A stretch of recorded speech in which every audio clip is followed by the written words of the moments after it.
Okay. This is Durwood King, instructor for Intro to PLCs, ELC 128 with Sampson Community College. And we are continuing on tonight with students writing and running PLC programs on their emulator and then sending me the real ones to run on a real PLC. And so everybody's on a good roll, and I hope you enjoy the session if you're watching. And if you have any questions about our classes, you can drop me a note at dking@sampsoncc.edu, and I'll be glad to answer any questions about classes that we're doing.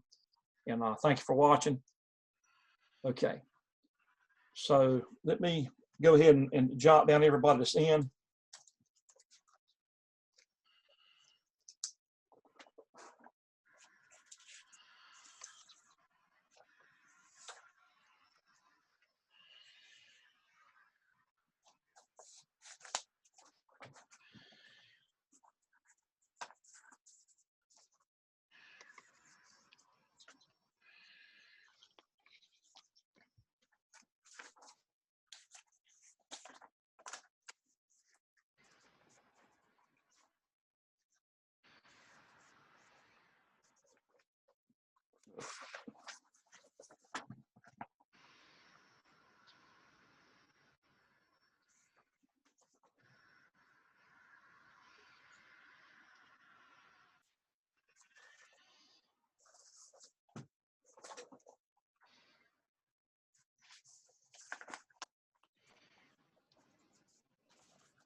Okay, so this is the 18th. And we've got Roger. And we've got Eric, Connor and Cameron. We've got Benjamin, Justin Sokolowski, Mason Cottle. Okay, all right, I got everybody marked. And yes, thank you for joining. And let's see, so we'll just start right out at whoever has something to check. We'll just go, and if I look at the top of the list, I see Eric Martin, but whoever's ready, just say the word, and we'll start with whoever wants to get checked.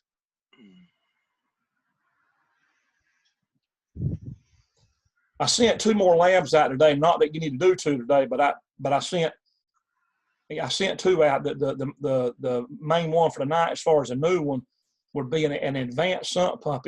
And all you have to do is take the sump pump program that you had, and you're going to add some things to it that's going to have more diagnostics to it, a few features in it that the other one didn't have. And I think you'll see that's pretty neat. I got another float in here. I got 2 floats, a regular float and a high level float. I got some more lights, and it's a little more involved program. And but you can take the emulator program you have for sump pump, and add to it, resave it. You won't have to start all over again. And the same thing on the real one. You can start with the real one that you had, that you sent me, and add the new features to it. I emailed you a printout of the logic of the actual program with the addresses, so that'll speed things up for you there by me showing you, giving you a hard copy picture of the program. So, and I did that on both of the programs. I didn't send a wiring diagram, but I did send the PLC program with the addresses already in there. I didn't get around to making new drawings for the wiring, but I've had some other stuff going on today. I got a roof leak, and anyway, so okay. So I see Jamie's in. That's good. How you doing, Jamie? Hey, Mr. Durwood. How you doing today? Doing good, doing good. Good.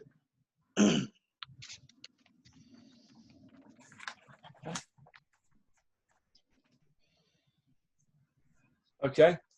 So, and anybody can speak up, and I can check you, or I can just go back and look and kind of remind you of what I don't have you checked off for. So, what Eric, you're actually caught up on everything. It's just the new one I sent out today. Yeah, that's what I'm working on now. Right. Okay. If I go down, let's see. Jamie's actually caught up too on everything before tonight. Benjamin. Yeah, Benjamin's called up too on the labs, on everything before tonight. Cameron. Okay, Cameron, I had Cameron and Connor. I don't see your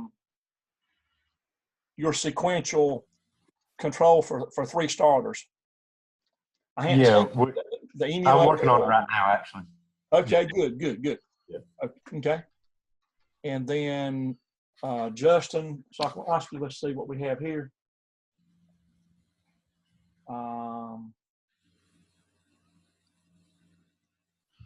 Last thing I saw was your real version for the sequence control of 3 starters, but for some reason I didn't check you off for any of the timer programs, and I don't know why. Did I just miss that? Well, actually, you did. Yeah, you did the real ones. Yeah, it should be. I got you checked off. I got you checked off on the real ones. I do. Yeah. Okay. Yeah, sure do. Did you do the emulator versions? Have you run them on your computer? I haven't made them yet. Okay. And it's okay. You can just move forward. You ain't really got to back up on that. Just you can move forward. When you get them, if you can just do a screen share and just kind of show me what you got and I'll go ahead and check you off on it. Okay. Yeah. Because it is good. It is good to run each one of these on your own and to actually see them run yourself with your, right there on your own laptop. Okay. So did everybody get the emails today? Well, plus I put the 2 new programs. I put them in Moodle, but I emailed them to you, so it would be obvious. It would be right there in your inbox. And that's what I'll do from now on. I'll send them to your email. Plus I put them in Moodle, and they'll be in both places. And Mason, let's see, Mason. Okay, I saw your timer on delay on the real one, and so we would be going to your off delay on the real one, on the real timer, Mm-hmm. and then the RTO for Mason. Yes, sir. I'm working on it right now. Okay, good. Yeah, y'all take your time. I'm just sort of kind of figuring out where we are, and then as far as Roger, I think Roger has done everything. Yeah, you just need the new one for tonight would be your starting point. Yeah. Durwood, do you need to see the emulator on the timer on? If you got it, you can go ahead and do a screen share. That'd be fine. Yeah. All right, I'll go ahead and do that. Yeah, because it won't take. Let me cut on screen share to allow. There you go. Now everybody's screen share now. Yeah, I forgot to do that.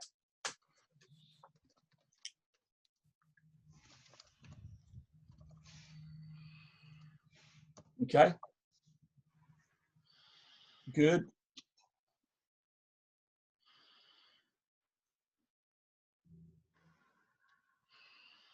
All right, that's it. So that's got you on the emulator for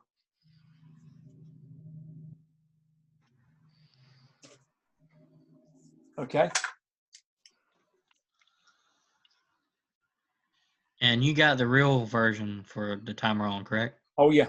So you can click on to your off delay now. All right, Temple.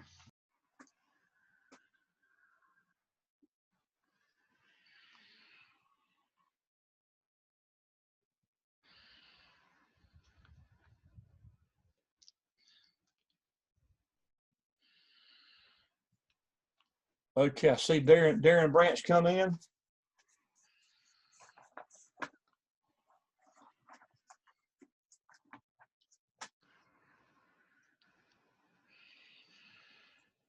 Darren, let me know if Justin's there with you.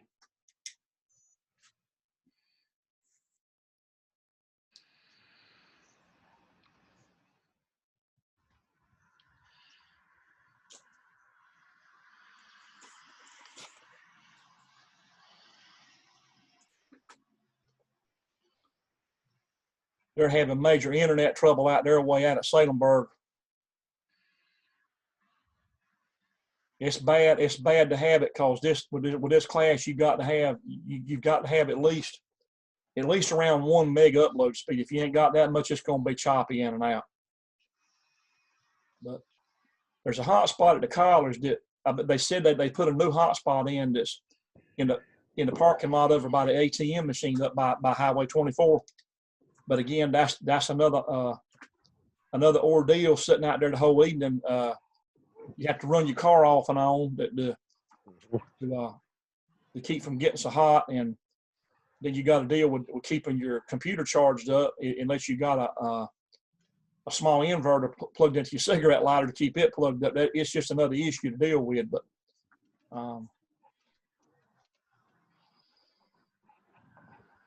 I've got Wi-Fi in my house, and if anybody needed to, then you can pull that up in my yard and get Wi-Fi.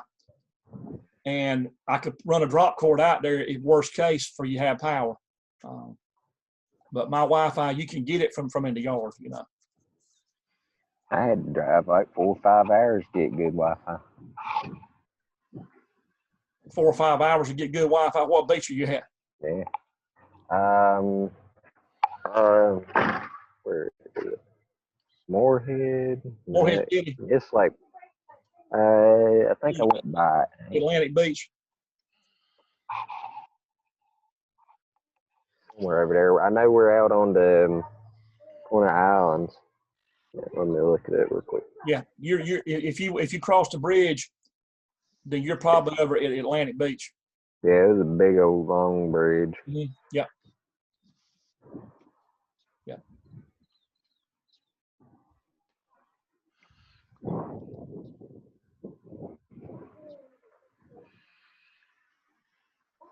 Let's see. Cape Hatteras. Yeah, by Cape Hatteras. You by Cape Hatteras? Uh-huh. Yeah. Yeah. Is that a family place? Do y'all have a place down there? Or you're the hotel? Yeah, we're just staying at a hotel. We rented a car and they rented the hotel room, so went half in. That's good.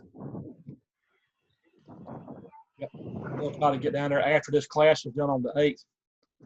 My mother's wanting to go down there and see the beach and get some seafood. Right now, they said the water's pretty clear, so the fish is good. Mhm. I haven't got a chance to do that yet. So I will, though.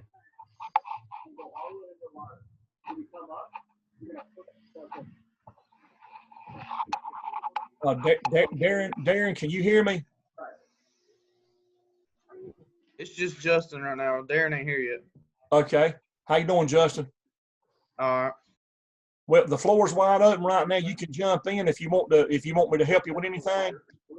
Nobody's really speaking up right now. So there's plenty of room for you guys to get in. It don't matter. I mean, do you want to wait for Darren to get here so that way he can see it too? That way we know what was going on. So is he? So yeah, we can if you want to. You're gonna be able to stay on pretty much the whole evening, or close to it. Yeah. Okay. All right. Well, he should be on the way. Okay. Good.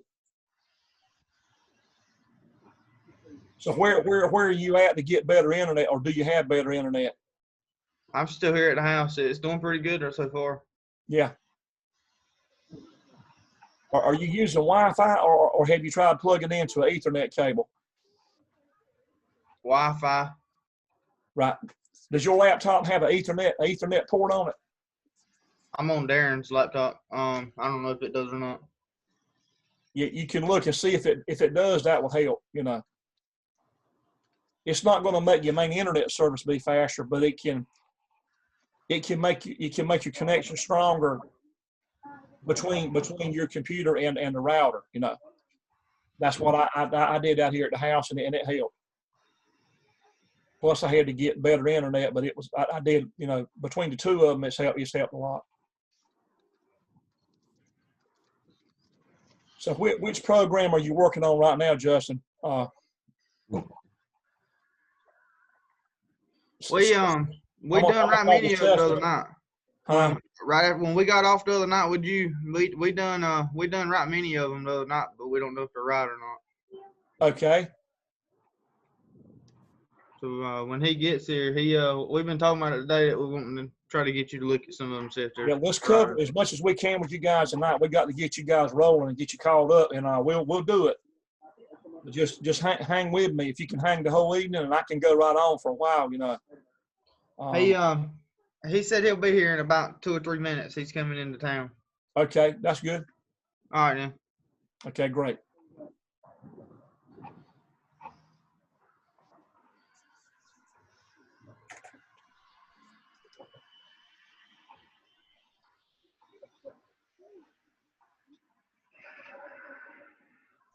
Well, while nobody's saying anything, let me go ahead and show you guys how to replace a lithium battery on a PLC since nobody's saying anything at the moment. That way I can be using some time and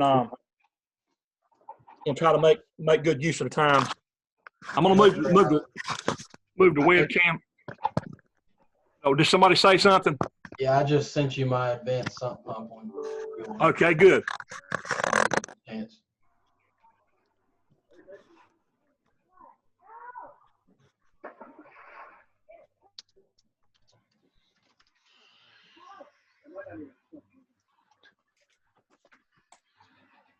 It's right there.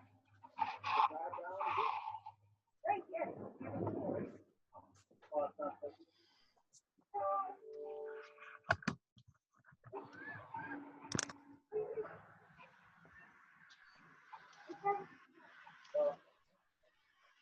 Just please drop that thing so I know that I don't go get it.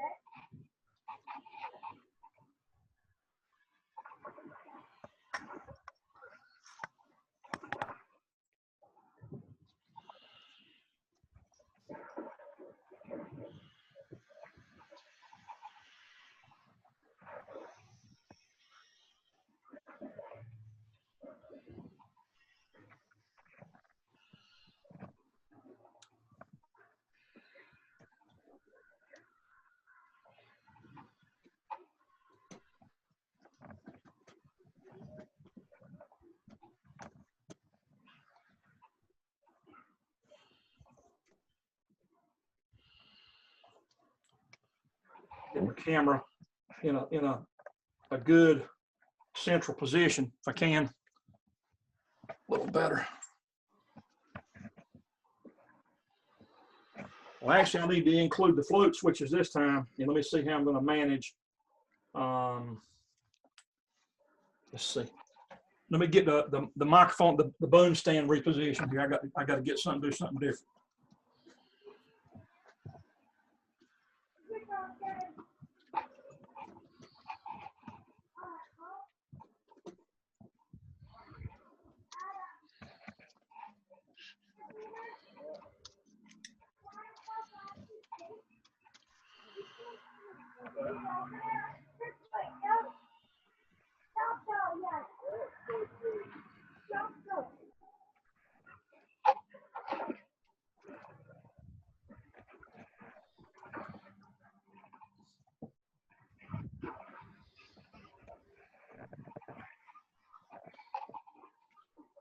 Well, this is going to be interesting trying to get the view. Give me a minute to get the camera to where I can hopefully get you to be able to see the lights and to get a overall general view of everything. I've got 2 floats in here.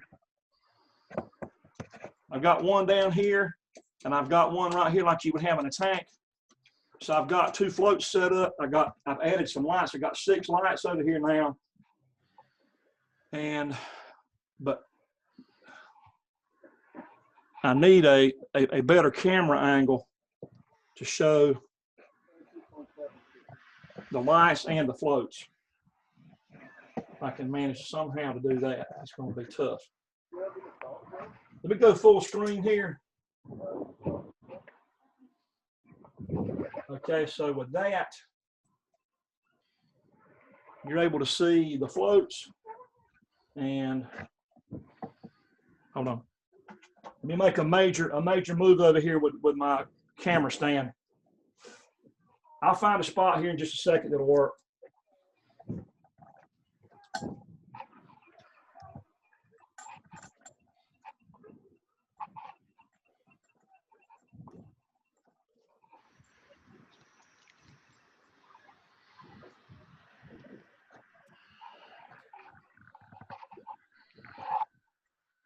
That's showing. Let's go up.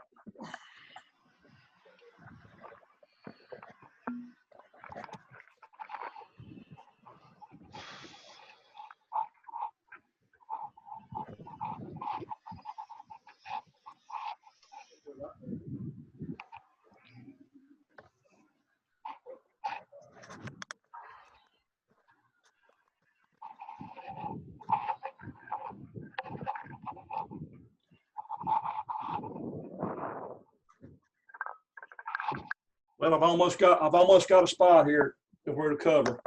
Almost.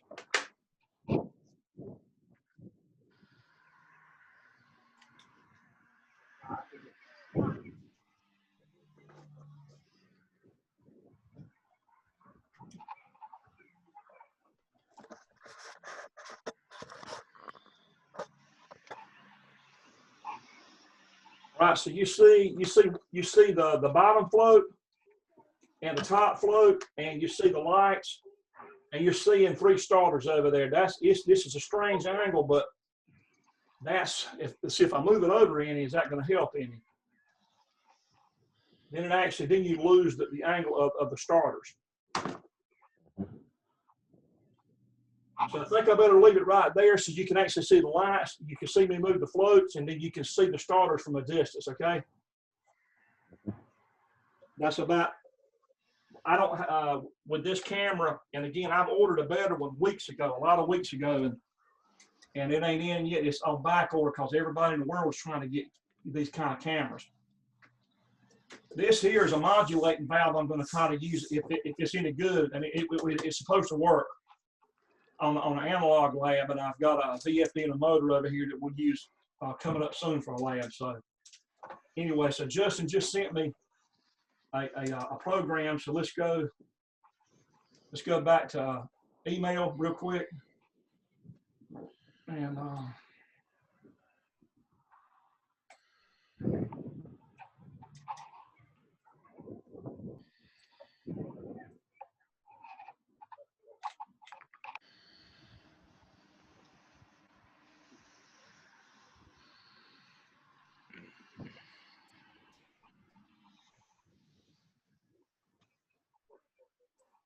all right, well, let's see.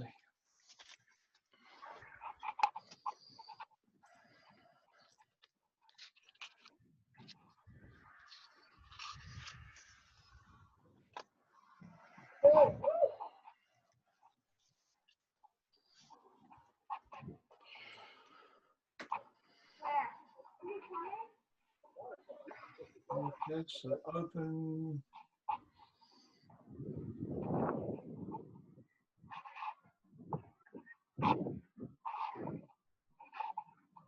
You ready to go in?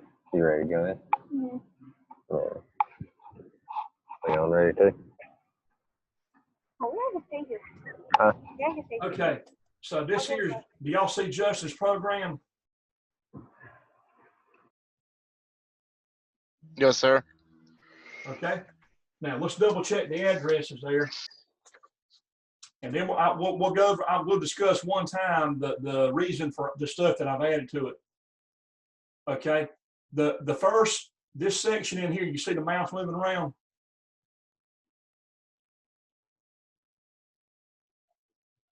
Can y'all see the mouse moving? Yes. Okay, can you hear me talking okay now? Yes. Okay, so over here, this section is the same as the first sump pump. You got your HOA switch, which is hand off auto. That's the hand position. Well, first of all, yeah, that's the hand position, and that's auto for the same switch. Stop button, start button. And here we've added 2 things in here that we didn't have on the first one. This one is, we've got the overload relay that's wired into input 8. And we got a normally open overload relay on the outside of the starter. On the outside of the PLC, it's a normally open only overload relay feeding input 8. So that if input 8 comes on, what would happen to that contact right there, being that it's an examine off or looks like normally closed? What would happen if input 8 came on from the outside?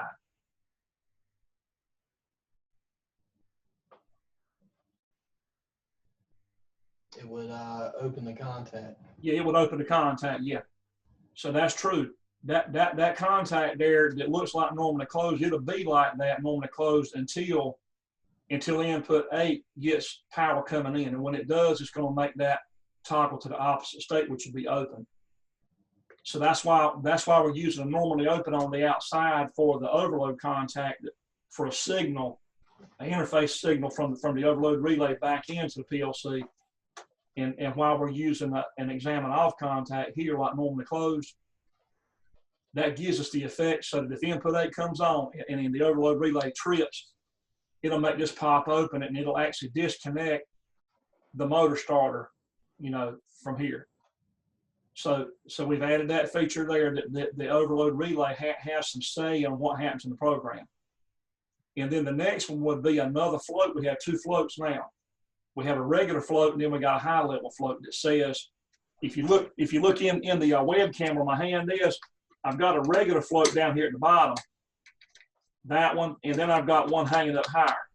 This one will be one that where if something happened and the pump and the water got like extremely high and the high level clicked on, it would let a maintenance person know that you're basically flooding the area where your waste treatment is, and that the floor area is being flooded because it's gotten the sump itself has came up to floor level, and now it's going to be a hazard for people walking around that area where you're treating water, so that you have to hurry up and get back there. So that high level float is like an emergency warning to tell you that you're being overwhelmed with water coming into your system faster than you can treat it, or maybe your treatment system has stopped and you're not treating it as fast as it's coming into you from the plant that's giving you wastewater, you know. So the float switch outside of the PLC, the actual real float switch out here that I'm moving around, it's a normally open float. That ball is there. It's normally open physically out here. And so when it actually goes up and it makes, and you get voltage coming in to input 11, then it's going to do what here?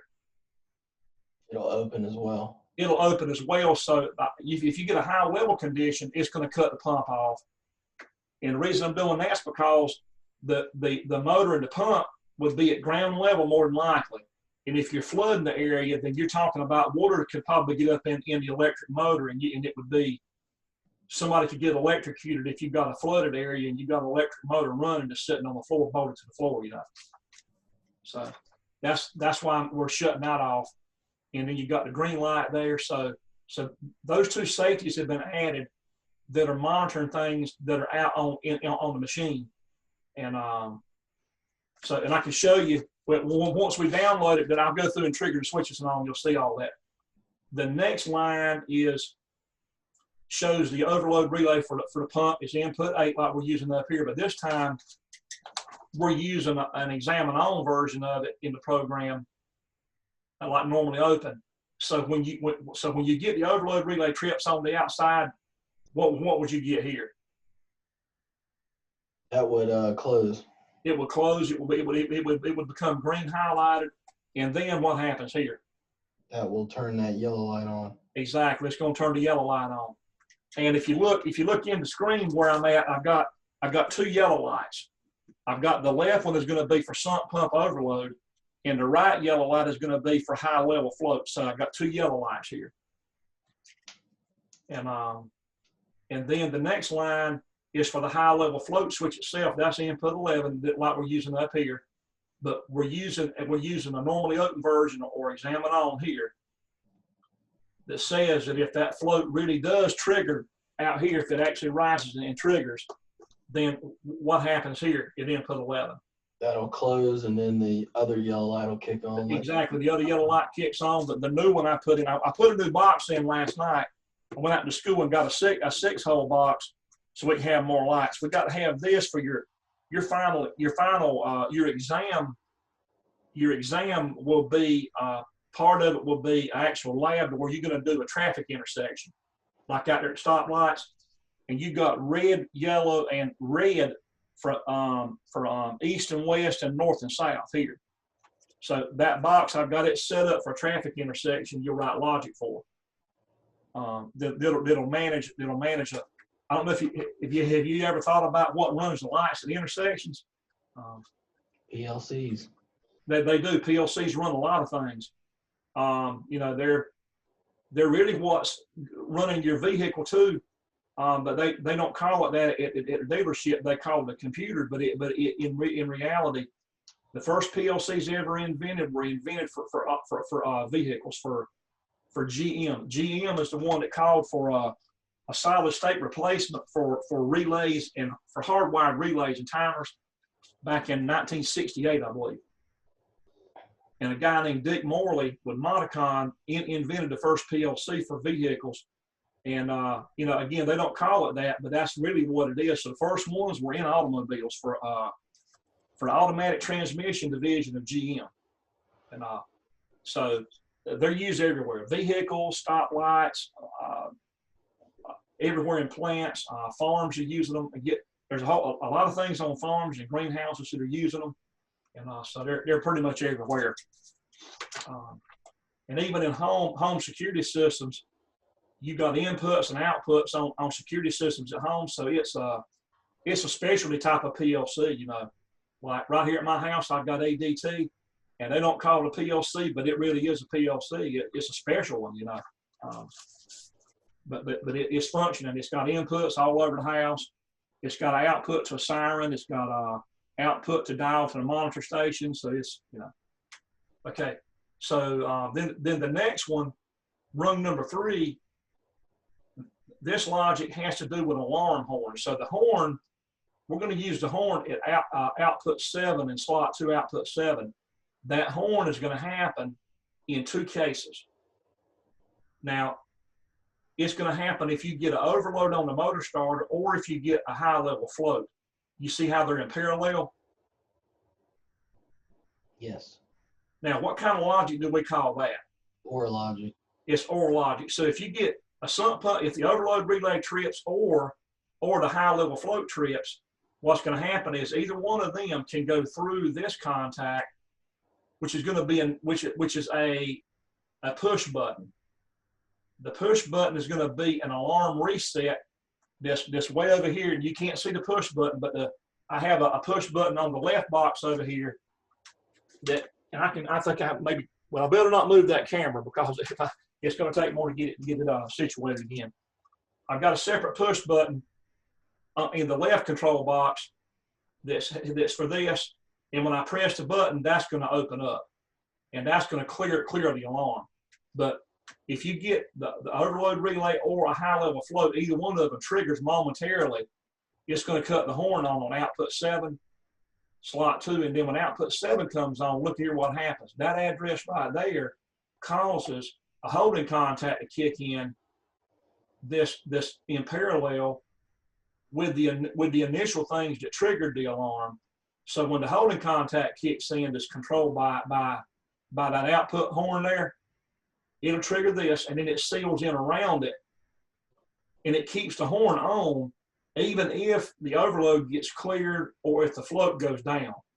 So if either one of these triggers momentarily, you're going to get, the horn's going to come on, and that output 7 is going to trigger a holding contact, and the horn is going to stay on even when you clear this. The only thing that's going to clear the horn is a manual push button to clear it manually. And I put that in there so that a maintenance person would have to come to the area and investigate what went wrong. Even though the high level float might have just kind of sloshed up just for a second, that horn's going to stay on until somebody goes back in that area, in that pump area, and sees what happened and actually presses that button. And it's just a safeguard that just to kind of check the area out, you know. So does that make sense how that logic there works with the holding contact? Yes. So you can put as many things in parallel as you want to and share that alarm horn. So I didn't have more than one horn here at the house. So I said, well, I'll just make them parallel. But see, this logic here, I just made this up last night. You know, I come up with this. We put both of them in there. When we had done it at the school, we didn't have the alarm on both of these, but I said, I think it will be better to have both of those triggering the alarm and then have separate lights So if you hear the alarm horn, you go back to the waste treatment area or whatever area it is, and the horn draws your attention. You go back there, and then when you look on the panel, you can see on the panel where I'm pointing that you have two different yellow lights. So just as soon as you lay eyes on that panel from a distance, you know which yellow light's on, and you got a horn plus one of the yellow lights, and then you can tell from a distance what it is. Is it an overload or is it a high level? And then you kind of know which way to go just by knowing which yellow light it is.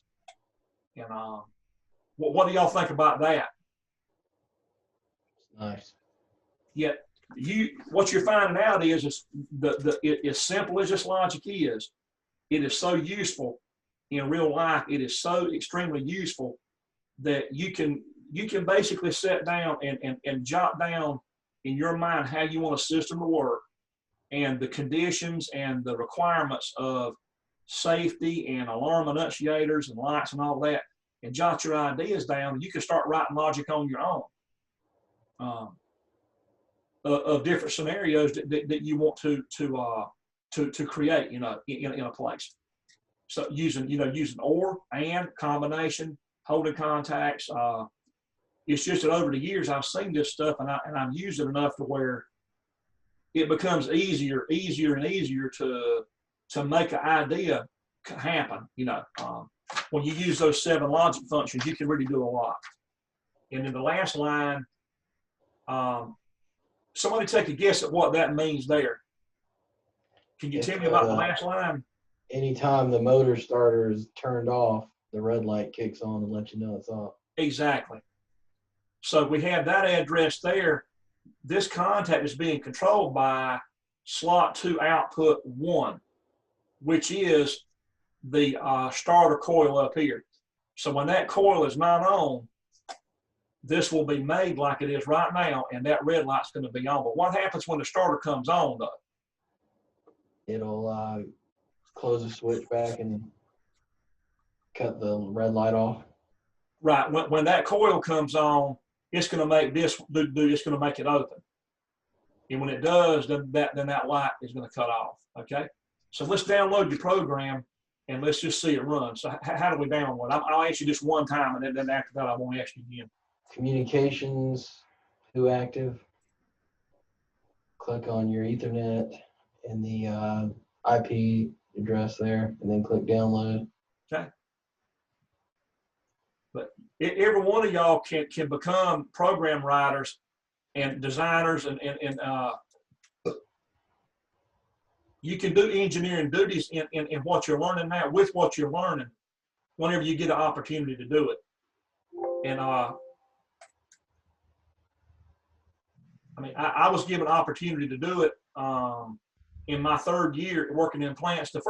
Actually, I had a chance to do it before on I did design work in the first plant I worked in, but I designed a hardwired control circuit for a machine with no PLC. It was completely relays and timers, like in motor controls. And I made a machine sequence and do what the engineer wanted, just with no PLC. But then the next plant I worked in, my 3rd year in plants, then I was immediately put into PLCs instantly. And it wasn't long before they let me start modifying logic and doing things and then writing programs from scratch. So when they find out what you can do and that you'll do it safely, then you'll eventually get a chance to do it. Okay, so you got it downloaded, and let's go back over and take a look at your HOA switch. That's hand. That's all of it. Do y'all see the contacts moving? Yes. Now we'll hit start. Now again, you can't see the push button box that's over here. I wanted you to see the lights and the floats. So I can't do just so many things with the camera, with this basic camera. So in hand, I'm going to hit start.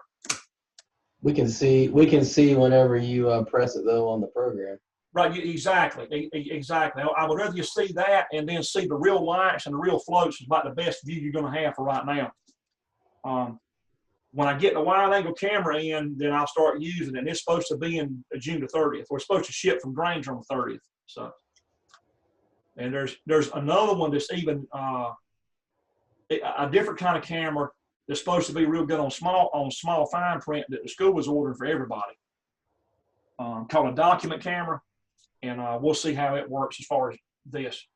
Okay, so you see us running in hand.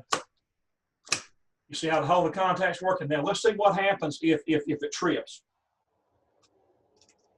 So I'm going to manually, you remember how Tuesday night I would open up the front of the overload relay?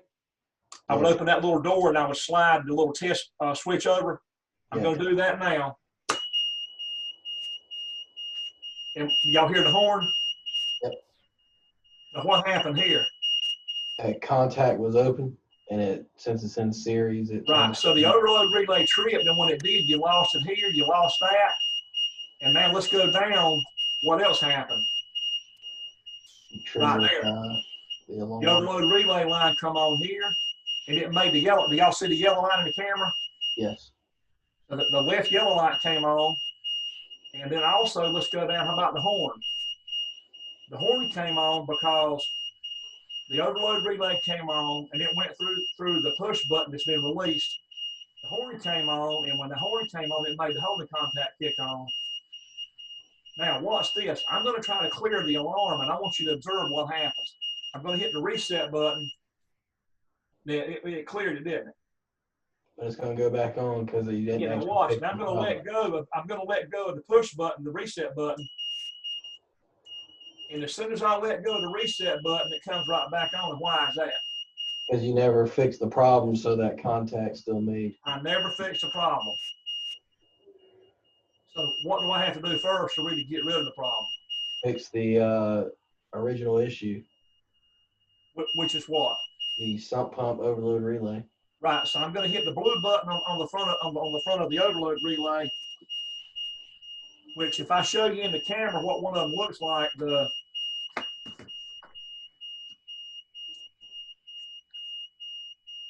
you see the blue button right there? Yes. That blue button is a reset. And when I press that, it's just going to clear it. Here we go. 1, 2, 3. And watch the screen.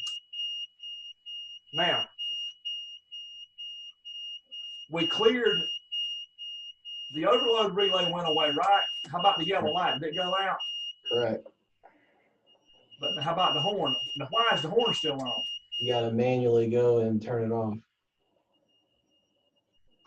Right, because the overload relay turned the horn on, and then the horn turned the holding contact, and the holding contact, do y'all see the branch around there like that?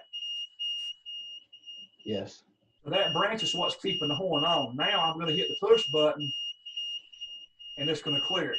Bam, there it went. Now let go, and now so we had to go fix the original problem, and then go to the panel, and then press the reset button, to clear it. Okay, so let's look at also what would happen. I'm going to cut it back on, and let's see what happens if you get a high level float. Well, I'm going to, if you look at the floats here in the web camera, do you see the float coming on in input 6? Yes. Now I'm going to hit high level. Do you see me raising both floats there? Yes. Now, if I let go of the floats, now first of all, look over here at the second, the yellow light, the one on the right. You see that? Yes.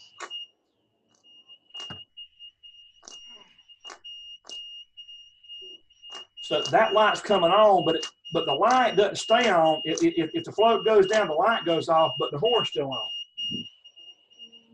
So the maintenance person has to come here to waste treatment, and they've got to see what's going on. They've got to go over there to that panel, and I'll show you.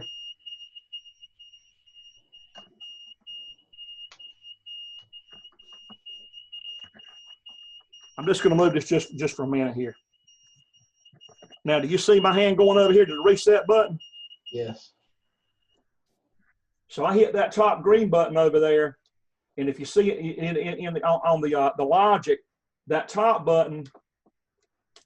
Matter of fact, I'm going to get it real close here just for a second, just so you'll see good. Do y'all see the labels? The labels I have on the buttons there. Yes. So I've got the alarm reset. So when I press that, look on the screen and see that. On rung number 3, do you see it go away? And then it come back. So when I let go, it's there. I press it, it's gone. Does that make sense what we're doing? Yes. And then there goes your HOA. That's hand off. So I put some little sticky notes on there to show you what the buttons are. So that tested the hand function there. So let's go to auto now. So if you see me moving the switch and look on the screen on rung 0, that goes away. And now we're in auto. We're in the right position.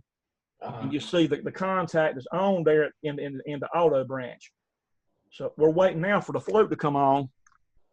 I think I'll do better moving the camera by hand. So if we go right here, yeah, I can do way better like this, just moving the camera myself, man. Look. So let's get back like this. Oh yeah. Yeah. So you see everything now, don't you? Yes. Okay. So in auto, I'm gonna bring up, do y'all see the bottom float? Yes. I bring it up, the green light comes on and the starter comes on, you hear it? Yep. Y'all see everything moving on the screen? Yes. Now what happens now if I all of a sudden bring the high level float up at the same time? So let's get both floats. I'm like an octopus, I got to have more hands here. So I got both floats in the hand here. Trigger the alarm again. And look, now look here, I got these labeled. You see that the yellow line on the right is for high level float. See that? Yes. And then the red one is for pump off. And I got both floats in my hand. Now I'm gonna drop the regular one and the high level. So I dropped both of the floats. How you like my little float, my float deal here? Mason, what do you think, man? Does that look like down at the Duplin Winery? But I just ain't got a tank. Yeah. I took a piece of den rail like you put relays on and starters. You see that den rail?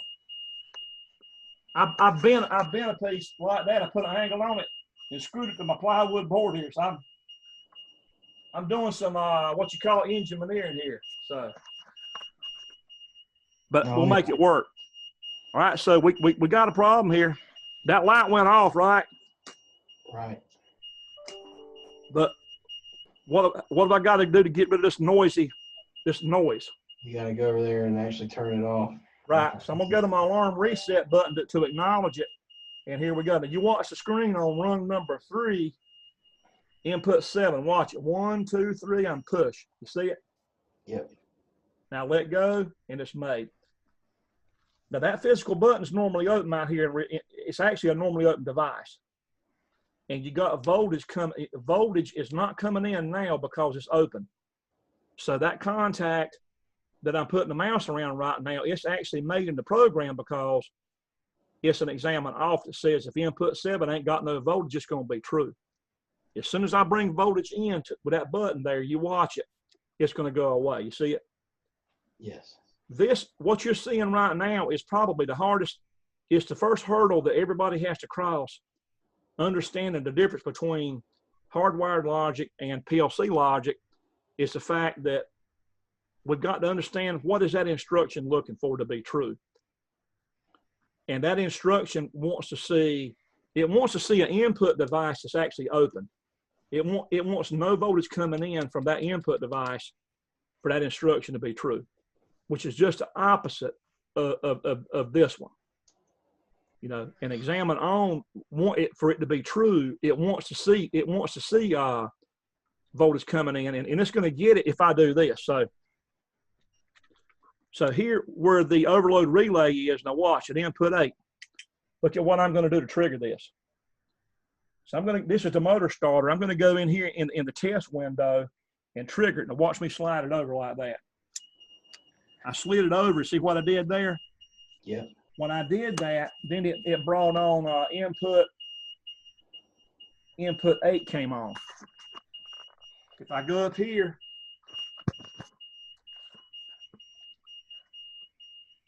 let's see. Do y'all see? Can y'all make that where it says 8? Yes. So that's input 8 right there that's on right now. Now, you're going to see that go away when I clear it. So I'm going to clear it like right now. Watch it go away. You see it go away? Yep. The input 8 went away, but our horn's still going. And you know why that is? It's because we've got the circuit, we've got the alarm sealed in with a holding contact, and we got to hit that button over there again. So here we go with the button. Bam, there it went. Okay. So this is a more, would you say that this setup is a safer setup to have with a pump? Yes. It's better, isn't it? So y'all can actually create stuff like this very easy. All you got to do is have an idea. If you got an idea, if you sit around and you have an idea of how you want something to work, then you've got the basic 7 logic functions can take you a long way. And the timers that you've learned about, and then you're getting ready to get into counters next week. And then you're going to get into compare instructions that compare things. And that's a whole nother world of its own on compare instructions. And once you get all of that, you have really got yourself a large toolbox of instructions to do 99% of whatever you can kind of imagine you could really do it with all of those instructions. And we're going to add analog into it with analog modules here that open up another really big world with analog control for controlling VFDs, controlling modulating valves, not just on and off valve, but a valve that actually modulates at any point between off and on, you know, in the percent. So you stepped into a big world of stuff here. Let me get the camera remounted here. And so you got any questions about the circuit? No, sir. Okay, good. Let me sign you off on that one.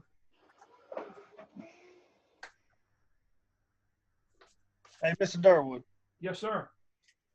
I'm curious, what all do I owe you? I know I just sent my, I can't remember what I sent you. Let me look. I just sent my sequence control, the real one. I just sent that to you. Uh-huh. What else do I owe you? I can't remember. All right, hold on just a second here. Let me make a No, you're note good. here. Take your time. Yeah.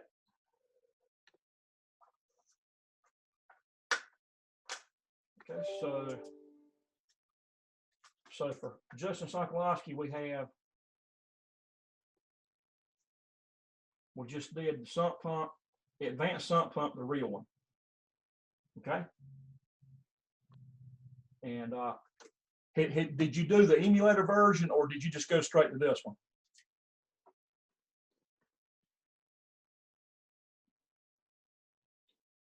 Justin, did you do the emulator version on this one, or did you just jump straight to the real one?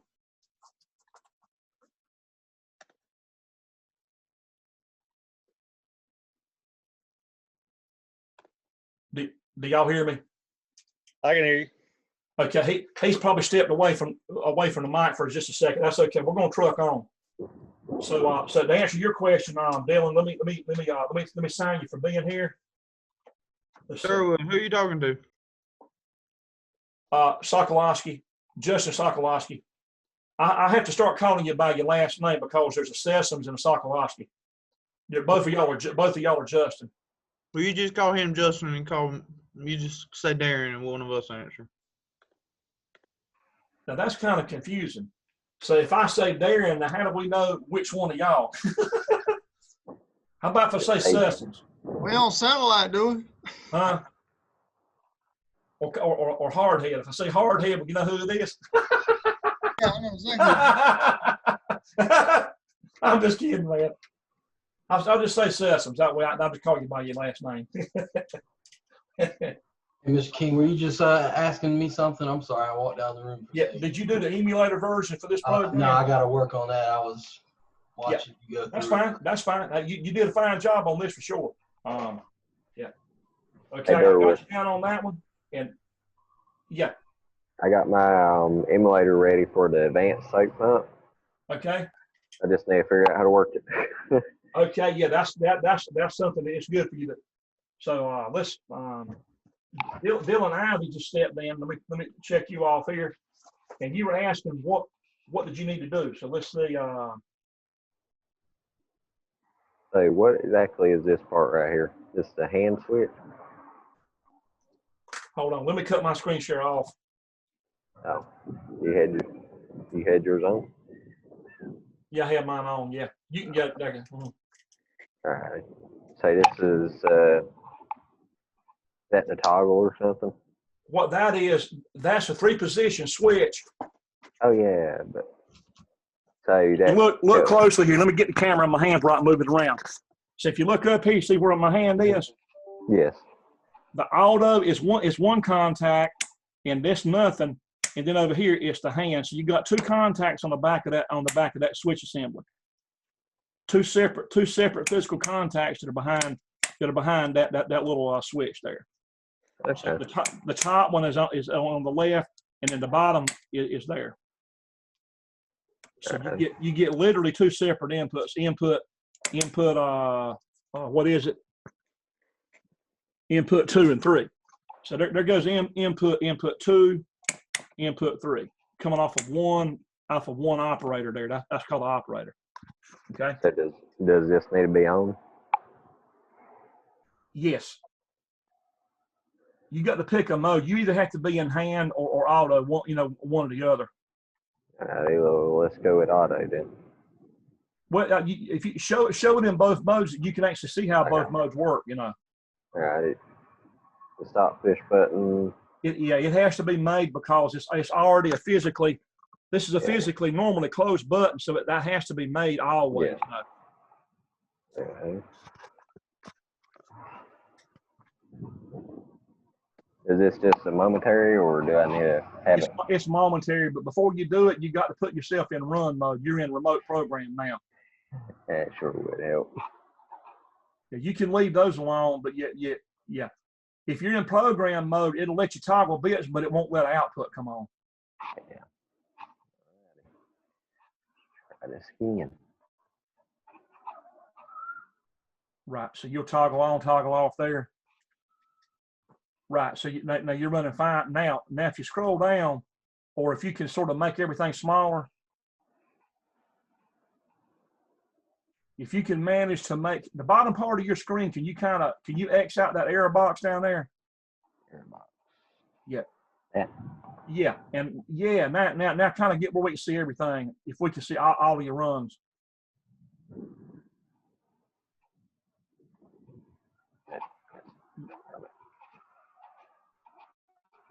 I think you'll need to scroll up a little bit more, and then maybe zoom out instead of zooming in.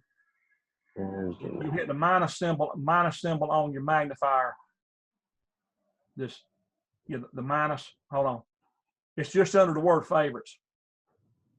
Go under the word favorites and keep going down. Go down. Oh, right here. Right there, yeah. Now hit plus one time. That's it. We see everything now. So now if you'll trigger the overload relay. Trigger the input on rung number 1. No, that's rung 0. The first line is line 0. That's Ho. No, not the output. Trigger the input. Yeah, toggle that. Right, now that gave you, hold on, now leave it on. Yeah, leave it on. Yeah, leave the overload on. Now, do you see what happened? It actually cut off the top. It cut your starter off, didn't it?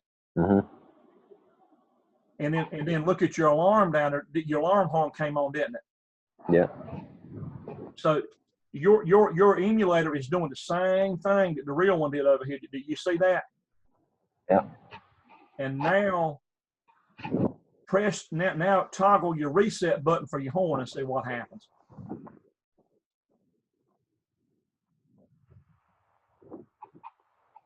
No.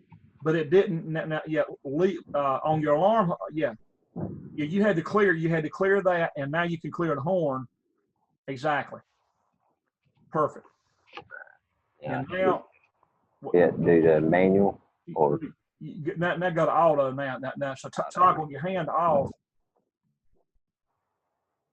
Oh, that's what that is. That's how it selects it. Gotcha. Yeah, when you cut the hand off and go auto, it's like doing what I'm doing. Look in the camera here. Mm-hmm. You got hand, and then nothing, and then auto. I was sitting there trying to figure out how in the world is working when it wasn't going through start button, but auto. You have to physically move. Look, let me show you something right here. Look. Yeah, I understand it now. Yeah. I understand. Yeah. Yep, Remember when I showed you actually behind here, there were two separate contacts behind here? Yeah. It just wasn't clicking in my head for some reason. I get it now. Right. So Yeah, now, water level goes up. right, and you see that your green light comes on, starter comes on, and then your red light goes off. Just like on the real thing. It's amazing that you can sit there and do that on that computer, not tied to a real PLC. And so that's functioning exactly right. So leave your float switch on, and now trigger your high level float. Oh, high level float. Right. You toggle that one that you got way too much water. Somebody sent you way too much water. So you got an alarm horn that came on, plus you got the other yellow light came on. Mm-hmm. And so what would happen? What would you have to do if they sent you too much water like that? you would have to get back there and figure out, okay, one of two things has happened. Either the plant sent you more gallons of water than you can process per minute, or your system has shut down and it's not processing water. So where let's say, I'm gonna give you a good example. At Butterball, they've got someone can send them like a couple of thousand gallons very quickly whenever they dump a tank in the plant. So they can receive hundreds and hundreds and hundreds of gallons extremely fast when a tank inside the plant dumps wastewater, processed water from their food processing. Mm-hmm. And when it gets back outside the plant to another building outside to where they clean it, they'll clean that water as best they can, and then they'll actually spray part of that on spray fields out there where they're growing hay. So they're using once they clean it to a certain point, they're actually spraying it out there to grow hay. So they're actually they use everything they have. They don't throw anything away. But make a long story short, their pumping system can't handle really but just so many gallons a minute or hour. And if the plant overrides it and sends them, it's like watching that guy saw on TV today that was trying to eat so much on that food channel. He's sitting there trying to show everybody he can eat a plate full of French fries, and that poor fella, I said, man, that guy's screwing himself up. It's like somebody giving you too much food to eat and saying, I just want to see if you can eat it. But you can't eat. In other words, you couldn't eat 100 hot dogs, but you could probably eat 3. You know what I mean? Yeah. That's the same thing. It's like somebody telling you, here, there's 50 hot dogs, man, and just eat them. You know what I mean? You say, well, man, I can't. Yeah. Well, what are we going to do with them? I got an overflow of hot dogs here. So yeah, it's the same thing. So it's either that or they sent you a normal amount of water, but one of your pumps went down. And so you have to go back, you got to go back there and figure out what went wrong, So what would you have to do in the situation where they sent you too much? Would you have to find some way to drain it, tell them to stop it or something? Well, what they do as an emergency at Butterball is they'll actually divert it directly onto a hay field, and they'll have to get rid of it like that, just in an emergency. Okay. Unless they've got a backup holding tank, and I think I've heard them say that they actually had to pump it out and just and put it in a hay field just as an emergency because they just didn't have anywhere else to put it. Gotcha. All right. So that's a possibility. And do I need to trip the overload, or is this already tripped? Well, you got a high level condition now, so you want to clear that. Right. Do I need to hit reset? Yeah, you want to hit the horn reset to clear the horn. And then if you want to do the overload relay, I mean, you can do that. Of course, now one thing about the overload relay, you watch this. when you're in automatic mode, watch what happens here, guys. When he hits the overload relay and he's in auto with the float, now look at what happens here. So yeah, trigger your overload. The overload. Yeah, right there, that right there, trigger that. Now look, yeah. While you got an overload, the pump cuts off, didn't it? But just as soon as you clear the overload, look at what happens. The pump comes back on instantly. Yeah. And do you know why it's happening instantly? Because it's still an auto. Yeah, it's in auto. You're not using the holding contact. You don't have to go back there and press start again. Would there be any way to, or any reason you wouldn't want that? No, that's just, I mean, you really can't do anything about that. That's just the way it is, because if you're in auto, as soon as you clear the fault, it's going to come back on. You just have to know, you have to know that, so not to be startled when the pump comes back on when you hit the reset button. Gotcha. In other words, go over there and flip the switch. Right. Now look, let me explain something here about the ins and outs about that. The portion where you have auto and a float, that's called two-wire control. Your float switch is a two-wire device that controls the coil for the starter. Now, in the manual portion where the stop and start button is, that's called three-wire control. A three-wire would be the wire going into the stop, the in-between wire between the stop and the start, and then the wire leaving the start going to the coil. There's 3 wires involved there with 2 buttons. So the manual portion is called three-wire control, and then the automatic portion is two-wire control with a float only. If you got two-wire control, it comes back on by itself automatically. If you got three-wire control with 2 buttons with a start-stop button, and it cuts off, you have to go back and actually cut it on manually. Does that make sense? Yeah. Okay, so that's the difference between, you didn't have to go in there and hit a button because you chosen to be an auto with a float switch. And as long as the float switch on, that's two-wire control, and it doesn't require anybody to go back there and you don't have to hit start again because the float's running it completely in auto. Okay. All right. All right. That's good. That's good. Okay. So let me mark you down for having that one. Mr. King, I got my emulator when you get ready. Okay. So that was Roger on the advanced sump pump.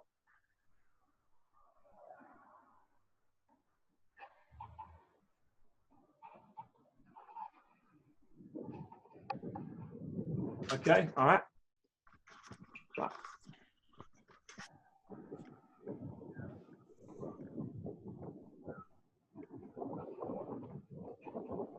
You want me to show you my emulator? Yeah. Yes, sir, Ray. All right, so let me see here. Do a screen share. You know what? The best angle, I'm finding that the angle that I'm using here really should be from behind me, I think. I really do. I really think it needs to be from behind me.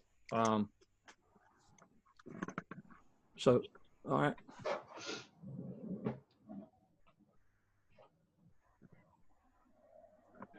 Can you widen your screen some? It looks like it's kind of narrow.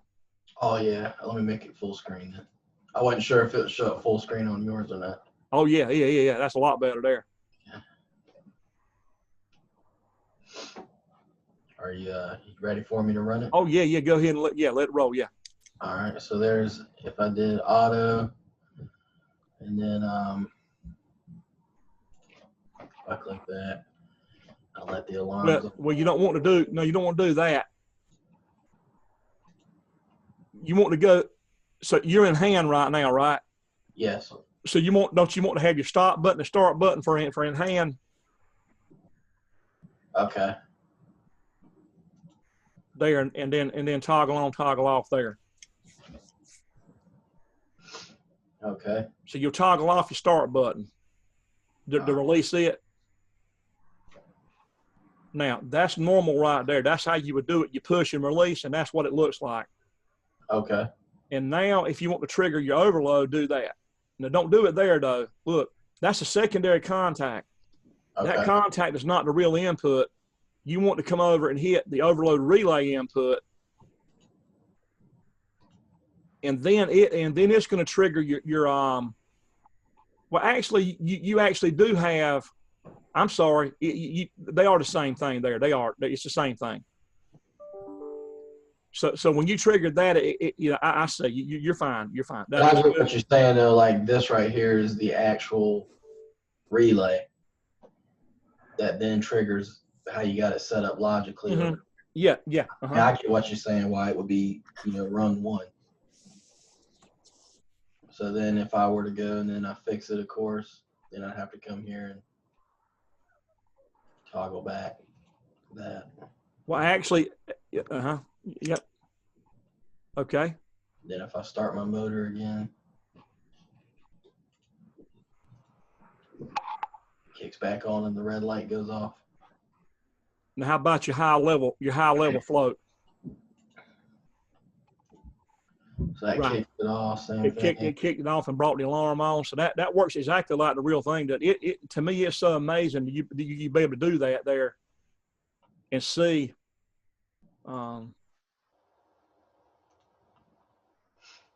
Yep. Start again. Yep. And then how about your automatic portion?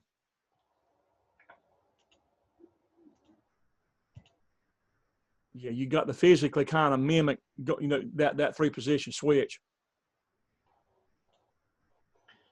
So then Yeah, that's your normal float. Mm-hmm. that kicks on. Yep.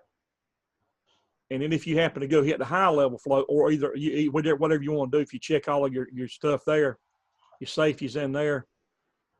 See, it kicked off your pump. Yep. And I So fixed it. everything's working like it's supposed to. Yep. Only thing that trips me up is I forget. I imagine it has a real button. I forget to close it back. To let go of it. Yeah, you have to do like 2 steps, like push and let go. Yes, I forget that on the emulator. Mm-hmm. But Control T, you can do it easier once you highlight the contact. Uh-huh. Control T makes it to where you can just hold the control in it and hit TT like 2 times, and it'll toggle on, toggle off, and you won't have to do so much movement with your hands. I got you. Okay, that's good. All right, very good. Let me record that. So, okay, I got you down for both of those. Great. Okay. Anybody else?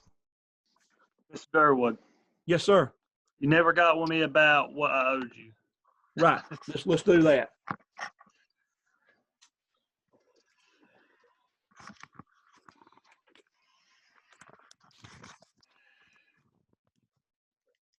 Move that camera around. Let's see.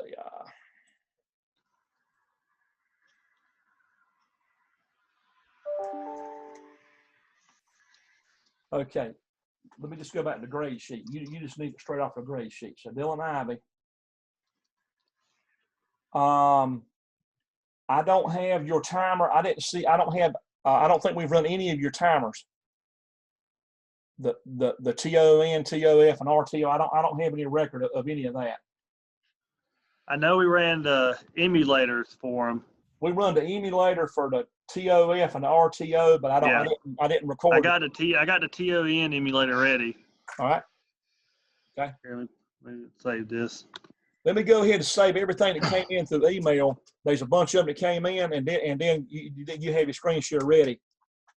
All right, I got to open it up. Okay, so let's see. Dylan Ivy, I'm saving your time control reel. So is that your sequence control?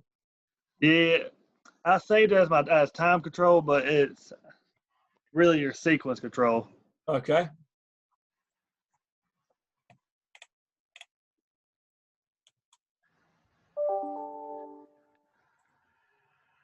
Okay, and then we got Benjamin, advanced sump pump. You got mine too, I sent you. Okay, good. Yeah, I'm going right down the list. I got my emulator ready too. Yeah, I got that ready All right, too. good. And Jamie's just sent one. So let's see, save as.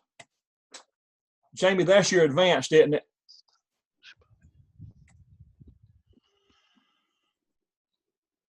I'm going to put the word advanced in there when I save it so I can distinguish between your other one.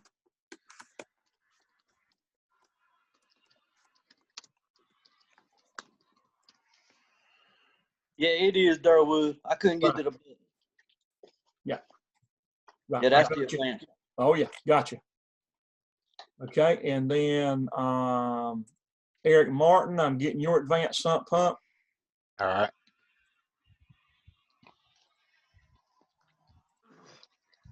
And Justin and Darren, sump pump.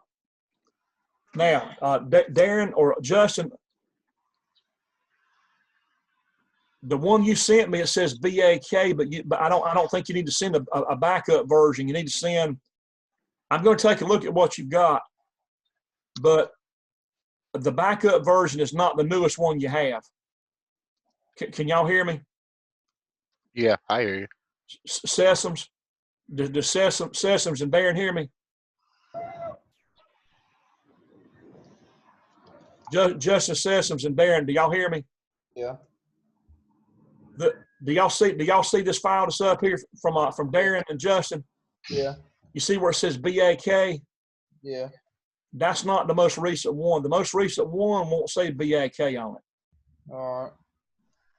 Well, give me a second. I'll send you a different one. Look for the one that's got the newest time on it, the newest time stamp, and it'll just say pump names dening and then .acd, but it won't say BAK in it. Unless you meant to send me this one. If you did, but I kind of doubt that's the one you want to send, because again, you've made changes since you did this one. The newest version of any of them is not going to say BAK on them. But I'll save it anyway, and that way I'll have everything you sent me. I'm gonna save it in the folder anyway, and then you guys also just sent me time sequence control. Same thing there, guys. You sent me a previous backup version, but not the newest one on your time sequence. But I'm gonna save it anyhow, and we'll look at it. Probably wrong. Well, maybe not. I don't. Without me opening up, I wouldn't know. We're gonna open them up and see. Okay. Let's take a quick look, guys, at what you got there. So for your sump pump, hold on, let's go back.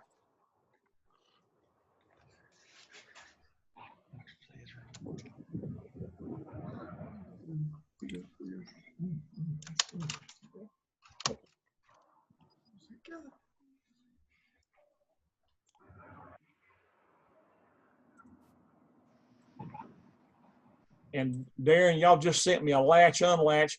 That's the same case, or you sent me a backup version instead of the newest one. So double check on all three of them programs, guys, and see if you see the newer one with the newest timestamp on it on the file. And that you probably meant to send me you're probably going to need to send me the newer one. But I'm going to save these anyway. All right, now let's go back to the program. Let's check your oldest one, which would be the latch. Let's go back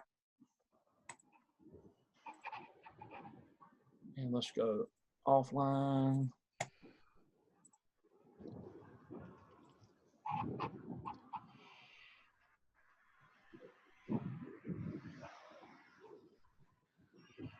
Okay, so you sent me a basic logic. That was from the other night. So the latch unlatch, let's open it up. Okay, it's empty. You see that, guys?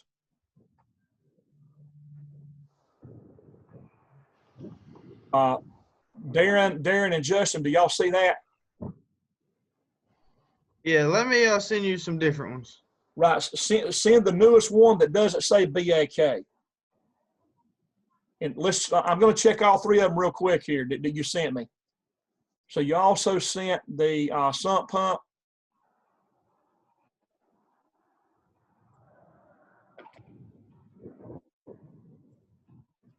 It's empty too, there's nothing in it.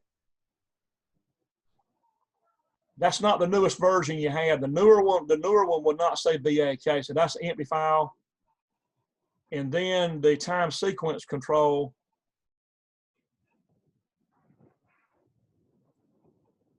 All three of them are empty. There's no logic in either one of them. Do y'all see my screen?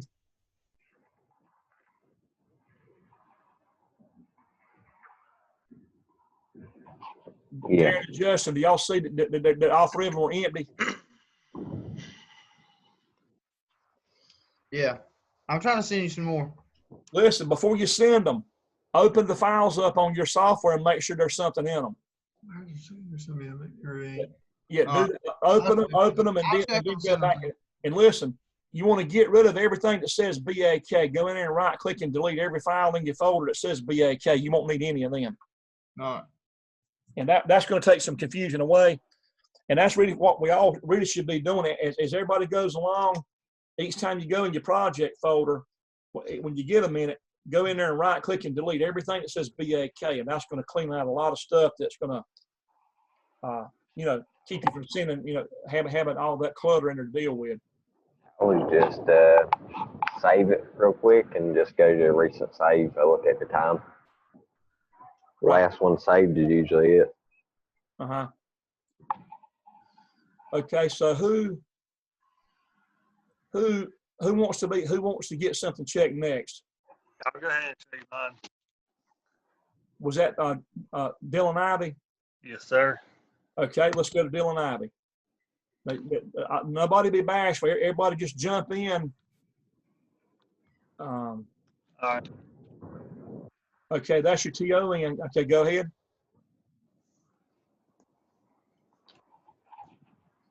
Good. Good. Okay. All right. All right. Let me sign you for that. All right, I got you for that. All right. And then I sent you my You sent the my real one. sequence control, Okay. the real one. I sent that to you. If you want to do that, that's up to you. Yeah, let's do it now. Yep. Okay.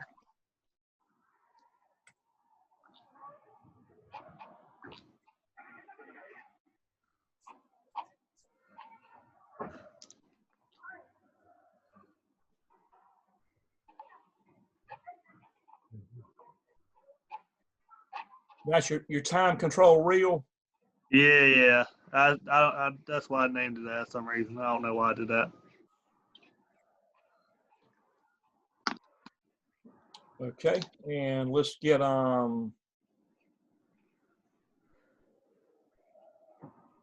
zoom out. Okay, let's double check your logic here. Okay, 7.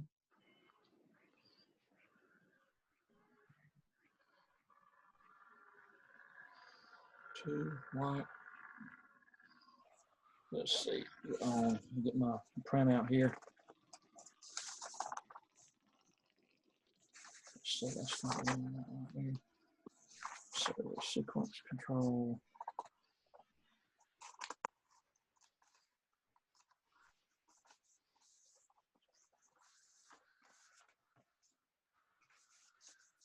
Okay, I'm getting my other printout here. I'm having to shuffle through this. Okay, so output 4, and that's good. 7's good. Output 2, output 5. Delay. Okay, we got 2 issues here. Where at? If you look at your alarm contacts right here and right here, what do you see going on there? Hold on, I gotta make it bigger. Well, let me make it. Hold on. Oh God. Right, you got Okay, it. You see it? Yeah, I see. I'll change it real quick. Okay, and then output for your starter 3 is good. And then your red light's good. And then your overloads, input 8, 9, and 10. That's good. The horn. Yeah, the contact, the instruction types is the only issue there. All right, so let me back out of this. And let's see. So you're going to send me another one. How about anybody else? Anybody while he's doing that? Can I check anybody else? Yeah, Durwood, I sent you my PLC and I got the what's name ready. Okay, good. Yeah, y'all jump right on in, and we can just roll. Take down my emulator whenever you want to. Who was that? Connor. Who was that? I couldn't make out who that was. It sounded Yeah, like it's me, Connor. Yeah, that's what I thought. I thought it was Connor. Yeah. Okay, so let's see. You got Eric. Right after Eric, we'll get to Connor. Y'all remind me now, because I ain't had my fish this week. I ain't had it yet. I'll be looking forward to that tomorrow. I hope so, Lord willing. So which one are we going for here, Eric? The advanced Sump pump. Yep. 200.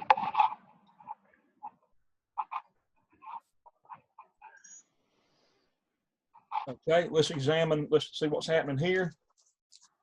Get my printout in front of me. I started doing hard copies. Let me tell you guys something. This is a true story. I want you to listen to me really good here. If you ever find yourself, let's have us a good heart-to-heart talk here.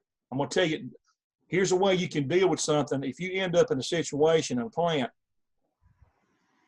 let's say you're the new guy in there, and they know you've had this class, okay? But yet they've only got like 2 or 3 guys, or maybe 1 or 2 guys in the plant that they actually let do what we're doing right now, with a laptop. And they say, well, for right now, we don't want you working with the laptop. We just want you to troubleshoot the PLC system with your meter and checking the LEDs on the modules and all of that. And if you can't figure that out, come get me, and I'll get the laptop and we'll work on it together. You may have an engineer to do that on you. To beginning, you may have that. They deal with it at Smithfield. They deal with it at Butterball. They don't let everybody in the world get a hold of the laptop. You have to sort of get into it gradually, slowly, and then they slowly let you into it at the right time. So here, listen, I'm going to tell you, the first plant I worked in for the first 2 solid years, the Japanese engineer did not let us work with a computer, okay? We had to use a voltmeter. We had to look at LEDs on the PLC modules, and guess how would you even troubleshoot the program? And here's how we did it. Now you see that paper copy right there of the logic? Yeah. Now, let me cut. I'm going to stop screen share. Do you see a bigger view of this paper here? Now, seriously, I'm telling you a serious story here. The first plant I worked in, we had a hard copy of the PLC programs, and some of them were like this thick. They might be, 100 pages or longer. I mean, the one plant I worked in, I had a hard copy, plus I had access to the PLC itself with the laptop, of course. I got a question. Did they have a hard reference? copy, listen, that was this thick. There was like 500 lines of code, 500 logic rungs of logic in this program, 500 lines. The hard copy was this thick. Now I had the laptop like we have here, plus I had the hard copy. But the first plant I worked in at Fujicom, the Japanese engineer was the only guy that had the computer.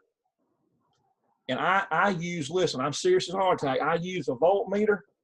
This is serious. This is how I cut my teeth on this stuff. I use a voltmeter, and I used a hard copy of a PLC program. That was what I troubleshooted with, and the LEDs let me move the camera here. Lights, you see those input lights and output lights? Yeah. I used the lights was my troubleshooting guide, and the voltmeter, and that hard copy. So now you think that's a challenge. It is a challenge, but it's not impossible. So let's say, for instance, that if I had an output that was not coming on the PLC, and the Japanese guy, you know, of course, he had a computer up there with him in his lab, and we couldn't get it. Okay. Now this is back in 1988 and 89, a long time ago. Okay. The last plant I worked in for 20 solid years, I had full rights to everything. I had my hands into everything. But if I had an output that was not coming on, the machine would sequence to a certain point and it would quit, and it would just sit there and freeze like a pause button. What I did is if it wasn't obvious what was wrong, I got the hard copy out to the program, and I would go find the output on the hard copy, and then if a particular output was not coming on, you know, maybe this output right here, for instance, over here, maybe that one there was not coming on. So then what I would do on the hard copy is I would trace it back on paper and say, well, that has to be some of the conditions in here are not met for this output to not be on, right? So basically what I did, I used a paper copy to figure out what were the things that could possibly hinder that output from coming on. And I actually went off of a hard copy. Me and the other guys did that because the engineer would not let us use the computer, okay? And again, that was only the first 2 years of my experience that was that way. After that, I had full rights to everything. So you can go that route, worst case, if you're in a place that's kind of keeping a tight grip on things, and it still goes on. It does go on. It goes on at Smithfield, goes on at Butterball, until you have kind of earned their trust on doing this. It could possibly be that way. So if it is, here's what I will tell you. And they tell you, they expect you to fix the machine, but you don't have access to the laptop, for example, maybe. Then you tell them, say, well, listen, okay, I'll troubleshoot all I can that way, but how about giving me a paper hard copy of all the logic? So that's what I'm saying. Your argument could be this, not an argument, but a point to say, temporarily, if I can't have that laptop, hey, how about getting me a hard copy of that program so I can see the real logic in there and see really, you know, what's the requirements for every output. And then if you got that, you can actually function. I functioned 2 solid years that way. And you know, it's not impossible to do.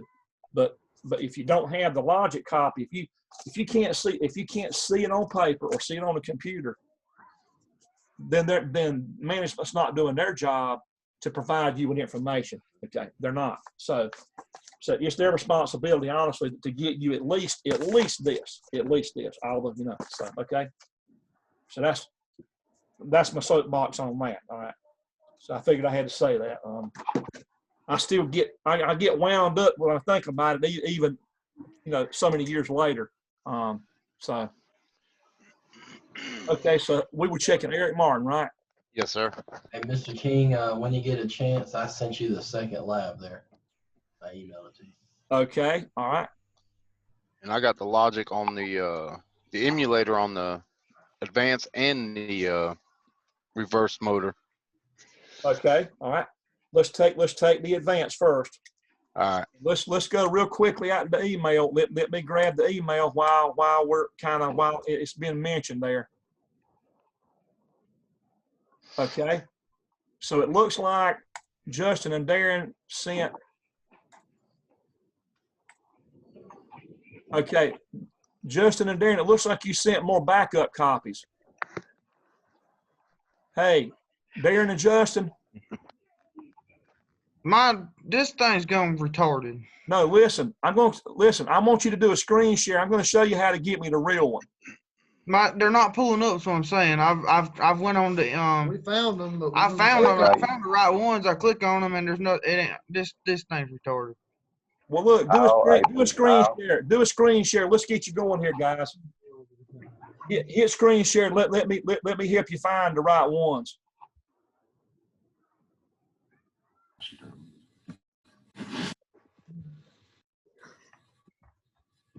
Man, this thing's in my damn way. So hit your file open.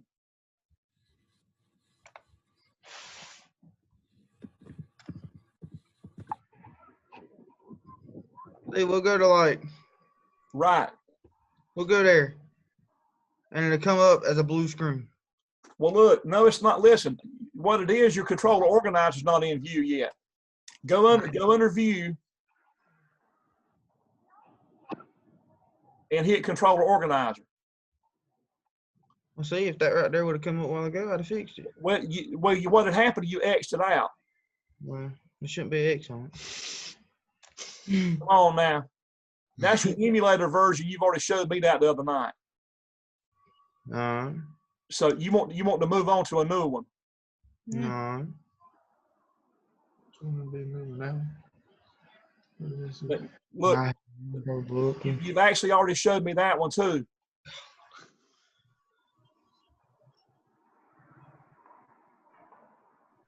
Go under open. I was reading them over there. So have you seen that one? There's a newer one there. Go with something. That's not the oldest one that you need to send, but go ahead and look at it.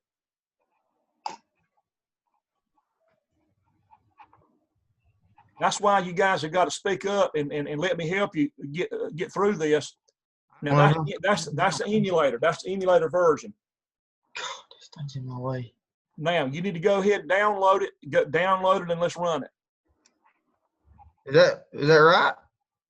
Does it look right? Yes, right. Yeah. Well, hold on now. Look, your holding contact is not matching your coil. You see that? The holding contact around the start button does not match the coil. So listen, here's what you want to do. Double left click on your holding contact. No, don't edit the start button. You click outside that box. Now double left click on the sump pump starter on that contact, your holding contact. Right there. Move down the holding contact. Oh. Go up to the description. Not there to the tag. Double left click. Now do the drop down. And now you want to go down. Look, you want to lengthen that column size that we can read your tags. You got to widen the whole column, widen that whole window out.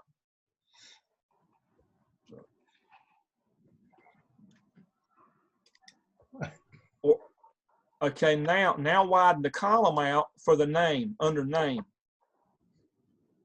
You got to widen. Right here? No, go over, but between name and data type and go down. Where's name and data type? Oh, left. Now widen that out. Hold. Now let go. Now, so you want to go down and click under coil 2. That's the one that your output is. And now hit the enter button on the keyboard. Hit enter again. Now, do you see that tag matches the output? Right, okay. Now it has to match. So now save, hit your blue save icon. And now, do you already have your emulator turned on? I'd held it. Front screen. You gotta go back. Minimize that screen and get the emulator turned on. Getting on my nerves.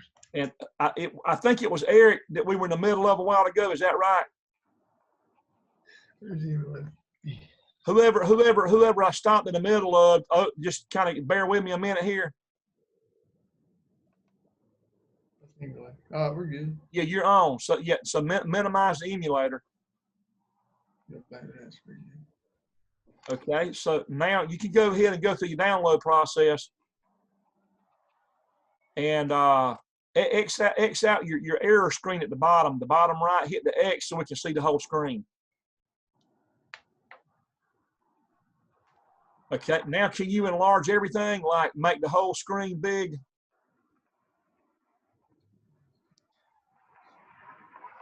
Very good. Now, exactly. Now, yeah.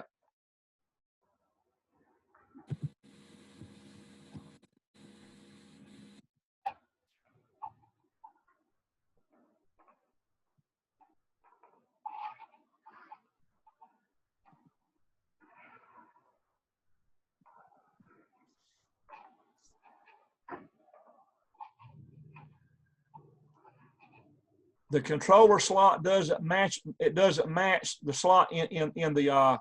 So okay, we know the controller is really in slot 2 in the emulator.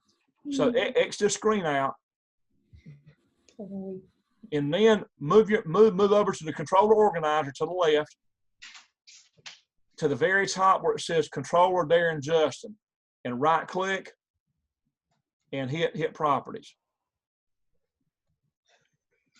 And we're going to go into the properties of the controller. And we got a problem because you're using a real PLC, not an emulator PLC. So go under Change Controller. We got to make it an emulator. Change Controller. Over to the right. So what you chose there is good as far as for a real PLC to send me the real one. That's the correct thing to do for the real one. Doing good. Then scroll all the way to the bottom and find the emulator controller.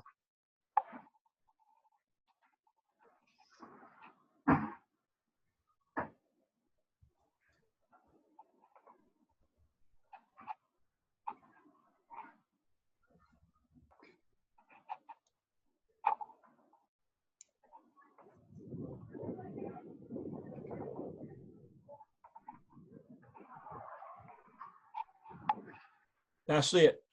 Now hit OK. Do y'all see what's going on? Now go ahead and hit yes. And now under slot type, whenever the blue thing goes away, you want to put slot 2 in there. Once it clears up to let you do it. So each time you create one for the emulator, you got to choose that controller.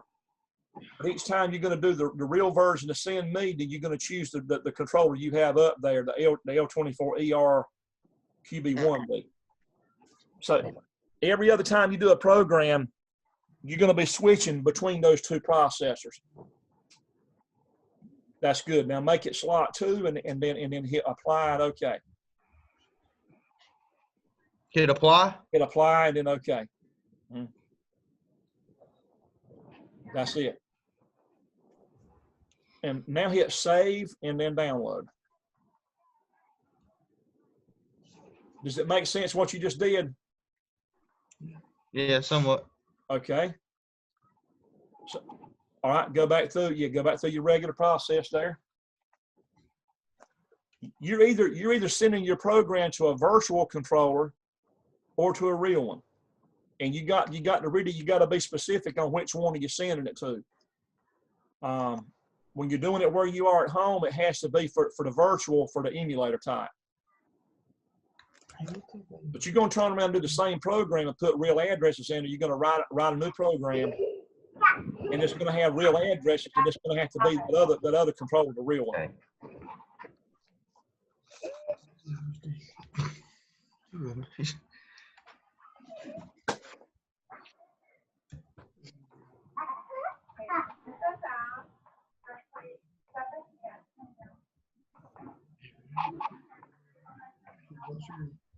Yeah, man.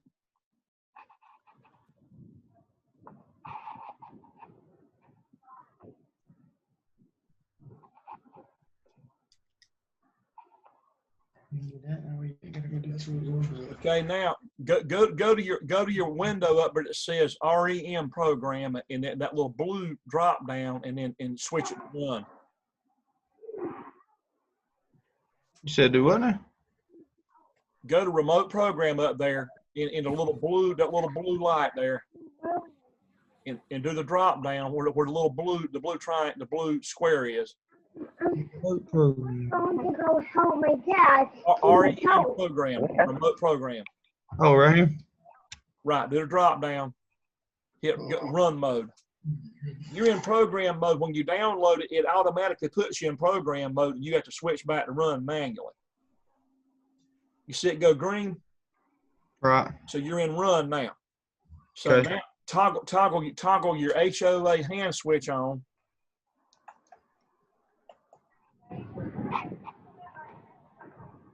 All right.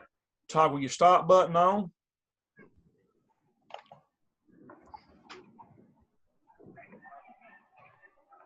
And now toggle the start button on and off. You can highlight it and hit Control T and hit T again. Yeah, Control T will toggle it off. Right.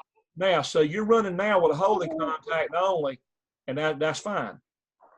Now, toggle your hand switch off and leave it off. It's fine.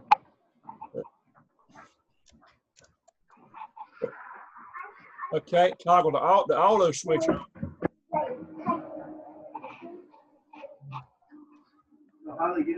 And now toggle the float switch on. Okay, you see the pump starter on now? Mm-hmm. You toggle the float off. You see the pump go off? Yeah. So every time the float comes on, automatically it's going to cut the starter on. You good with that? Yep. Now, so I'm going to check you off on that one. Your next thing would be to send me the real version of that, or if you want to jump into what we're doing tonight, that's fine. And you can maybe do the other ones catching up in between classes. Okay, or you can. I'm going to leave it up to you. But you need to be watching what we're doing on the new ones, because otherwise you're going to be in a constant catch up. Right. If you jump in what we're doing tonight and try to do that, then you're going to be you're going to be in with us on what we're doing, and you're not going to miss the new stuff. All right. And then between classes, do the catch up on the old stuff is what I would do. All right. We'll watch what y'all are doing on the new stuff. Right. Listen, actually do it. I mean, do it, watch and do it. Actually go ahead and do it. Go ahead and do one tonight. Yeah. Yeah. Do one of the new ones tonight. Go ahead and, you guys, you good enough right now to do it, ain't nothing to it. There's nothing to it, but just to do it. Right. So jump in and do one of the newer ones. You can do the advanced sump pump tonight. You could actually go ahead and do it. And you could do it even with the real addresses and send me the real one, or at least do the emulator on the new one. Take what you have right there. You take that right there, and you're going to add a few things to it to make it the advanced sump pump. Okay. So you take the copy that I sent y'all earlier today. I emailed y'all. No. And let me show you on the screen what it looks like.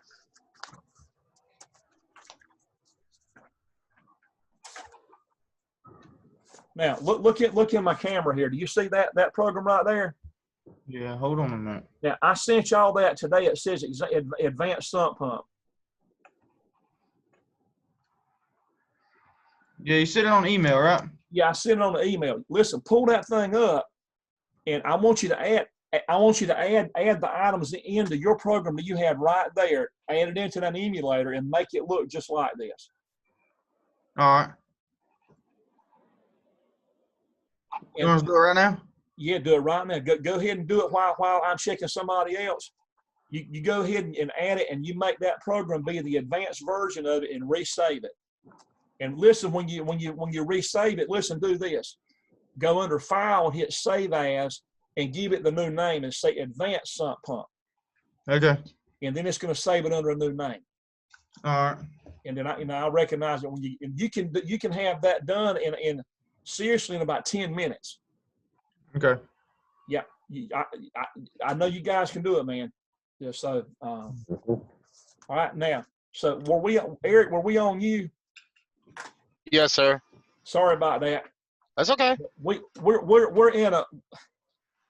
sort of in a battle here. We're in a race against time, and I really want everybody to do well. You know what I mean? I think we all do. And we're on a battlefield here, and it is what it is. Oh yeah. We're sitting here looking at a finish line of July the 8th, and it's just it bothers me. It bothers me that we're cut short on hours. And but we're catching on pretty good. This thing. So we were checking your advanced sump pump, right?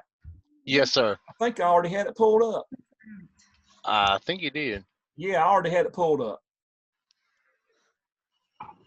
Okay, so let's double check. I'm gonna double check your addresses. You got 2, That's fine. 0, 1, input 8, input 11, output 1, output 4, input 3, input 6, input 8, Don, Patrick, output 5, $10,000 in electronics at their industry Walmart. He's got With a 10. baseball bat. 9, That's all it takes. input 8, Well, figure out what fucking email it is.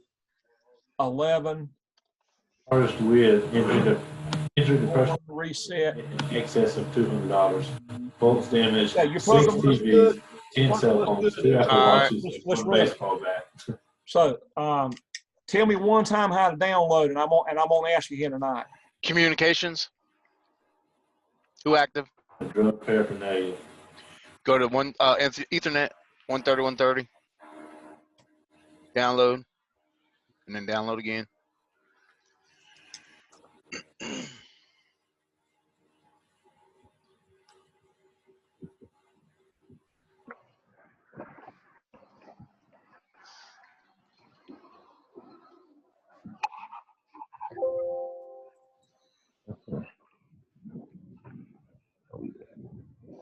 All right. So we're in. If you look, hold on. Let me get my camera out. I think it goes much better if I just move the camera around. A whole lot better. It's my hand. I'm just going to do it manually here. So Oh, I yeah. got the switch here. That's auto. You see hand come on. Yes, sir. So you're in hand. I'm gonna hit start button over here.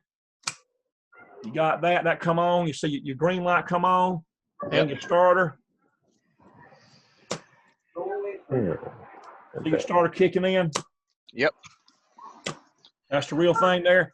So we're kicking on, and we can check. I just soon check the diagnostics and auto. Well, it don't really matter. It don't really matter. Let's see if I get the regular float. That's not a problem. But if you get the high level, there goes your float. You see me bring that big float up? Yep. Now it brought the yellow light on the right on. You see that? Yep. Now if I back up and I let go of the float, you see that go off? Yes, sir. There you go.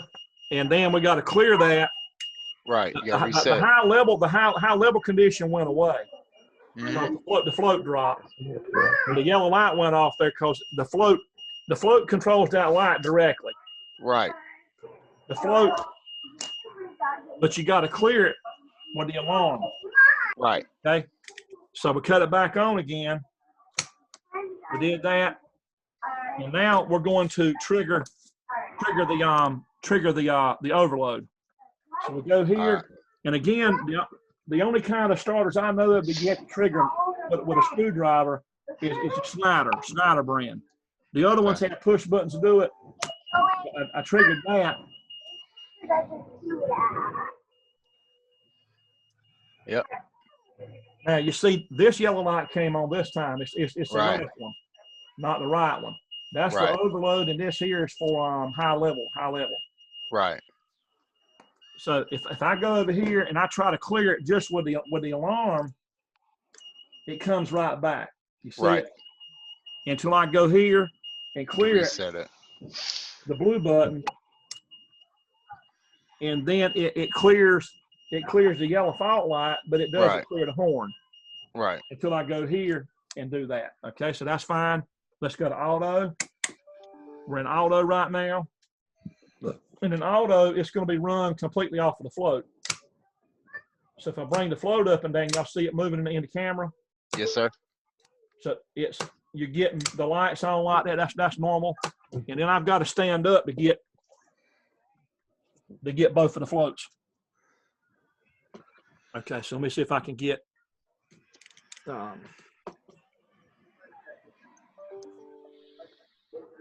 Okay, you see the lights and both floats? Yes, sir. And I'm going to get a hold of the other float and see if I can manage. So I got both floats up in the air, and you got the right yellow light on, And now if I drop the float, look at here.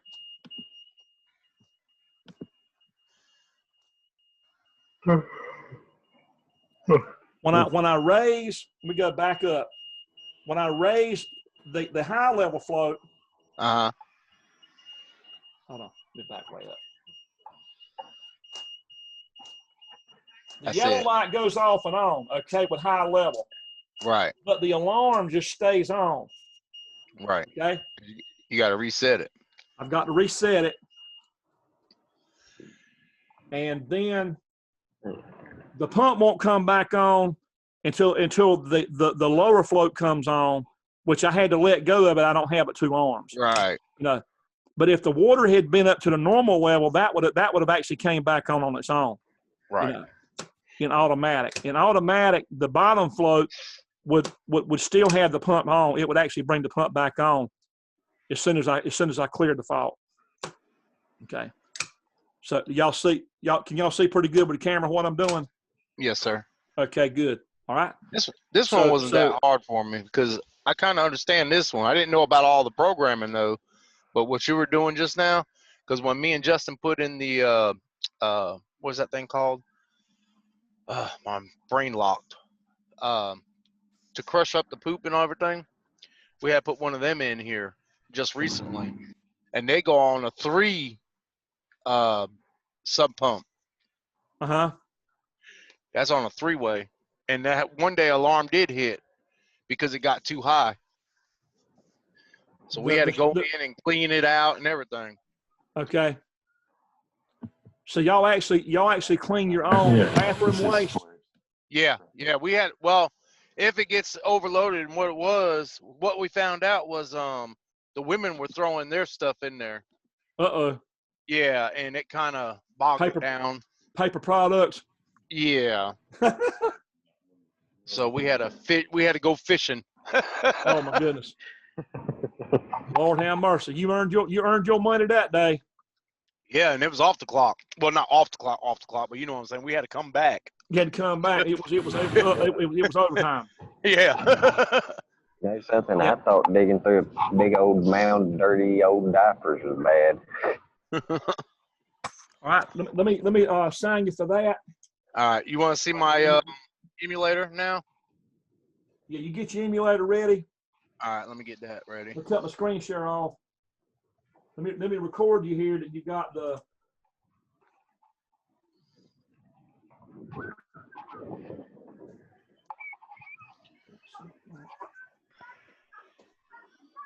Okay, this is Eric Martin on Sump Pump 2. That's on the real version. Okay, so you got your emulator ready for this one? Yeah, let me save this forward reversing real quick before I lose that, so I can go back into it. All right. Okay.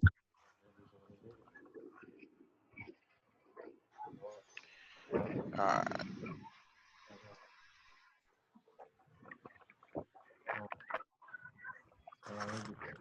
And by the way, while we're at in between a minute or two, that bad. You go ahead and show what you're going to do there. All right, here we go. And if you'll X out your error screen at the bottom so we can see everything. Okay. I forgot to do my error check on the last one. I'm sure I did it right. What you want to write on that one? If you're done, I can. Another one of these. I was going to do that one again.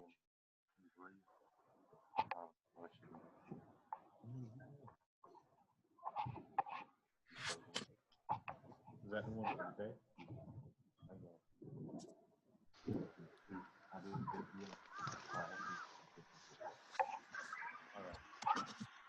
If you don't mind, I'll do the last class.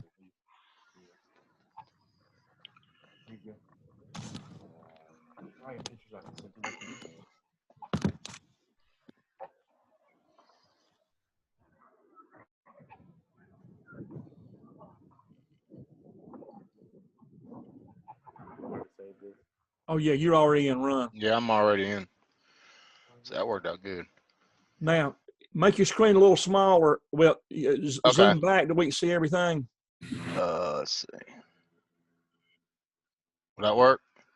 Okay, I actually hit plus. I had to get my bottom thing out of the way there. That's fine right there. That's good. Okay.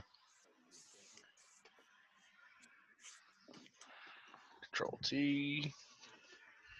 Then go here. Control T. Control T. See it? Oh yeah, yep. All right. Now we'll do the. Go to auto. Mm-hmm. Yeah.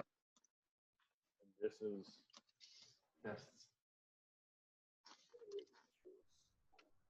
And then float switch. Bam.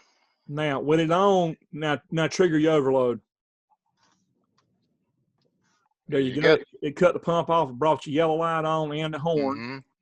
Now you want me to do my high level? Well, you clear your horn first. Oh yeah, let me do that first. Well, no, clear the button. Yeah, you would clear that's fine. Yeah, you're good there. That's good. I thought that one stayed. Well, Okay. It's supposed to. It's supposed to. That's why I thought I was clearing the right one. Yeah, you would clear. That's the one you would clear. Yeah. And there you go to high level. Right. That brought your other yellow line on. Plus, it triggered the alarm again. Yep. And hold. Don't do that. You go to your push button. Go to your push button. No, the alarm horn push button. Oh, this one? That's the push button. All right. And then release it. Yeah. That's the actual reset button. If you look on my camera, that button right yonder, that's the actual button right there. Right. That's to clear the alarm, So that's fine. And now, I got my. Go on. What'd you want me to do? If you cut the float off, and let's see if your red light comes on. That you see your red light on the bottom. Yep. That's good. Okay, that's fine. That's perfect. All right. All right. Do you want to see my reverse? Let's emulator. Let you want to wait? Let's hold that one. Let's let somebody else get in. That's fine. Yeah. I'm ready to go, Mr. Durwood. Okay. Hold that one, Eric, and let's let some guys catch up. Yeah, that's fine. You rotate back in after some other guys kind of catch up a little bit, okay? Okay. And Jamie had to go. We want other people to have time. We've had some nights to where certain people didn't really show anything for a lot of nights. So we somehow got to get some guys called up. Jamie want me to let you. Yeah, you got the emulator version of your forward and reverse. Yeah. Now you can go ahead and do the real addresses for it, right? Yeah, that's what I'm doing now. That's what I was in the middle of while I was waiting on you. Right. Now you can use your time doing the real version of that one, and then we can rotate back in later for that. Okay. We'll wait till there's a quiet period, and then we'll rotate back in with that. All right. Not Ronnie. Geez, Jamie wanted me to tell you that he had to run for a minute. The cows got out. Okay. Wow. Hey, yeah, that's not good. I bet that's a job as big as a cow is. Yeah, he said, got to go. Cows got out on the farm. Yeah. Okay, so this here was Eric, and you just did, let's see. Sump pump. That was the advance, yes. Advanced. I got you checked off. That's good. For the PLC and the emulator. Yeah, I got you checked All off. right. That's good. All righty. Okay. Durwood. Yes, sir. I got a quick question. For the forward and reverse starter, what exactly does that do? I just want to get a reference. Okay, now if you hold on, let me pull one out. Let me show you. I just didn't know what they'd be doing. You hadn't had motor controls yet, have you? No. Okay. Does that mean it just starts the motor one way or the other? Yeah. Let me get one of the starters out and I'll show you.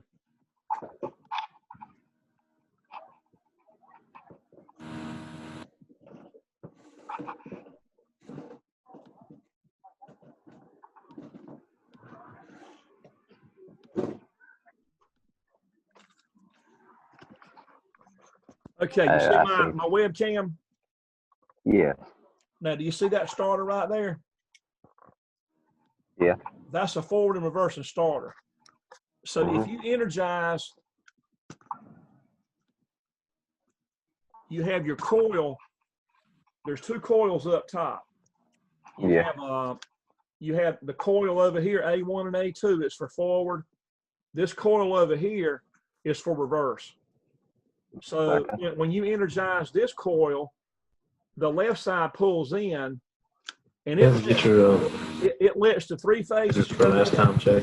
There'll be L1, 2, and 3 coming in here. The 3 legs. There'll be 3 legs.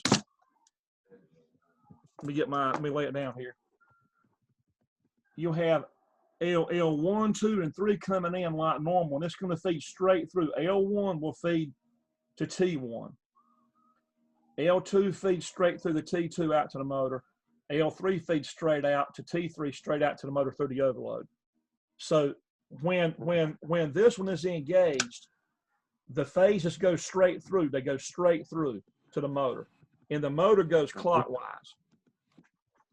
If you energize the reverse side, then what happens is 1 and 3 get reversed on the bottom. If you look at the imprint, do you see the imprint? Do you see the imprint in that plastic there? Yeah. Inside the plastic, there are copper bus bars that reverse 1 and 3. 2 and 2 stay the same, and then 3 and 1 trade through this plastic molded jumper with copper bars inside. So what happens is when you energize this side, then one comes through, and it goes through here, and it ends up at 3. 2 goes through like normal out to 2. So 2 doesn't change, and 1 and 3 flip over. 3 comes out, and when 3 gets through here, when it comes over to here, it leaves out of 1. So this bus bar that's plastic molded with copper bars inside, they actually reverse 1 and 3. So when you reverse 1 and 3 through that, and it reverses itself, then the motor goes counterclockwise. Yeah, I understand it. And because you hadn't had motor controls, that you get that in the spring. I think I'd heard Cashwell say something about it. I realized what it was when you started explaining. Your PLC is going to run this. Gotcha. You're going to write logic for this, okay? All right. So that's piece we're writing logic for right now. Huh? That's what we're writing logic for right now. Yeah, that's the one. Yeah, that's the second one I put on there today is for this. Gotcha. All right. Thank you. You got two contactors and 1 overload, because both of them merge. The forward merges into it through some solid stabs in here, and then the reverse merges in through that bus bar. There's copper lines that are down in there. You have to get way down in there and look. But down behind all of that, there's copper lines that are in there. This assembly can come apart.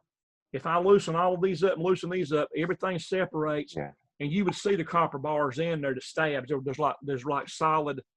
It looks like number 10 solid copper, like in residential. Is what it looks like. A solid copper bars in there. Yeah, I get it. I think wasn't there somebody else that you're looking at for secondary? Yep. But this is that's you'll do the emulator for that first, you know. Yeah, that's what I'm doing right now. Mm-hmm. Already. Okay. So I've already forgot who I was talking to. What were we doing? I don't remember. I know you finished me up. Right, I finished you up, and I think I got my emulator ready. Okay, I think we were just answering Roger's question about that, and I don't know if I was talking. Did I interrupt anybody else? don't think you're talking to anybody at the moment. Oh, okay. I don't remember. If I did, you help me remember because I forgot. Okay. If you were, they should speak up right now, right? Right. Just speak up if I've overlooked anybody. I see Colby's come in. Colby Pope, how you doing, man? Good. How you doing, Mr. Durwood? Pretty good. Pretty good. We're rolling, man. We're zooming. Tell your daddy we're zooming. I sure will. I will. Yep. Okay. So Benjamin, you said you have one. Yes, sir. And you got a real one. Okay. You want to do your screen share? Yeah. Give me 1 second. All right.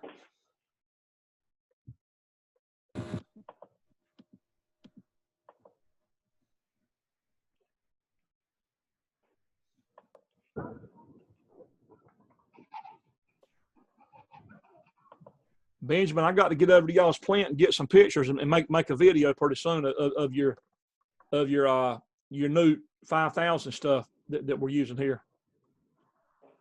Yes, sir.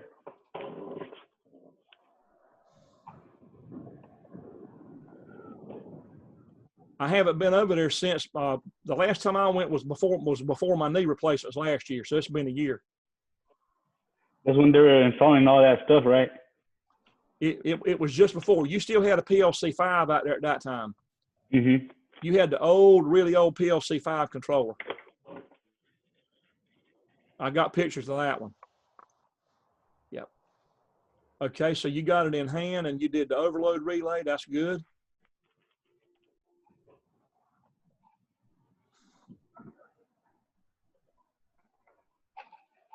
So your alarm come up back on because you hadn't cleared, you haven't reset your relay, your overload. So go back up to, right, exactly, yeah. It cleared it on both of those. And now you can clear the horn now by doing the reset push button. All right. Now try your high level float switch.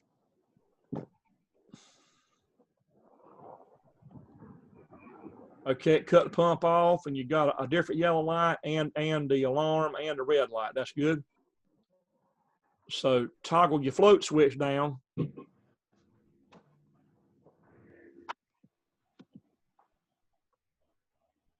Well, no, not the regular float, but the high level I meant, you know. Yeah, the high level. Yeah. Okay, good. That's okay. And so that's fine. Looks good. Okay, let me record it.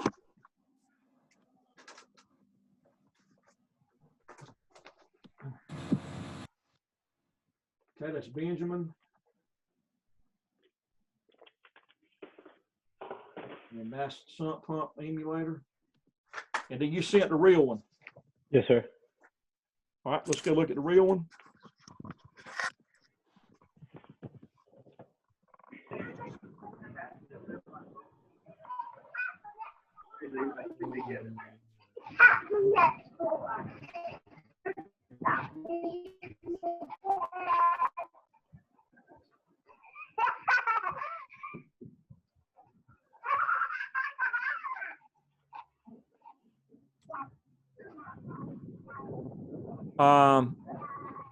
That was 7:30. Let's see. So for Justin, for Sokolowski, I've got your forward reverse I'm saving.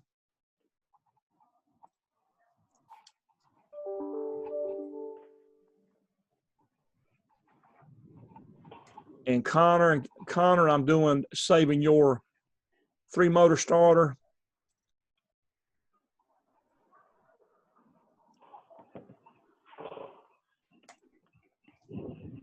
And Roger has sent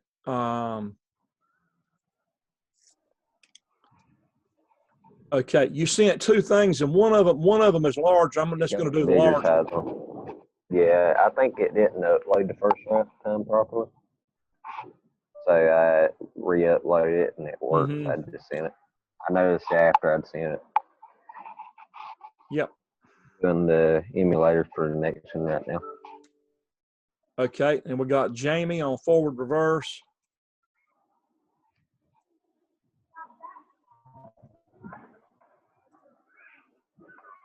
Eric on forward and reverse.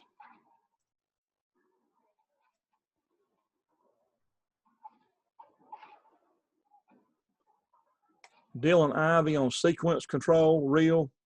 That's one I know we need to back up on that one.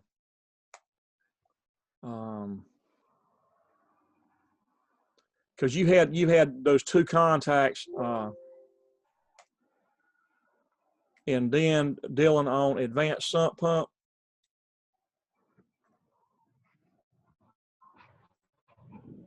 Okay, I think that's got us caught up on emails.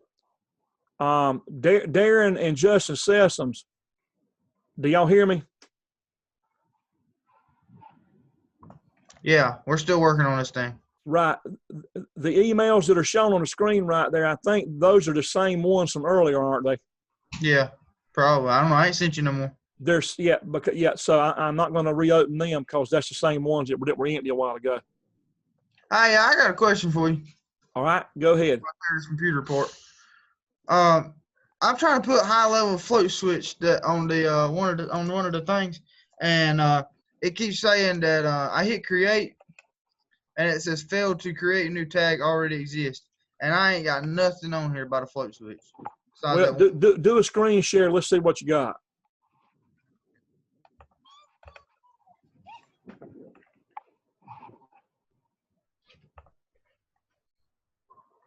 Can you see? Yep. See, So, right. See, I'm trying to put it right. I'm trying to hit, and I hit create, and it says that. Because you've already used that tag. I ain't used that tag. So listen, X that screen out.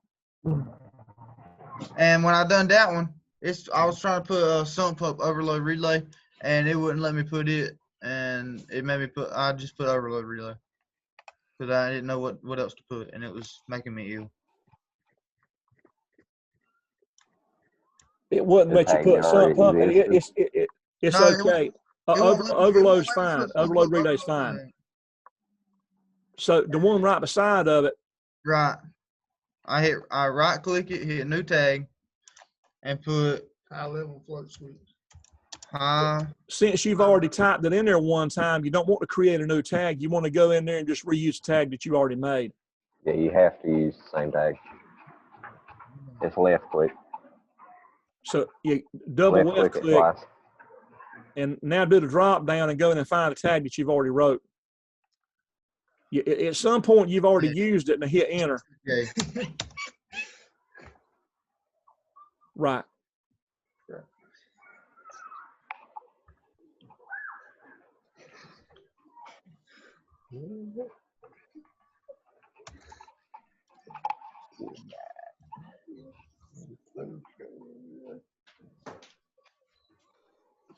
Now you're fine. All right, I got it now. You need to go ahead and go to your output now. I'll get it now. I'll let you know when I'm done. Okay. All right. All right. Appreciate it. Okay. So we were looking at help me remember, guys. Who are we going to check? You were looking for my real PLC. Right. Okay. You got to help me remember because I get all twisted around here and I lose track real easy where we were. You just overlook that. When you get over 50, you know what I'm talking about.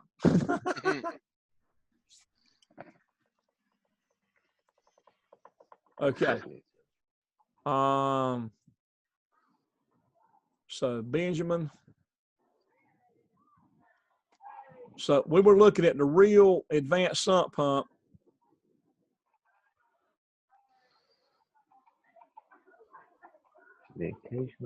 And how do I download, Benjamin? Give me a second. All right, communications. Who active? The AB internet. 130, and download. Do you ever see Francisco using a computer? Laptop any? Not much, just to check, how many feet of lumber we're running or stuff like that. Right. But he's usually doing like maintenance work. Yep.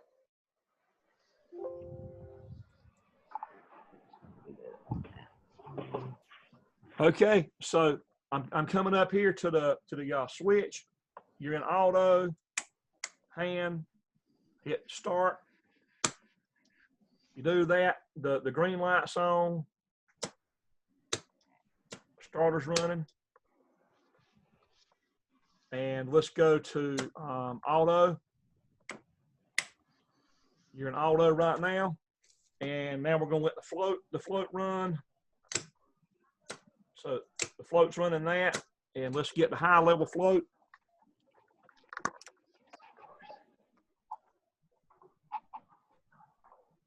See if I can get you a decent position there. So I've got it back way out to see both floats. There goes the bottom float and then the top float. I got to kind of get a hold of both of them.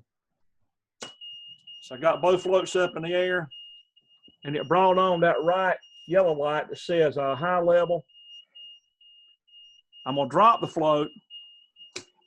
When I drop it, when just the high level float drops and then the low one is still on, you still got water, but you don't have a high level condition anymore. See that? Yes, sir. So the yellow light goes away instantly, but the alarm does not go away. So we got to clear the alarm by coming way over here and doing that. So even though that high may slosh up briefly like that, just a brief moment. The light.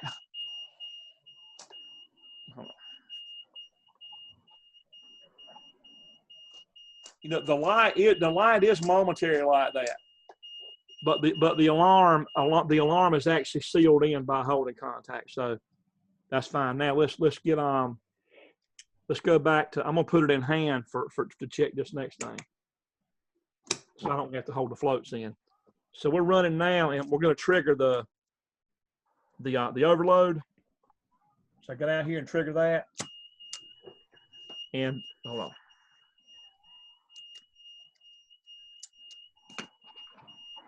You get your left yellow light on for overload, and it also triggered the alarm horn.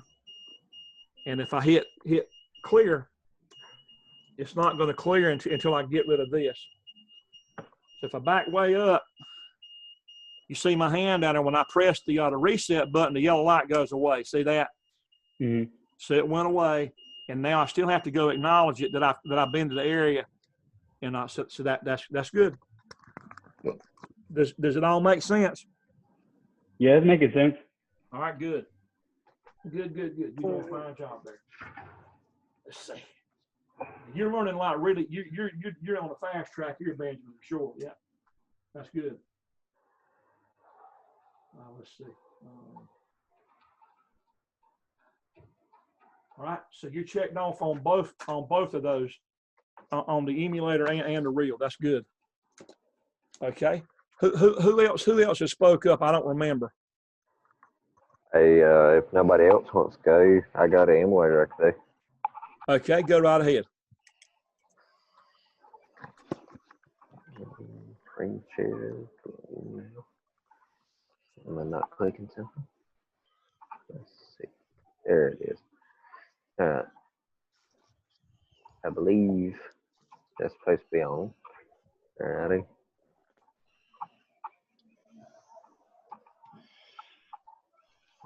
So that comes on. With that one, we haven't discussed with everybody about the interlocks that are used with forward and reverse.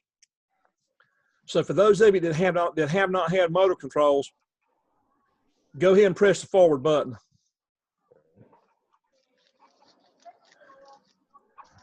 Now he toggled on the forward button, and what that did is it brought on the forward coil, which if you look over here in the camera, it brought on the left that left contactor that I've got in my hand, or the left one came in. And when it pulls in, we don't want the forward and the reverse to be able to come on at the same time. Does this mean it broke this connection right here? Exactly. What he's pointing out right there shows you that when the forward kicks on, it has an interlock contact on the second rung on the reverse end that will prevent you from going in reverse. So right now, press reverse and you'll see that it won't go in reverse. You see that? Do y'all see when he's hitting reverse, the reverse coil's not coming on? Mm-hmm. Because the forward coil up top actually turned off an interlock contact that's on the reverse part, so that if you're running in forward, it's impossible to run in reverse. You cannot, you're not going to jam the machine up by going reverse and forward at the same time. Yeah. And then another issue that's even more major than that would be the fact that with this jumper set right here that I'm pointing at in the webcam, the jumper set on the bottom that actually reverses 1 and 3 below the starter. Here's what would happen is if you try to energize forward and reverse at the same time, what would happen is that phase 1 and phase 3 on the bottom would actually short circuit together and it would explode. You would have a terrible arc flash, arc blast, and somebody could really get injured or killed, and you could have a lot of equipment damage if you energize forward and reverse at the same time, because again, when you're in forward, they go straight through. 1, 2, 3 goes straight through. When you're in reverse, they reverse, it goes 3, 2, 1 leaves out of here through the bottom bus bar. So if both of them got energized, it would actually bring 1 and 3 together at the bottom, and it would cause basically an explosion. It could, okay. It would be a major circuit trip, and it could be some serious damage. It could be. That portion is not shown on your diagram. I'll get into that part. I can go ahead and show you real quick about the jumper section here. So, because again, since we're getting into it and everybody's watching, the jumper set here at the bottom of that forward and reverse starter, I'm going to show you what this looks like, one entire circuit really quick. So let's go over that. Yeah, because you didn't have motor controls. So let me show you really quick from motor controls. Let me cut this here off. Let me find the diagram real quick, and I'm not going to linger on this. Durwood, are we getting to that PLC battery or not? I don't know. It depends on. We can take a minute and get into it. Just remind me. Yeah. Yeah.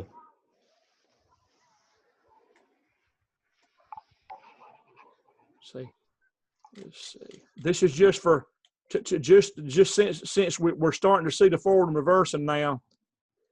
Let's go in and take a look at a picture of the entire circuit, so that you're going to understand why you can't have forward and reverse at the same time. Just how big of a danger it would be.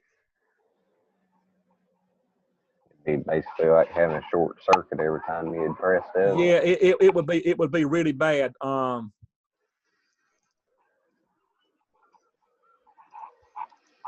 on. Let's see.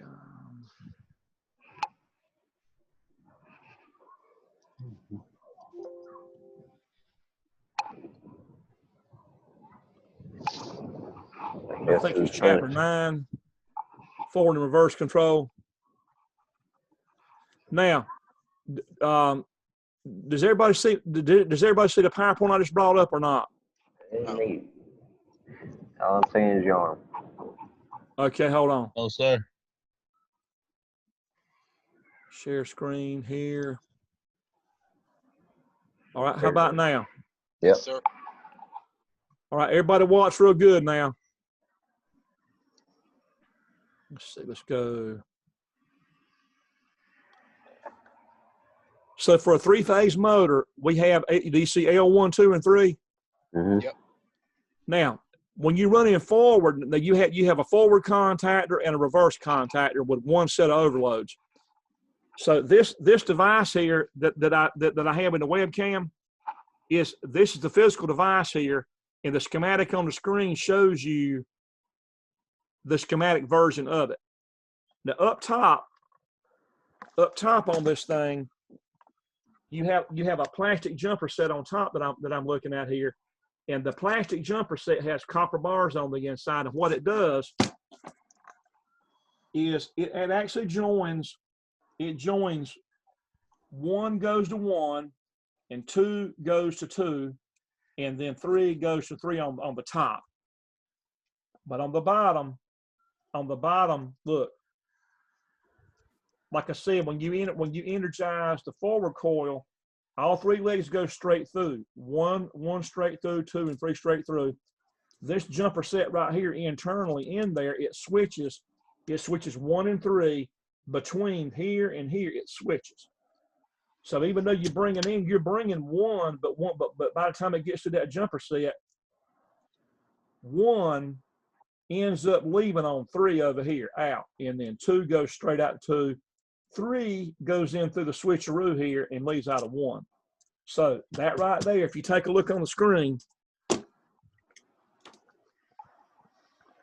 you follow the mouse here.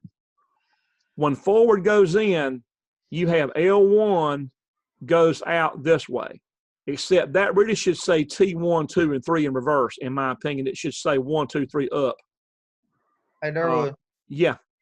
I finished that logic, that advanced something. I ain't got it saved in there as advanced though. That's fine. You want to look at it? Yep, we'll take it. Let me finish this talk right here, and then you tell me. We're going to do a screen share real quick. Let's see you run it, okay? Now, everybody watch here. For those of you that have not had motor controls, and I know that it would be Roger and Justin Sokolowski and who else has Eric and Benjamin. Okay, I think probably most everybody else has had motor controls, I think.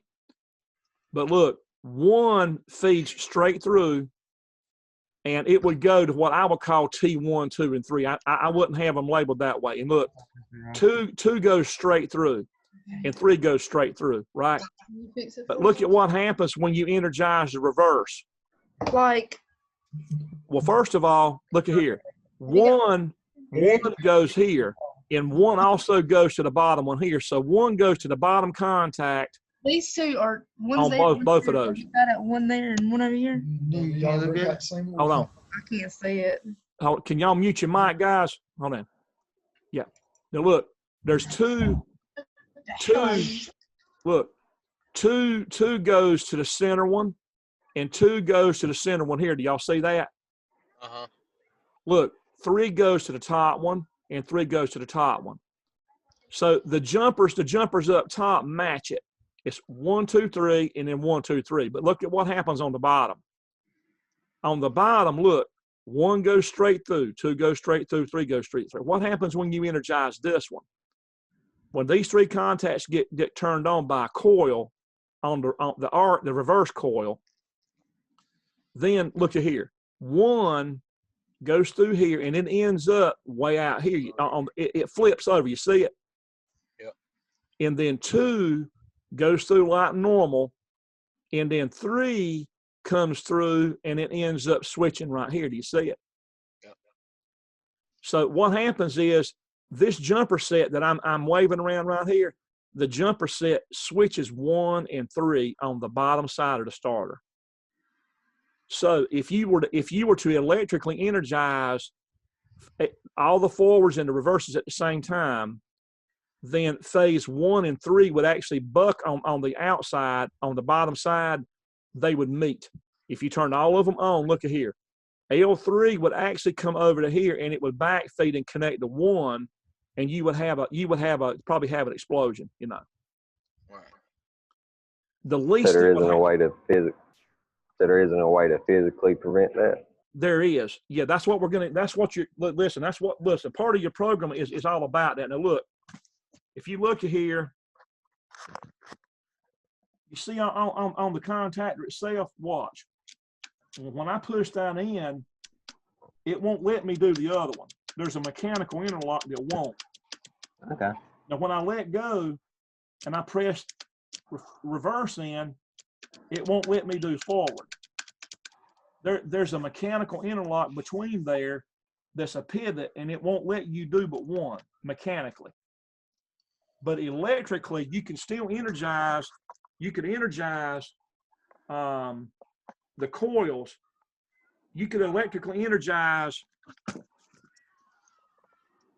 that coil and that coil. And if you try to energize both coils at the same time, you would have a very loud buzzing, and internally it would be fighting each other, trying to make it go in, even though it couldn't. It would be a loud chattering noise, and I've heard it before in the shop when somebody wired something wrong, and another instructor did not inspect it properly, and they told somebody to turn something on, and it tried to bring both of them in, but it's sitting there and it chattered and it made a loud noise across the shop, and I told them to shut it off. Something was wired wrong, and so let's look at how you prevent that from happening. So the goal here is to keep. You want to prevent that coil and that coil from being turned on at the same time in your control circuit. So this is what's going on.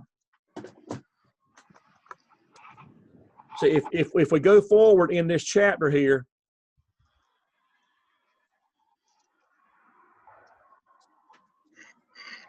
mechanical interlocking is what's built into it.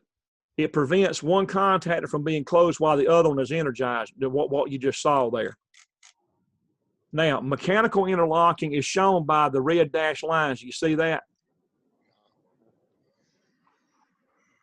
Do y'all see the PowerPoint there? Yes, sir.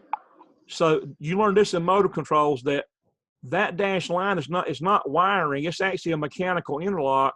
That if you have that coil made, there's a mechanical link that prevents this one from pulling in mechanically. Now, so that's called mechanical interlocking. And then you have the electrical interlocking. Now, the method you're going to use for electrical interlocking is not this one. That's with push buttons. You're doing this. So basically you have this, guys. When you press the forward button, the only way the forward signal can get to the forward coil is if the reverse, the R, the normally closed R, if it's actually made, and it'll be made when this R coil is not on. So do you see me pointing at the R coil? Yep. Yeah. If the R coil is not energized, if it's not, this will be made, and this gives permission for you to get a signal to the forward coil. Now, when the forward pulls in, that forward coil controls not only a holding contact here, this F here, but that F coil also pops open an interlock that's down here in front of R, so that when the forward is energized, it causes a holding contact to seal in here.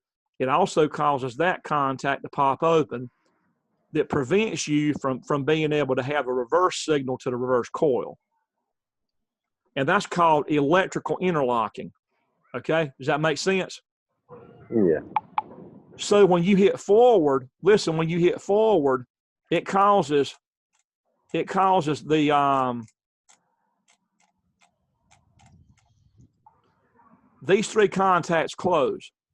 When you hit when you have to go back and hit the stop button to open these up before it'll let you turn these on. And when you turn these on, then you're going to get a counterclockwise rotation. If you do these, you get clockwise rotation. Okay, does that make sense? So you're getting a little taste of motor controls in with this because they're married. Okay, they're together now. So you're in forward, and you can't go to reverse until you hit stop. When you hit stop, then it de-energizes this section. This reopens, that recloses. Both of these reclose. I mean, they're going to go back to square one. Whichever one of these was running, the forward will de-energize. It'll actually let that reclose, and that'll reopen. And then you have a chance to press reverse because this has been released back closed again. When that de-energized and when you press reverse, then it goes through a interlock or permission contact. It pulls into our coil, and when R happens here, it brings in a holding contact here, plus what happens here. That'll go on. That'll pop open. Yep. That'll open up, which will prevent, it'll keep you from being able to energize the forward coil. So these are the electrical interlocks. But look, how about the dash lines? What did I say the dash lines were? Mechanical. Mechanical interlocks. The mechanical interlocks is where, and I'm gonna cut screen share off and let you see a large view here of this starter. Now, you see that starter? Now watch. Do you see the camera good? Yes, sir. Yeah. I'm gonna press in on forward and look at what happens here. It won't let that go in. You see, it's not gonna let it go in. See? It goes in a little bit, but it ain't going in all the way. Now watch, I let go of this one. I press that one in all the way. You see how far it goes in? But look at here. It won't let that go in far enough, you see? I let go of that one, then I can go all the way in here. You see it? Yep. That's the centerpiece there. The centerpiece behind this, behind that plastic wedge in there, there's a mechanical interlock in there inside that module that does the mechanical interlocking. There's auxiliary contacts in the center section of it that are normally open and normally closed. It's got both normally open and normally closed on the top and bottom. There's a normally closed there, and then there's normally open in the back section that you can't see because of the bus bars in there. It's hard to see it with the webcam. Well, actually, hold on. This setup here, these two screws are for normally closed. That's a normally closed interlock for reverse. These two screws here are normally closed interlock for that's controlled by forward. So when forward kicks in, that normally closed set opens up. When reverse kicks in, then this normally closed set over here pops open. So these are the real physical interlock contacts, the electrical contacts that are electrical interlocks if you do it with no PLC. And then embedded in this thing, if you go deep inside that module, back in here, then you have the mechanical part that prevents it from going in. And I can actually show you, if you give me a second. I've got one of them here. Let me dig it out.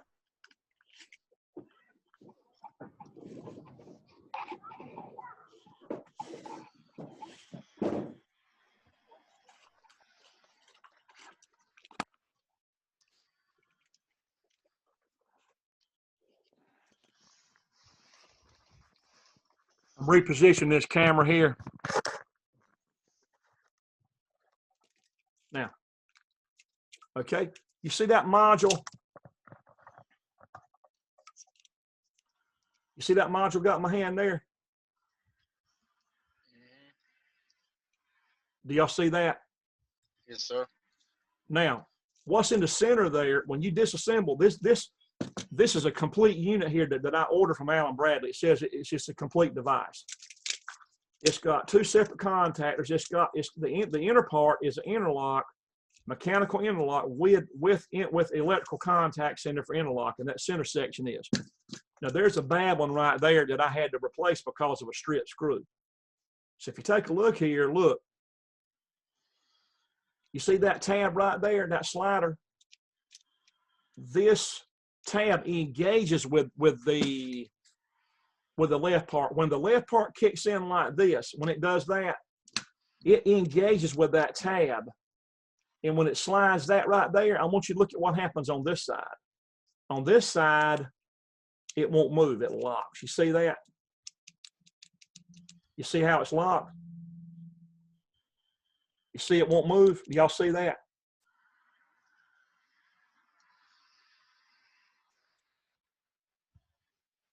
Y'all getting real quiet on me there. Yeah. Okay, so look, if you're in forward right now, if you're in forward, it won't let you go in reverse. Now, if I let go of this, there's a spring. You see the spring? Yes, sir. If I let go of it and they both go home, now look, from this view, you can see that if I'm in forward, it won't let me go in reverse. If I let go of forward, I can go reverse. You see that? Right. If I'm in reverse, it won't let me go forward. See it? Yep. So there's a teeter-totter inside there, a mechanical interlock that will not let you mechanically, it won't let you do it even if you tried to. So basically, even if you were to energize electrically that coil and that one, here's what would happen, because I've heard it happen at school before. You would hear it trying to do it. You would hear a chatter, and it would be an awful noise. You'd hear it way across the shop. You would hear that.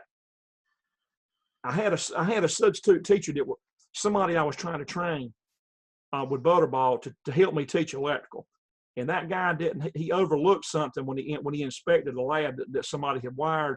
He told them to go ahead and turn this thing on, and when they did, it was one awful mess. And I happened to be in the shop with a curriculum class with one of your classes, and I heard that mess, and I hollered over it. I said, "Shut that thing off!" I said, "Somebody got it wired wrong," you know. And sure enough, they didn't have their interlock contacts wired in properly. That would have prevented that, you know. So you have electrical interlocks and mechanical built into that one unit, which is a very ingenious unit there that does that. So anyway, and see, I save stuff like this when it goes bad, because man, this is worth a picture's worth 1,000 words. You know what I'm saying? Mm-hmm. To see that is really worth a lot. You know. Now, so if you go back to the picture there. So that's the mechanical interlock. These are the electrical interlocks. And so if you flip on,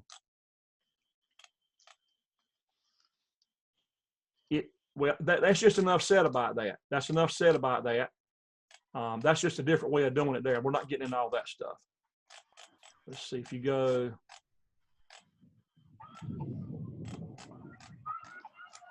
That's enough of that. But basically, you would see. Now, look up here. This is showing to you the entire circuit. This section down here is what you're going to do now with your programming. So when the forward kicks in, what you're not seeing here at my house is you're not seeing this part, okay? You're not seeing this part. I mean, you're going to see the contactor, the starters, but you're not seeing it run the motor. You know what I mean? That's what you're not seeing. Right. So you're writing logic for this, and your logic is going to control this up here. Does that make sense? Yeah, so it's not actually running the motor, it's getting right up to it. You're getting right up to that point to where you're controlling everything that would run the motor. Yeah, I got you. Okay.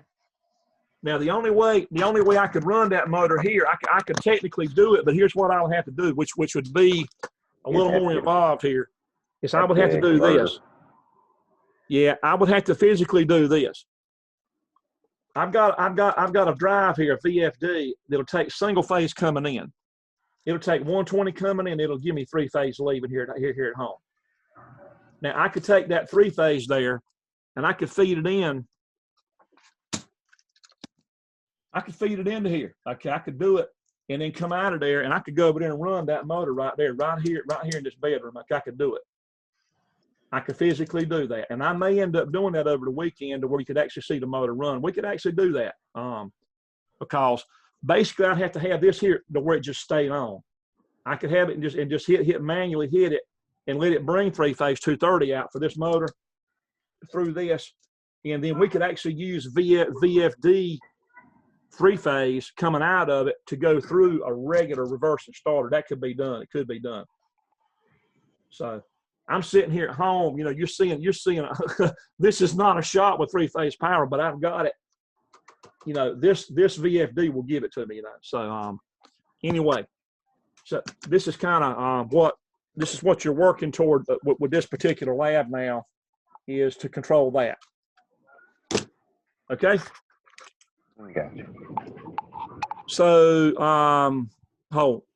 so we saw, Roger, we saw yours work correctly, right? Yeah. So You said it was.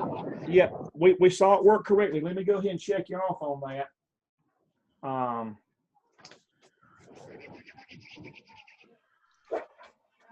And then whoever's next, I said, that's actually right, lab 16-1. Let's see. 16-1.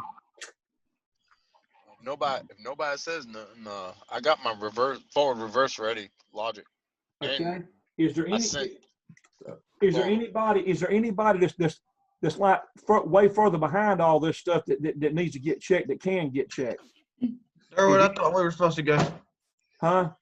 I thought we were supposed to show you what we just done. That's right. That's why I want you to help to speak up, because we got to get you guys caught up. Okay. Yep. If you speak up, then that'll help me remember. You want me to do a screen share? Yes, sir. Please do. Please. Okay.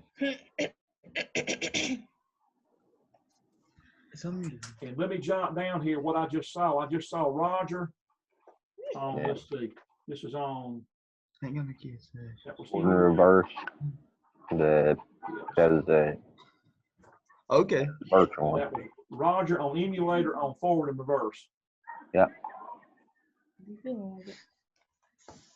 Okay, I've got you wrote down for that, Roger. Very good. So you can do your real one. Yes.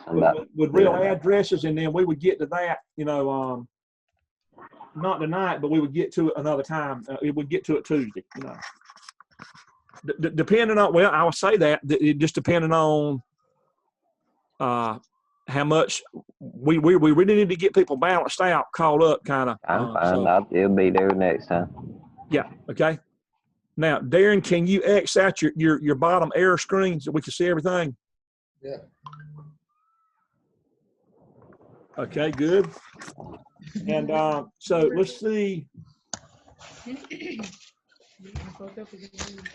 All right. So you got your overload, your high level float. Okay. Toggle your high level float off on line number 2, rung number 2. Okay, look, what it is, you have it down. Okay, let's examine the logic first. And then We ain't got it downloaded or nothing. We just finished it, get saved. That's all we've done. Right. Let's just see how it all looks. Overload looks good. The high level looks good.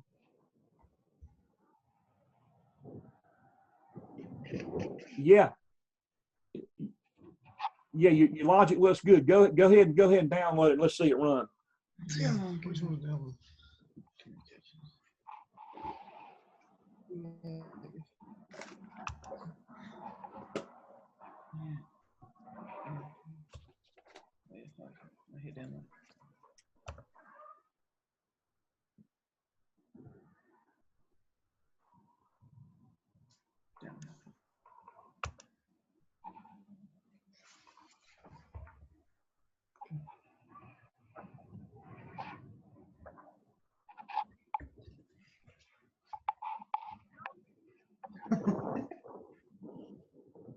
I think this is the best class session I've ever had. The best what?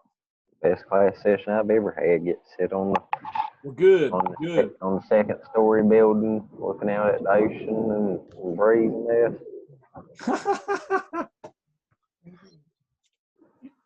Well, have you had you some good fresh seafood down there yet?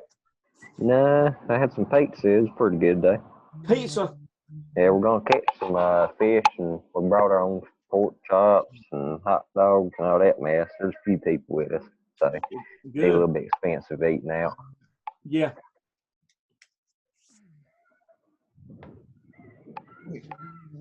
Okay. So Darren, go ahead and toggle whoever's running that there. Toggle on your hand switch.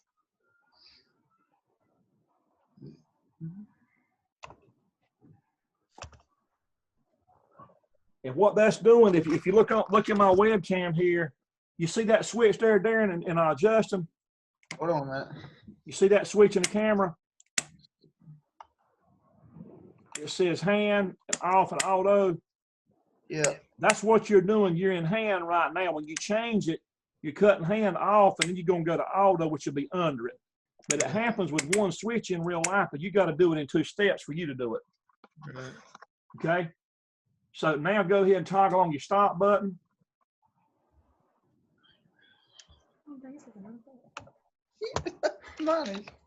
And toggle on your stop button. Okay, now toggle the start button on and off.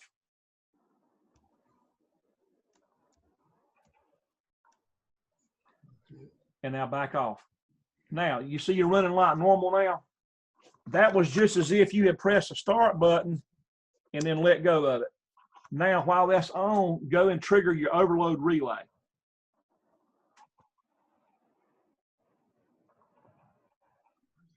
What is it? Oh. Sump pump overload relay.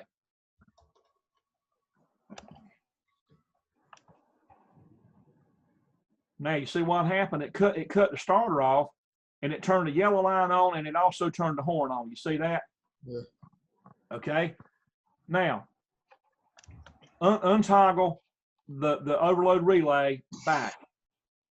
Now the yellow light went off, but how about the horn? Now you got to cut the horn on by hitting the reset PB.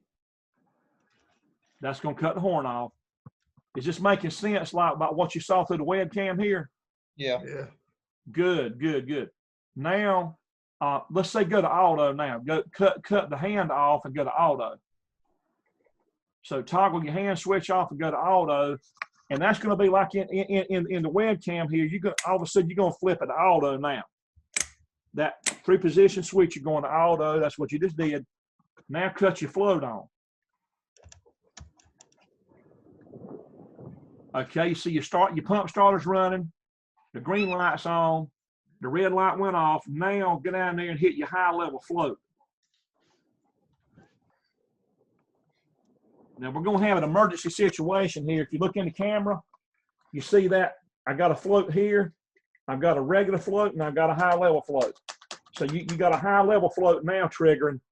And so that brought on a yellow light plus it cut the starter off and the red light come on. Okay, now, so now cut the high level float off, let it drop. And okay, now look, your reset button had not been released. So go back down on your alarm horn reset button. We didn't release that, so toggle it back. Now go back up and trigger your high level float again.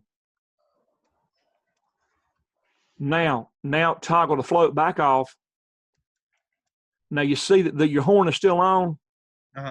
So now you've got to press, toggle, and release your push button to silence the alarm. You toggle and toggle again, and then that clears your alarm. Okay. All right. Makes sense? Yep. Now, so you're ready now to send the real one to me. So now listen, you're going to write this logic again, and you're going to do it for the real PLC that you did in the beginning, the Compact Logix PLC, not the emulator. And you're going to put the addresses in there that I emailed you today. Okay. Mm-hmm. Now look, let me get you a quick start on this. I want to help you get this done like super quick. So I'm going to get you started on it. Go to where it says remote run and go in that green window and do a drop down and go off. Go offline. Now, very carefully, go to the left where it says controller, Darren Justin. Now look, before you do that, listen, I'm going to show you a little trick here. Everybody watch good. Go up there to where it says File and hit File. And hit Save As. Everybody watch. It's going to save you a lot of time here. Now listen, go in there in the blue, down in the blue where it's got Darren Justin Logix Sump Pump, and just click one time. Now, hit the space bar.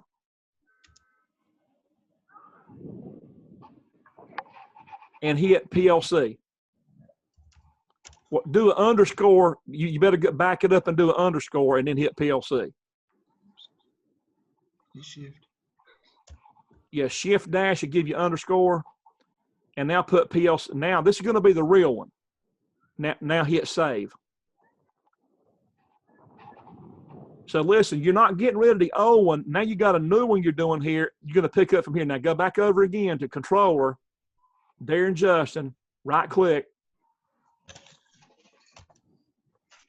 and hit properties. And now go under and change that controller type to the real one.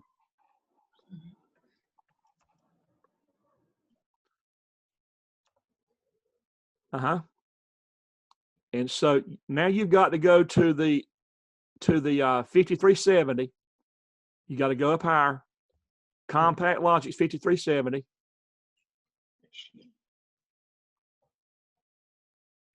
L24 ERQB1. That's it. Yeah. And now hit OK. Hit yes.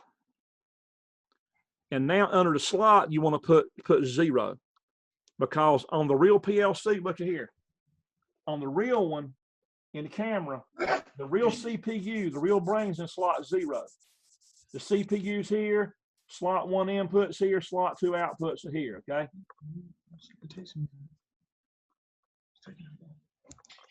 Now you can, I think you'll be able to switch from emulator to real and take a shortcut, but going in reverse is not a good idea.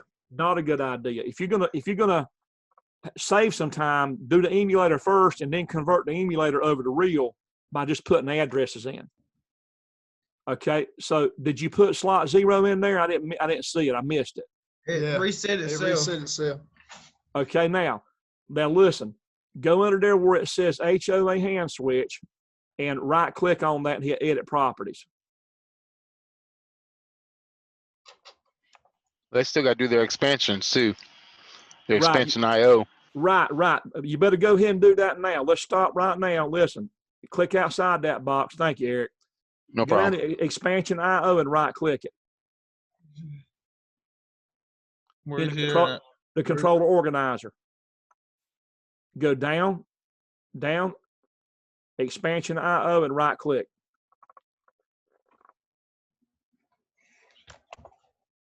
This is where you're going to add a module in there. Now look on the webcam up here. You see where I'm pointing now, guys, in the camera? This is slot 1. Slot 2, you've got to add it and tell it. You got to tell it what it's going to be. It's a 1769 OW16 is a model number of that module. And that's something that I've been giving y'all schematics. I put them in Moodle. I'm just going to tell you right now what it is, okay? So if you look on my the webcam here, you see right here for slot 2. Slot 2, it's a 1769 OW16. So you hit new module.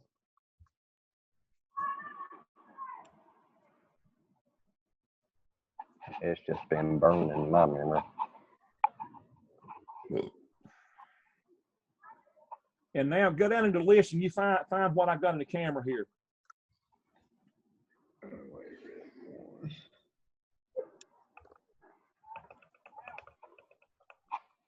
Now remember what we're doing right now. What you're doing right now, you got to do it on every project, because every project we're doing for the real one has got this same module in slot 2.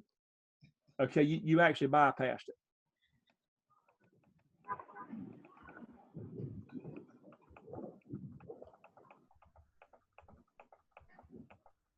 OW16.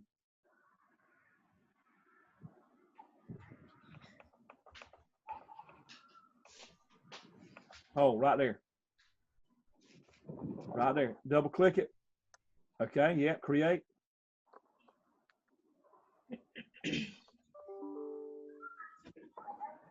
And now give it a name, call it relay output. Because it has 16 relay outputs on that module. And now under module definition, look at my webcam. What do you see here? It says firmware revision 3.1. This module is a newer module that I have here physically. It's newer than the software. So go into change, and you want to put 3.1 in there.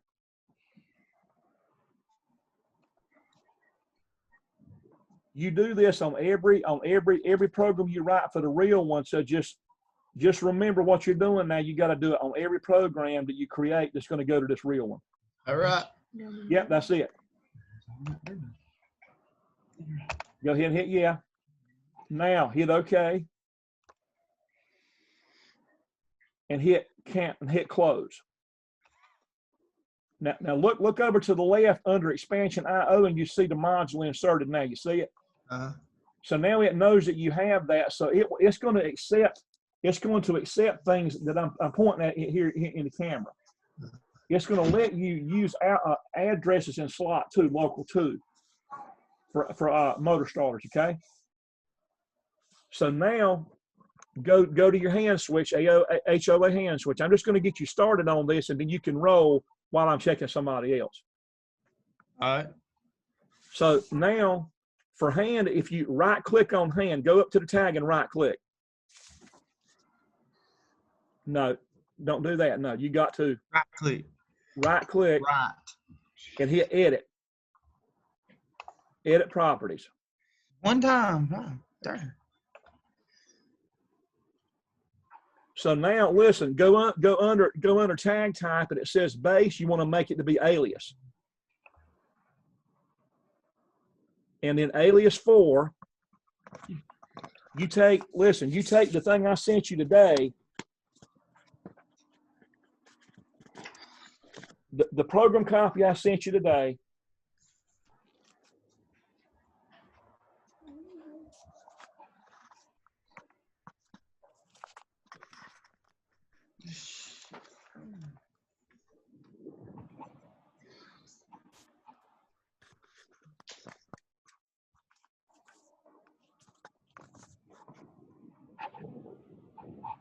can you read that in the camera? I've got it pulled up over here, Durwood. You got it pulled up. Listen, it's gonna be the input slot 1 data.2. So you got to scroll down. Scroll down until you find slot 1I.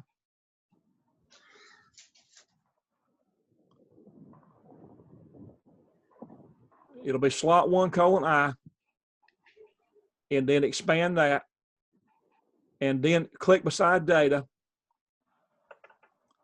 Do the drop down, and it's gonna be what? Data.2. And now hit apply. And then hit OK. Now listen to me good, guys.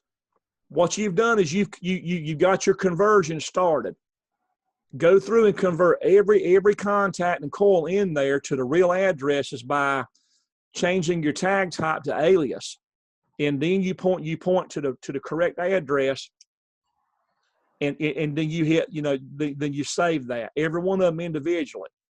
Okay. Now look, when some of them are going to be reused, it's going to show it. It's going to go ahead and update everything that's used in multiple locations. It's going to take care of that for you instantly. Okay. It'll cross-reference those addresses for you. So you go ahead and finish all of that out while I'm checking somebody else out. When you get done, do another screen share. We verify it, you email it to me, and then we check it tonight, okay? No. Okay? No.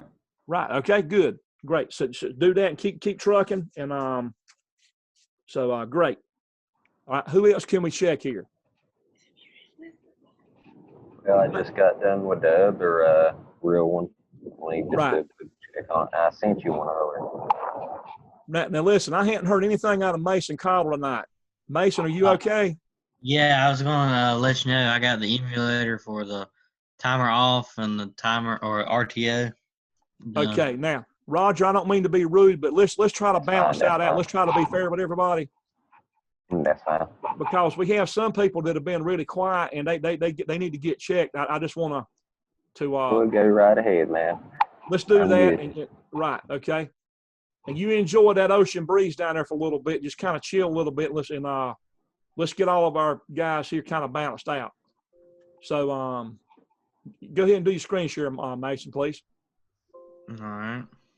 I see Victor just came in. Let me check Victor on the roll here. I've been here for a little while now. You've been in for a little while. I just noticed it, man. How's your day been? I'm pretty good so far. Well, Good. it was good. Good.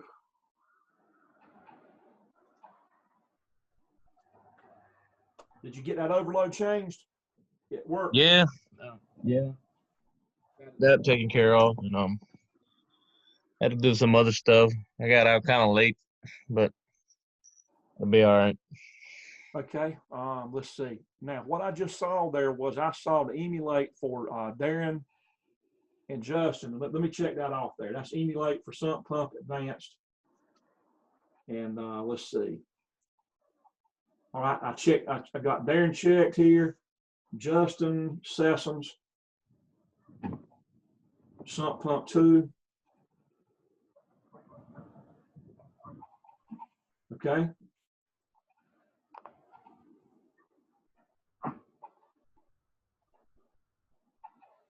And Sump Pump Emulator, regular. I got you guys down for that. Okay, Darren and Justin, I just recorded you down for the emulator on the basic sump pump, and also the one on the advanced. So you work on the real one, and then we can check it tonight. Okay. All right. So this is Mason on off delay. Okay. Go ahead. So your fan comes on instant with no delay. And then when you hit the stop button, it's going to start timing, and then it'll be like a post delay before it shuts off. Yeah. Good. Okay. Y'all don't have any ovens over there at that winery, do you, Mason? Or do you? We have to shrink our capsules. We have an oven we have a rotary oven that shrinks the caps onto the bottles. Okay. But, okay. So do you have a cool down fan in that oven? I bet you do. I'm sure we do. I don't really know, to be honest with you. So basically that you're rotating through the oven and it's doing it on a carousel, isn't it? Yes, sir. So it's doing it while it's moving. It's not sitting still. Yeah, that's Yeah, it has 6 ovens, and they go around and they'll pick up bottles, and it'll there's a pedestal that'll push it up into the bottle up into the oven, and it'll shrink the capsule onto the bottle. Okay.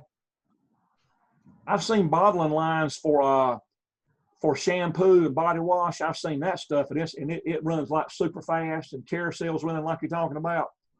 Yes, sir. It is mind-boggling to watch that stuff run. It runs super fast on what I saw. I used to work for Pepsi Bottle Ventures. Yeah. We used to do like 750 bottles per minute in the blow motor and fill them around the same. 750 Pepsis a minute. Aquafina bottles of water. Bottles, water. Yeah. Man. Okay. About 900 and some. I can't quite remember the number for the labeler machine. Wow. A minute. Yeah. Okay. Now, so for this one, you now hit your stop button now. You see how it kept your time? Mm-hmm. Okay. Now you got to restart it and let it finish. You can toggle the start button off. Okay. So now, even if you hit the stop button, you'll notice that it won't clear it. Yes, sir. So if you toggle that off and back on, see that's not going to clear it until you hit reset. There you go. Now that can be a manual function for a maintenance timer, or it can be an automatic function if it's an automatic thing like a lubrication that does it automatic. Yes, sir. It can time itself on lubrication cycles if you got a lube pump or something on the machine. Yes, sir. And then you had a chance to see the other night to where the RTO it'll hold the time when the power goes out. Did you see that? Yes, sir. Okay, good. All right. So I got you down for that one. I checked off on all three of them. And as far as you have you sent me some real ones, didn't you? I sent you the on delay, but I'm about to make these and I'll send them to you tonight. Okay, good. Yeah, I checked you off on the on delay on the real one. I seen it. Yes, sir. Okay, good. Okay. Who has not been Victor? Do you have anything that hadn't been checked, Victor? Did you send me? Did you send me anything today? No, I didn't get a chance to. Okay. I'll probably get started on it tomorrow and okay. All right. see how my day goes. Okay. Well, you got the weekend. I mean, we won't be back on till Tuesday, so. Yeah. Like I said, I'm doing class 2. Yep.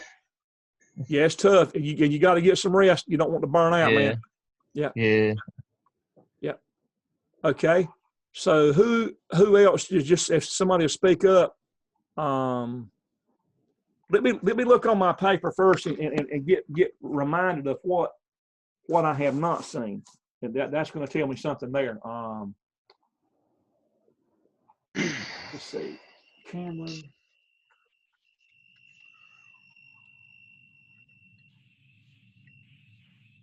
Okay. Cameron and Connor, how about on your sequence control?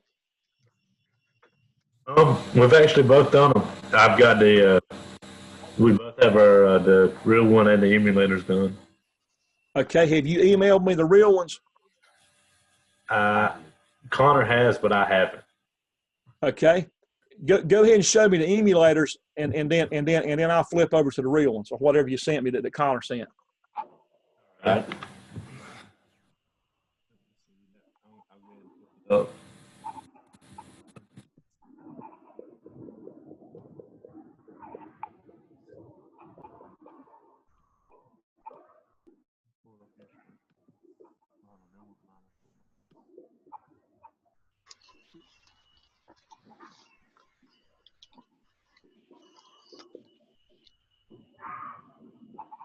Hard to pick them out sometimes. You've got so many in a line. Yeah, what I would do, try to go through and get rid of all of your backup copies, your BAKs. Yeah. That'll clean it up a lot. It really will. It really would. And we need to make a folder too for ourselves.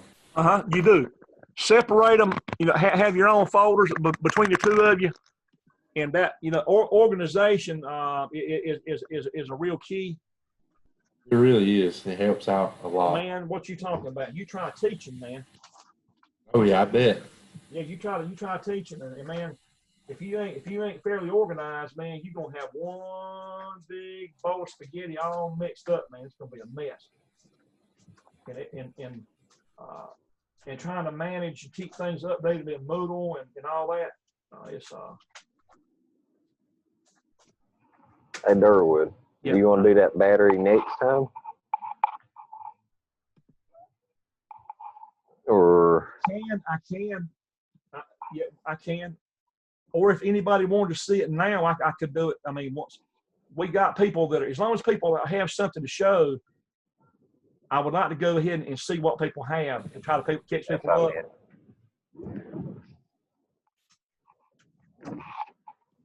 Hey Durwood, is everybody in here about the going to do Logic 500? Now let's ask that question. I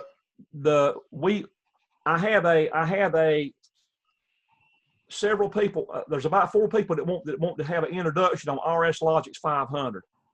I wouldn't mind it. Now, I'm sure there's somewhere gonna be. So number one, you would need to download the software. I sent you the serial number and the product key a few days ago for everybody to have a chance to download that software. Now, you don't download the emulator because the emulator is an old emulator. They never updated their emulator on 500, and it won't run on Windows 10.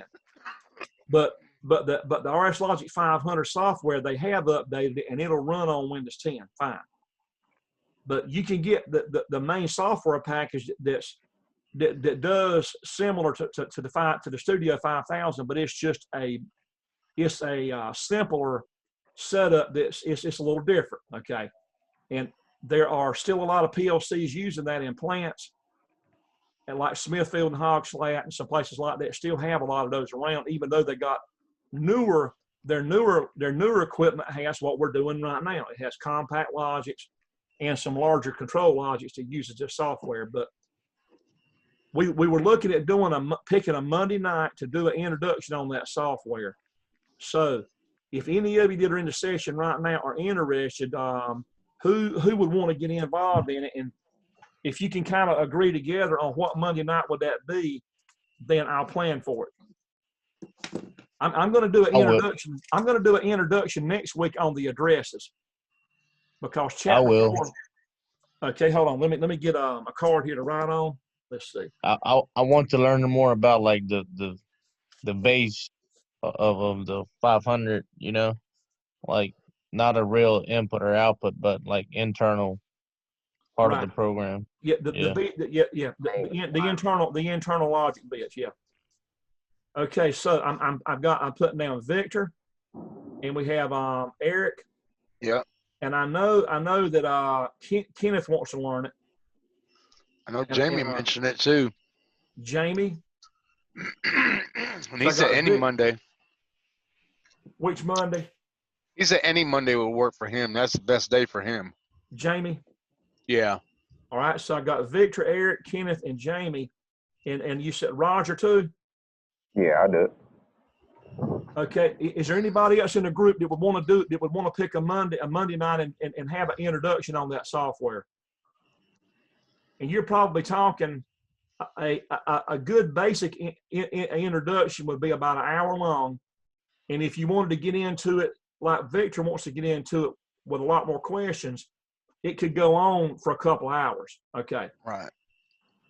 So what I would say is you could get into it and get a basic idea of what's going on with a real PLC. I've got one here. I'll set it up on a table here beside what I got now, and go through some real examples of how you would download to it, go online, and recognizing how to move around in it, you know, and about the addresses and all. So is that the ones those big old square box ones in the industrial system there? Yes, sir. It's the ones that are in the classroom in our shop classroom. It's those large ones. Yeah. Yeah.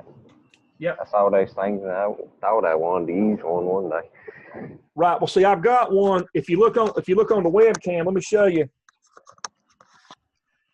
Way over there on that bed, you see over that controller, that big one on the bed over there?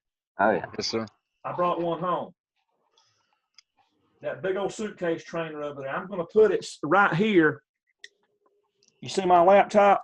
I'm going to put it on this Chester drawers right here by this mirror.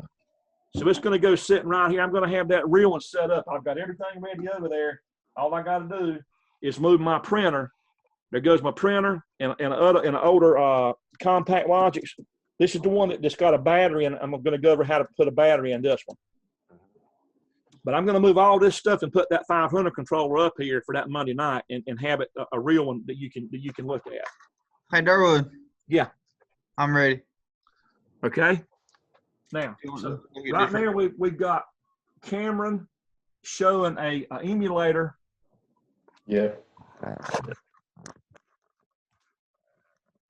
Okay. Now, so and then Justin, you speak up as soon as he's done, okay? Okay. We're going to go through what he has, and then when he's done, then you speak up, you remind me, okay? Okay. All right, so go ahead and toggle on and toggle off your start button. I see your first timer timing, and then the second starter come on, it's timing, and then the third one, that's good. Now trigger one of your overload relays. Okay, that shut everything off, good. And then toggle that back off. And then now just trigger one more time. Yes, sir, you're good. That's fine. That's it. All right, let me sign you off on that. You want to check mine now? I can pull up Connor's real quick. That's it. So that was Cameron. Okay, let me sign you off. That's good. Hey, Durwood, are we just checking everybody tonight, or are we doing anything else? We're testing because there's a lot of it to do. We got to get people called up. Yeah. We'll go ahead and get off. Y'all have a We'll have a good night. We'll save the battery thing. You help me remember. We'll save the battery thing for Tuesday. Okay. All right. And plus how to save programs to the SD card on this new PLC. Yeah. What about which Monday you want to do? Have you figured that out yet? Yeah. Monday. You guys talk among yourself. When would you want to do it? Would you want to do it this coming Monday or the following Monday? This needs to be done before July the 8th. Anybody have a preference? Hey, Mr. Durwood. Yeah. When are we doing that 4 to 20? It's in chapter 4 coming up. We're gonna work toward it next week. Probably Thursday. Maybe Thursday. If it's not Thursday of next week, then the Tuesday the following week. Okay.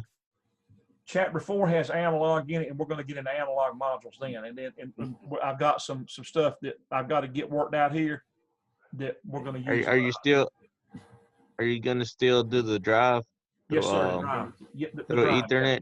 communication with the PLC, or it'll be. Well, when you're doing 4 to 20, it's not Ethernet. No. I'm talking about the VFD drive. Right. The VFD will interface with the PLC through 4 to 20. Oh, okay. Not Ethernet. All right. Yeah. This drive does not have an Ethernet port. It's got a DH1. It's got a DH1 port. It's not Ethernet. It doesn't have an Ethernet port on it. If you look right here, Victor, let's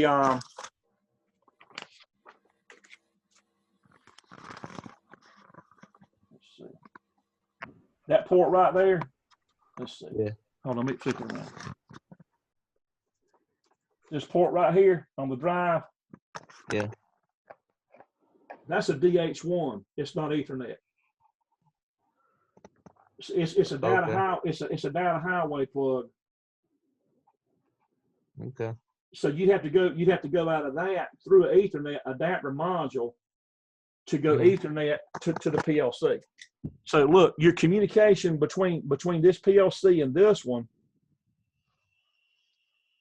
the speed reference for that speed pot would be 4 to 20. Okay, it would be a 4 to 20 milliamp. Oh, okay. Yeah, I get it. Okay, and then the stop of it, starting and stopping of it, it can be done here. I can just do it with hitting that the green start button and do it locally. Or if you wanted the PLC to actually turn the start signal on, then we would go out.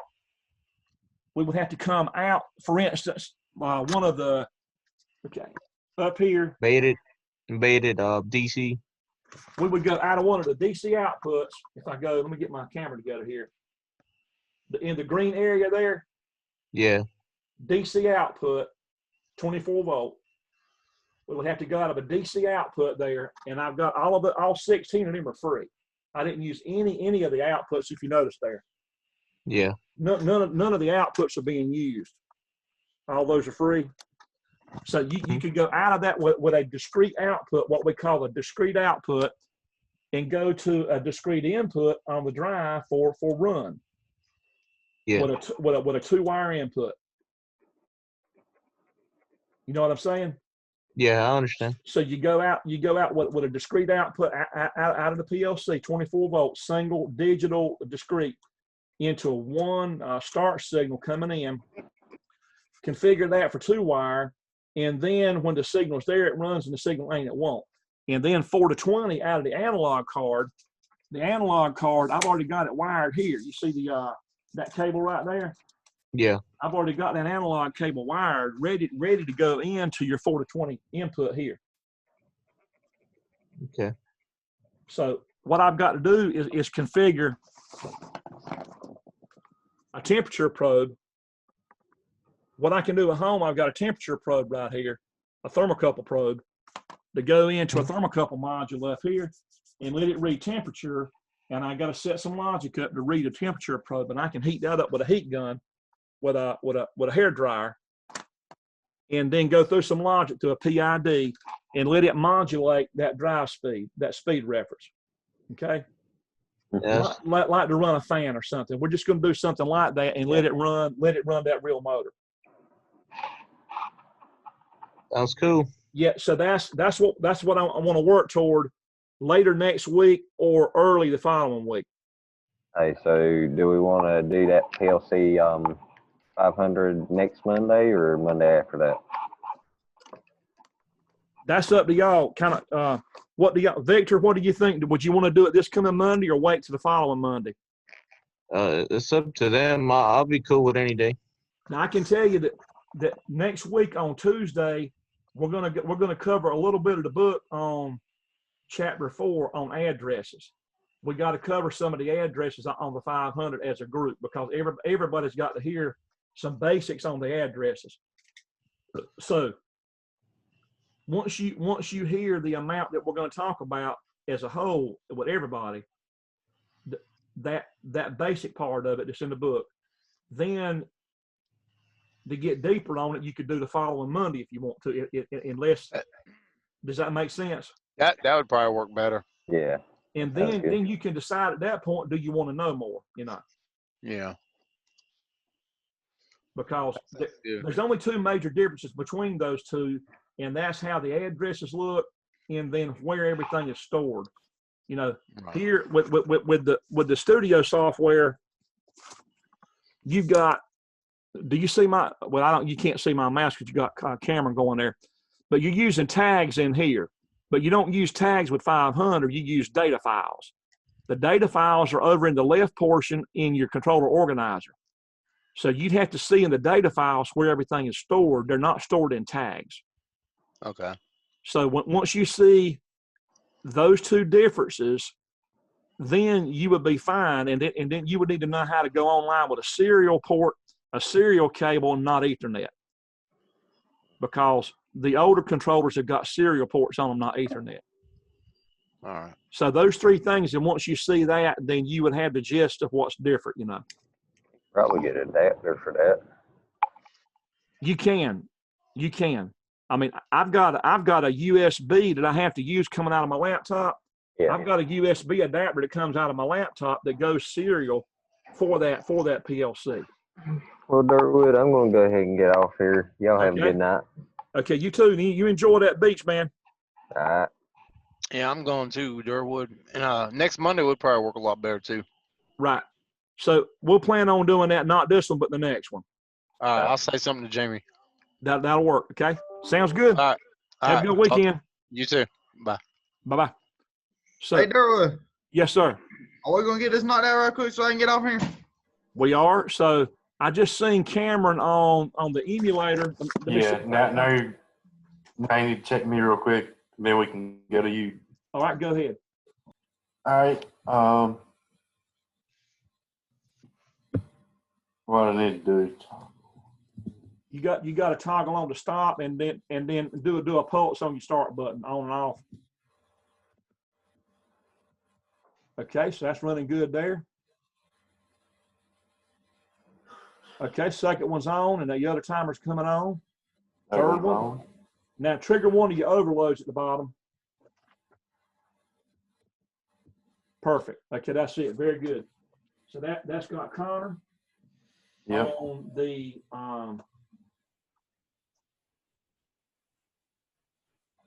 sequential control. And let's see. Yep. All right. Let's see, Connor and Cameron. We'll see you next class. Okay. So I've got both of you marked down for emulator version on that one. Yep.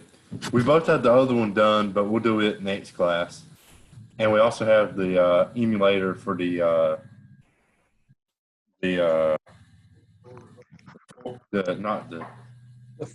advanced sump pump. Okay. So have you already emailed me those files that you just mentioned? Not yet. We're going to that. Okay, good. Okay. We'll do it before next class. That'll work. Sounds good. All right. See you later. You have a good one. Durwood, I just emailed you the off delay and the RTA. The real ones? Yes, sir. Okay. Let me check the email real quick. Let me check email Justin and Darren real quick, and then we're gonna watch your let's see. So yeah, we are.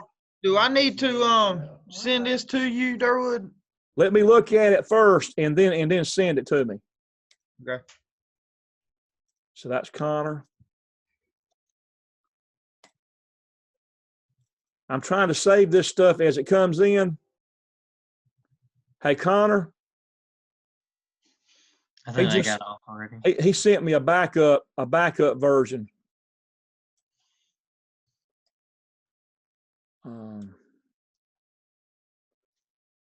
And I think I've already got Justin on the reverse. I'm gonna double check it. I believe I've already got Sokolowski's there.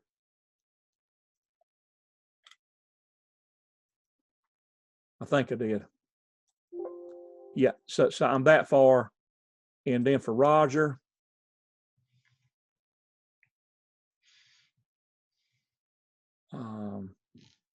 We've already checked Roger's on that one.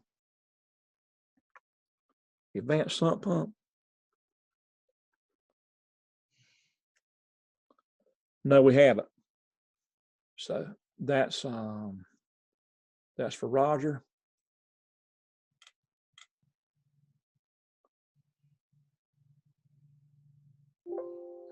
Well, I actually had saved it. Jamie, forward and reverse, and I think I've actually saved that there too. Jamie.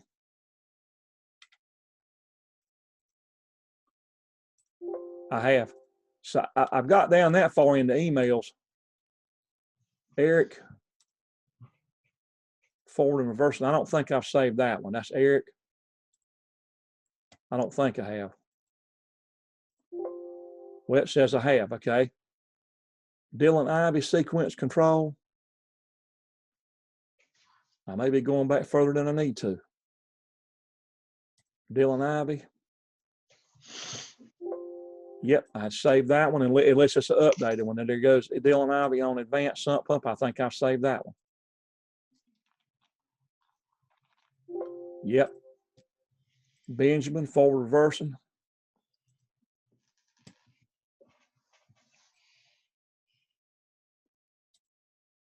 Now that's on the new stuff. Okay. Roger sent forward and reversing.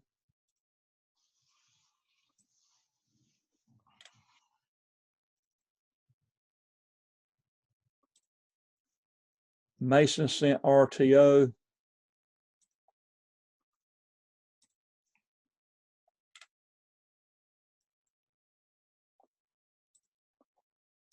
And he sent TOF.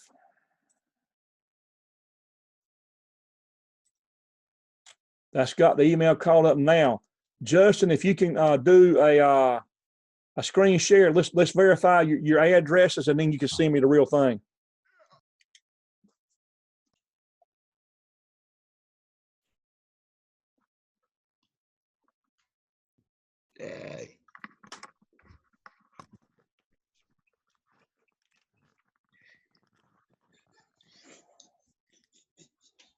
Okay, let me get the printout in front of me, and let's see. So you got input 2, input 3, 0, 1. Overload is 8. And the high level float is 11. Yep, you guys are cooking with gas, man. Now, 4. I'd rather it be charcoal. Well, it's charcoal. What you have your choice. You are cooking now. It's about time. Yeah. 3 and 6. You just got to stay. You got to keep that charcoal cooking, man. You can't let up on it now at all. Water fluid on it now. You got a whole bunch to do. And you can do it's good and wet charcoal there now. It don't burn too good. Sump pump 8. High level 11. There's some ice creams out here. Them ice cream cones. Put 5, output 9. Unless Dad ate them all out there while he was drunk. Drunk. Hey, bring me one. 11. Horn is 7. Input 7. Good. And then you have 6. Program is good. Email that to me. Let's run it. I'll do that from here. Do your have you hit save? I want to make sure I hit save, so I'm gonna do it again. Yeah. Okay. So now you want to pull up your email.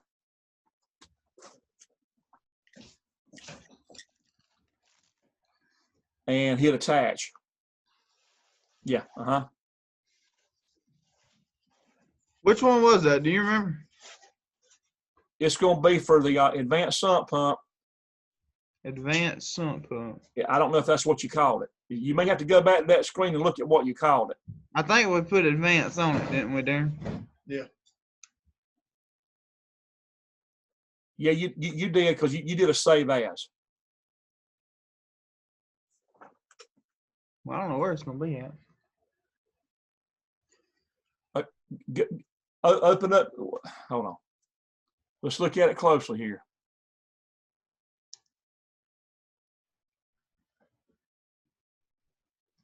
Have you gone all the way to the bottom of the? Yeah, I went all the way down.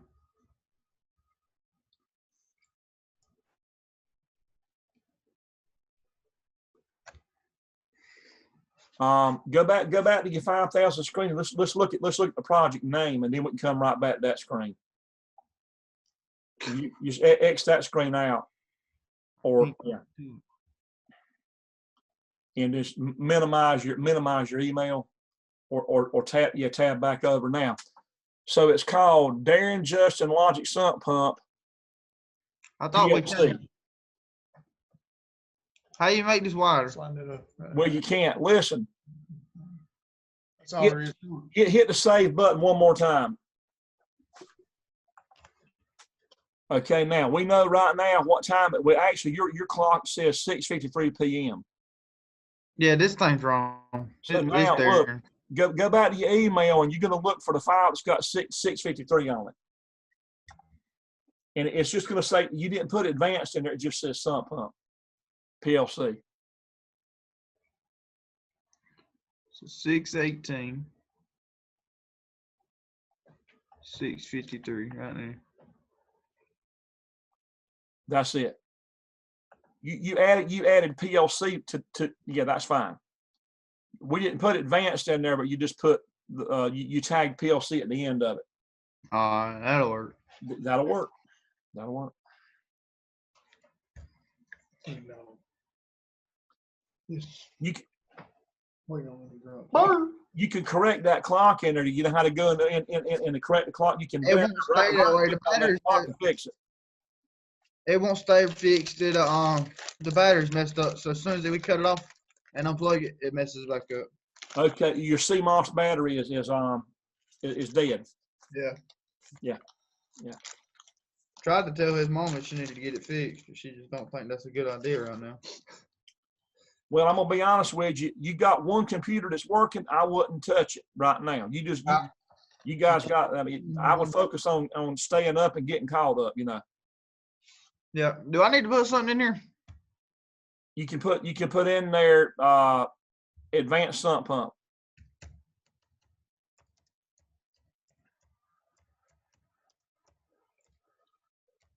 or just say Sump, and that's enough.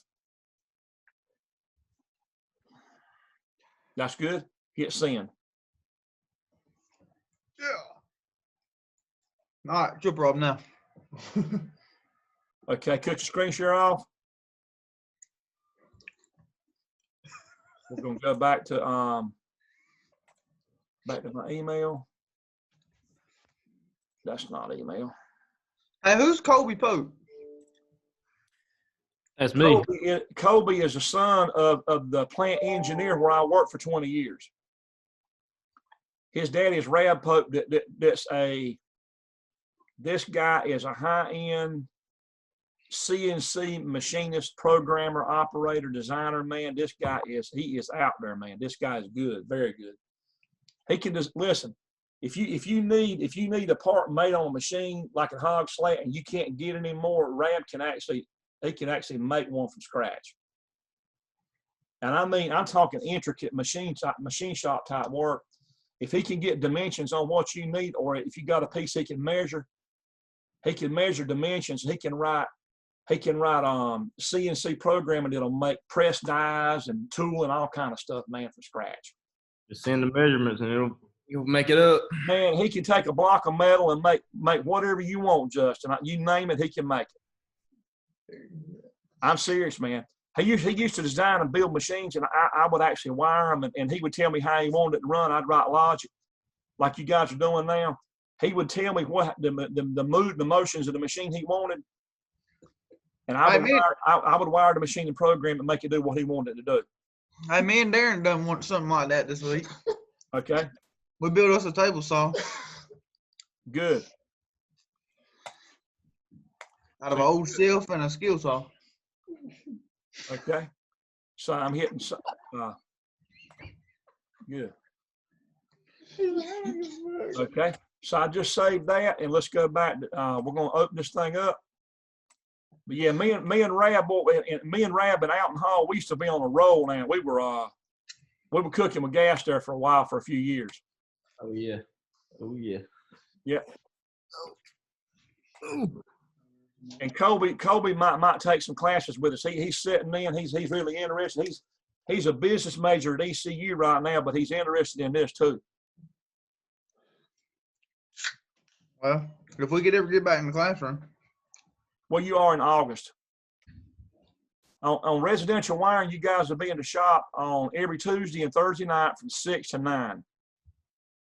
How long and then the lecture period that they're cutting out, I'm going to pre-record the lectures and put the links in Moodle, and you're going to have to watch the lectures on your own time and do Moodle assignments. So the lecture and the book portion is going to be done totally through Moodle and recordings. If you got questions about the book in residential, then you ask me at school from 6 to 9 on Tuesday and Thursday night. You ask me in person what you're not understanding about the chapters, but each weekend before the week starts, I'm going to go in and put the recordings. I'm going to make recordings at home. I'm going to lecture like 2 nights worth or an hour worth 2 times. And then I'll put those recordings in Moodle, the links. Then you go watch them, and you'll have worksheets you got to keep up with on your own time. There won't be class time at school to do it. But as far as you doing the worksheets, unless if you do them while you're waiting to get checked on the lab, you can do them that way. But you have to bring your computer out there and do them while we're in the shop. Maybe if you bring a laptop, you can work on them then while you're waiting to get checked on the lab. That would work. All right. But you would need to do it again while you're waiting to get checked if you're going to do any of it there at all. And then you can ask me questions there, So you get 3 hours and 3 hours a week there on campus doing the wiring, which you'll do a lot of hands-on, a lot. You'll learn how to wire every circuit you can imagine in a house, every one of them, any of them, you name it, you can do it. Ask Connor and Cameron, any of them, Roger Wilson, any of them just had it, and it's a really great class. So, Intro to Electricity, it's going to be, this is unusual, but it's a Tuesday class, but you're only going to be on campus with it on Tuesday from lunch 12 to 2. That's the lab portion. The labs will be on Tuesday. The classroom will be on Thursday on Zoom like I'm doing now. I'm going to do Zoom sessions from 12 to 2 on Thursday for the book portion. I'll lecture it live. If you can log on at 12 to 2 Thursday, then you can participate live in a lecture, but I will record them. So if you can't see it at that time, you go back and watch it, and then you do your work in Moodle, the worksheets. And so it's, they decided on it being a 50-50 thing, 50-50 lecture lab, to where it's really supposed to be more lab time, you know, but it's that stuff's what they're doing is I have no control in, none. So we'll make it work. We'll make it work. So those are the 2 electrical classes that I'm teaching in the fall. And if you're going to try to get the electrical certificate, you need both of those. So I've already got intro. Yeah, so you just need residential, and then you can get your certificate. Yeah, I'll be done after that. Yeah, you'll be done with a certificate. Yeah, that's good. Yeah. I don't think I'm gonna take no more electrical. I don't need no more for industrial maintenance. Well, if you're gonna get the degree, you do. There's another one you got to take in January. That's ELC 215. It's electrical maintenance on the automation system. That's in the back. So it's actually doing a lot of troubleshooting on PLCs like what you're learning now, but they're already programmed and wired on a real assembly line that's back between Ruben's office and the carpenter area. That class is the most advanced one that we have. You got to have that for the degree if you're going to get the degree. So I've asked for it to be done at nighttime in January, and it would run from 6 o'clock to 8:30 on Tuesdays and Thursday nights. So, Justin, that's one that you really ought to get too, because even if you're just getting just a certificate, it's a step above what you're doing as far as troubleshooting. You can ask anybody that's had a class. Ask Roger has logged out, but you do a lot of troubleshooting. It is very, very intense on troubleshooting. There's a lot to it. So, it's troubleshooting PLC systems that you're learning now, the Compact Logix with the Studio software. But you're going to do. I put a lot of bugs in that system, and it's mostly actually you having to debug problems that I put in there. So. Okay, so I got your program up, and now how do I download it? Tell me how to download it to the PLC. Go to communications. Communications. Who active? Okay. The bottom one. Now the bottom one, that's when you're going to download to the emulator with a virtual chassis. This is going to be a real PLC. Look. A real PLC. Oh, that you got to download that into the Ethernet, ain't you? Ethernet, that blue cable with the Ethernet. You see the the Ethernet port right there on the PLC, Ethernet IP. Yeah. So we're going to the real thing now. All right. So, all right. So how do I do that? Hit Ethernet. I'm going to expand the Ethernet driver. And then it shows me the only IP address here at my house. At school, you would see 6 different IP addresses. So I'm going to click that one, and this is the L24ER PLC with an address of this. And then what I hit download. Download, yes. And then when that screen pops up, you're going to hit download again. Right, there you go. Very good. Right. So you're not in person with it, but you are almost here. You know what I mean? Yeah. You're seeing how to do it, and you could actually do it yourself. Okay. So now let's get the camera position. Actually, okay, you're on the sump pump thing. So let's get the camera moved back up.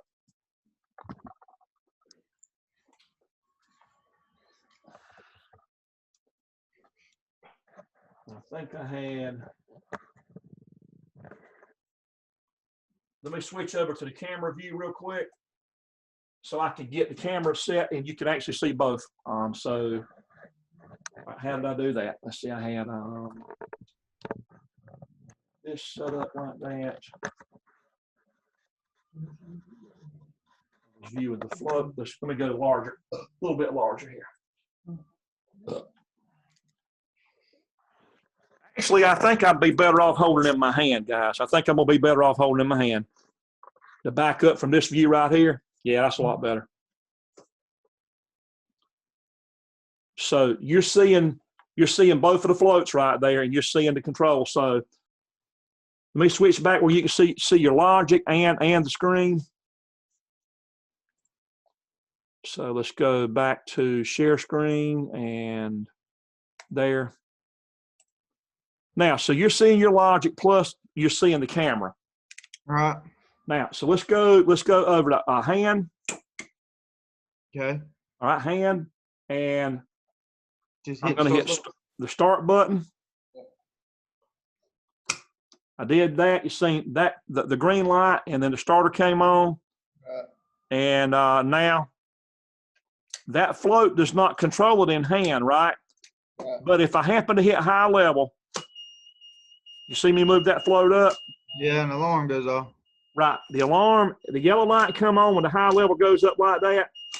And then I got to come over here and hit the reset. I did that. Now let's go back on. And now let's actually trip the overload. So we're going to come over here like this in the overload, and we're going to slide that test window over. I did that.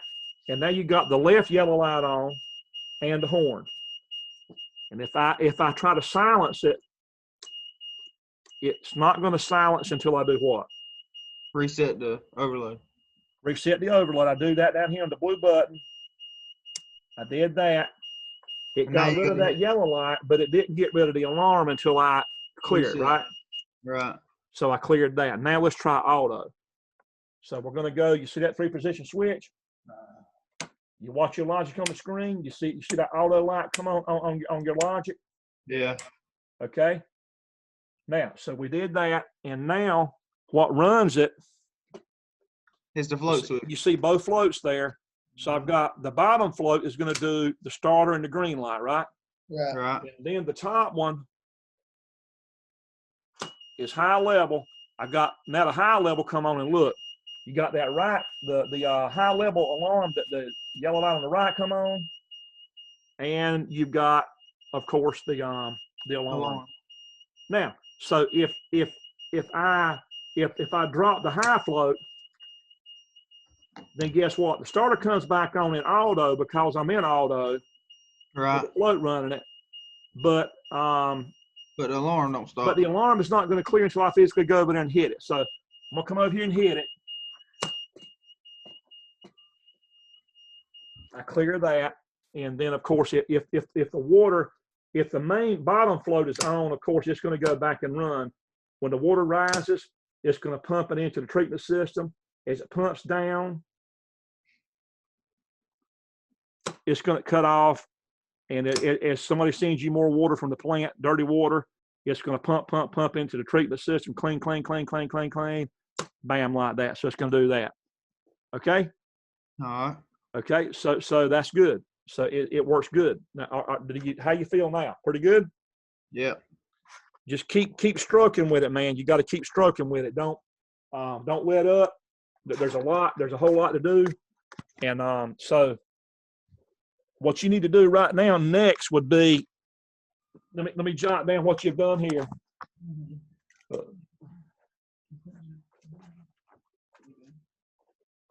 Let's see. So this is the real one. Advanced sump pump, and I got Darren marked down and Justin. Okay, so here you need to backtrack now and do. You sent me a latch program. No, you didn't ever send me a latch program that had anything in it. Right. So you need to go back and do the latch unlatch. Hold on just 1 second, Durwood. We'll see what we got going on with that. Let me cut my screen share off and see can you find a file that has it. We did like 4 the other night after you got off. Okay. If I you want to can, say there was at least 4 of them There that was we've 4 done. that we well, done. if you can do a screen share, you may find something that's ready to check. You may have it in there, and all of that stuff that's in there. You may have something that's ready to check. Hey, have you got the Basic Logic Emulator? I think that's the one that you did that Durwood done with us. I don't know. Did you do the emulator with us, Durwood? For what? Basic Logic? Yeah. Yeah. You showed me that the other night. Oh, okay. Well, That night that I was just helping you outside of class, that we were doing it on a different night, whatever night that was. right. You went over the emulator on Basic Logic and the real one, so that one's done. What about time sequence control? You ain't seen that one? I hadn't seen that one. Here you go. We got this one. We done that one the other night. It probably ain't right, but we're gonna look at it. Right. Let's see what you got.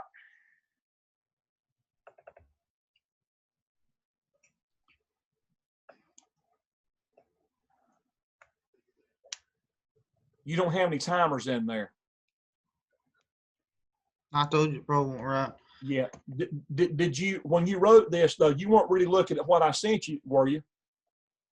I don't even know, to be honest with you. I was tired. It was late. We got off at like 12:30, 1 o'clock. Yeah, it was late. I was doing this late that night. Right, listen, did you get I sent everybody an email on that. Hold on. I didn't look at the email. I was looking at it on Moodle. Well, it's in Moodle too. Can you check? Yeah, hold on. I'm gonna pull it up on my laptop. Try to. Well, I no, can do it right here. listen, why don't you switch over right now where I can see what you're doing there. I did. Yeah, I see what you're doing there. When did you send it? Durwood? It's been a couple of days ago. Was it Monday or? I don't remember exactly what day it was. And we're talking about what program here now? Time sequence. Time sequence, okay. That should have been Tuesday. So I mean that's when we did it, but it would have been sent. We got it right here. Right. I think it says Tuesday. Sequence control. That's it. That's the right one. Yeah, I didn't look at this one. Well, look, listen. This is the wiring. That's the wiring. That's not the program. You need that to get the addresses there. The actual program. Let me find the hard copy of the program. I also sent y'all that too. That's the problem we were having the other night. Yes. We couldn't find the actual program. diagram. Yeah. Hold on. I think this is it. This is it. Yeah, that's it. Yeah, see, I ain't seen this. Yeah, we ain't seen this. Well, see, I sent it to you. Yeah. We just went off of what we had on Moodle. Well, that's in Moodle too. That's in Moodle. I didn't see this in Moodle. Yeah. You got to get in Moodle and you got to slow down and search it out. There's a lot in there. I put a lot in there, and I'm adding stuff almost twice a week. I'm adding stuff in there. Well, let's look at that other thing I've done.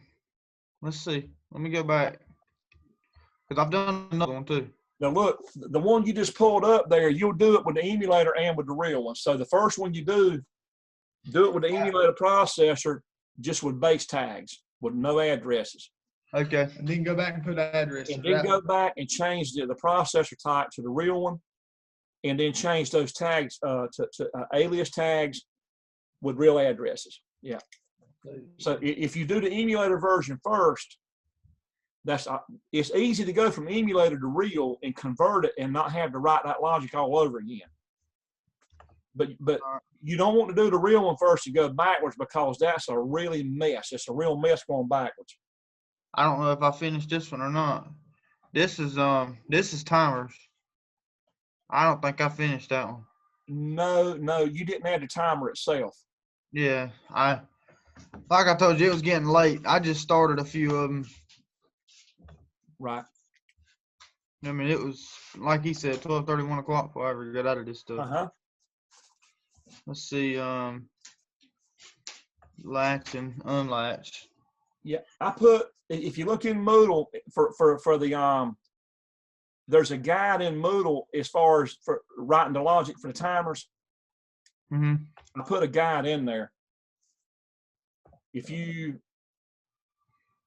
okay, so latch and unlatch, no, you've got to go by the guide, because what you're doing right there is Probably ain't looking at the right stuff in Moodle. No, that doesn't match really what I put in there. I'll go back and mess with them some more. It was late. Have you got? Can you pull up your Moodle and let's look at it, and let's make sure that you know what to look for.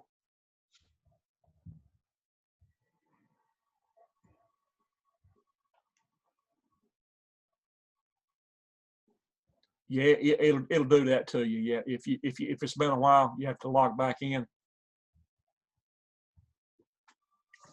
You have to get slack. You have to go out and go back in. You got to go out and go back in. Yeah, it does it. It does it to me. It does it to everybody.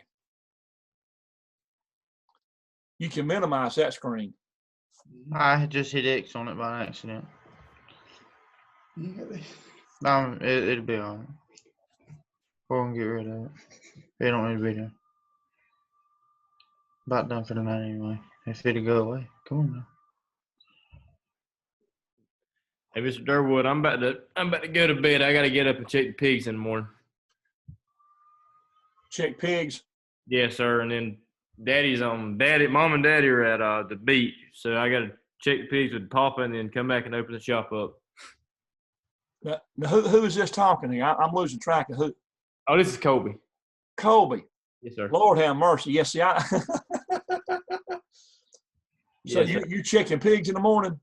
Yes, sir. We're they're finally getting pigs out, so we're checking them and getting the houses ready for the next load. But so you're helping your granddad, is that right?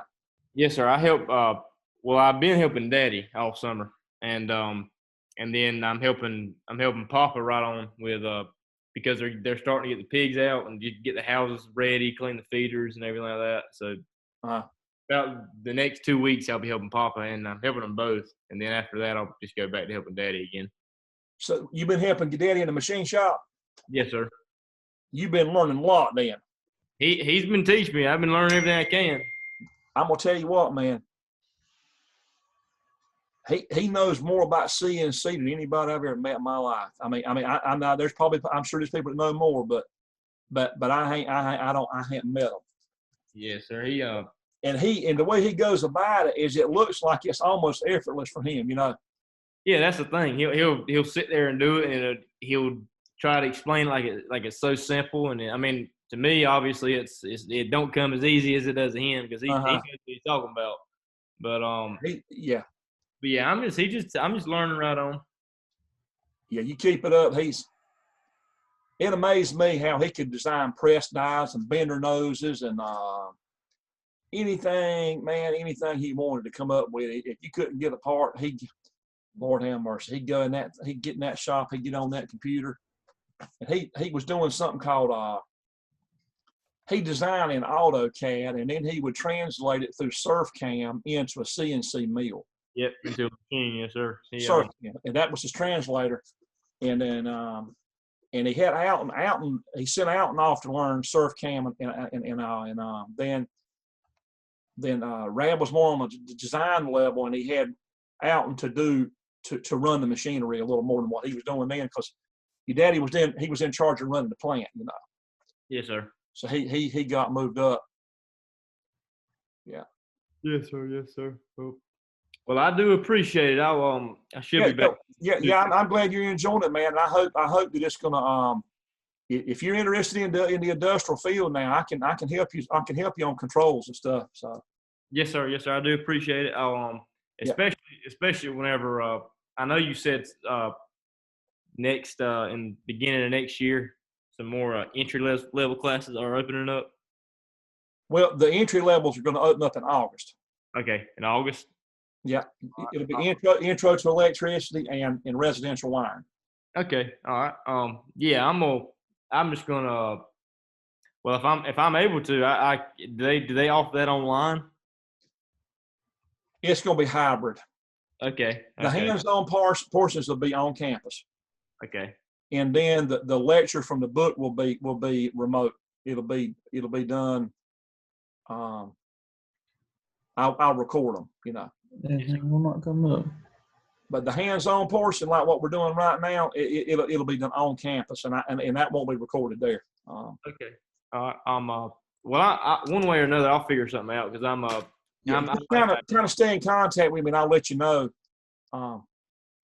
what's going on, and if you can take a face do them in a face-to-face and get the hands-on portion.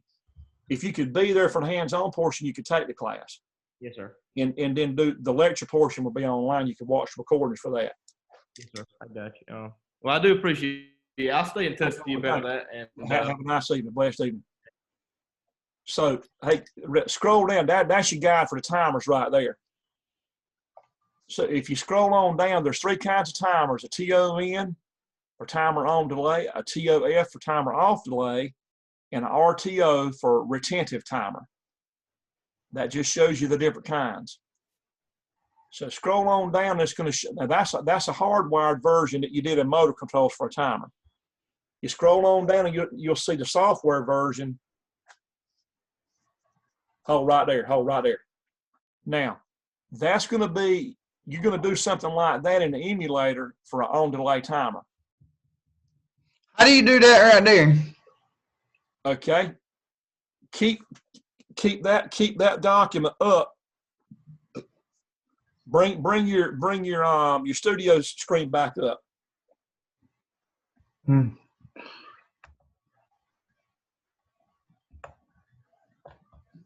So what you guys want to do is have your Moodle document open in the background. Leave it open in the background. What I was doing is I had it open on my computer because I could do one or the other on mine, and then I'd open the Moodle thing up on my computer until it started acting up, and then I'd just look off of it and put it on here. But listen, you guys need to be saving these Moodle documents, because once the class is over with, you won't be able to get to them. Everything that you're looking at right now, you need to save that stuff on your computer, because we're not doing anything paper-wise, and if you don't save them, you're not going to have it later on. You won't have anything to refer back to. So you got to create a new program. Actually, you got one of them called Timer? Yeah. So open up your Timer. Yeah.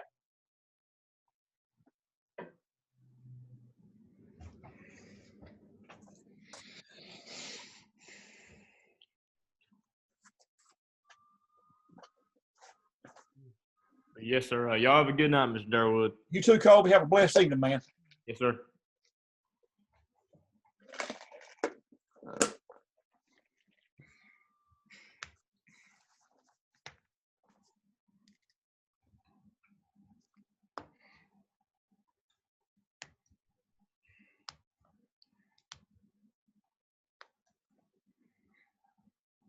Yeah. See, after tonight, guys, there ain't but 4 more sessions in this class. So if you keep your wheels turning, keep them smoking, and you can, you know. Okay, now listen, your basic layout's fine, but you got to put a timer block in there. So kind of drag that over, kind of drag it down to the bottom left, so you can kind of still see what's going on.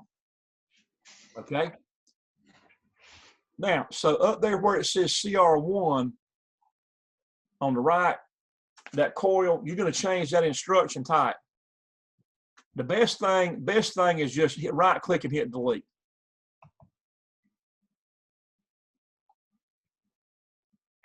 Okay, now go up to your toolbar and hit timer counter tab.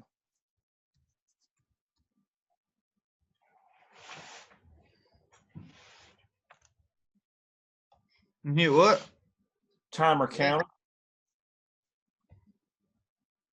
And this is going to give you some selections for timers and counters. It ain't letting me click it. Okay, look. Go back down now. Click that branch now. Okay. Now click TON. There's a TON, a TOF, and RTO. That's it. So it gives you a timer. And now right click on in the question mark. And you can just say motor start or delay, you know. Or motor delay, whatever you want to call it.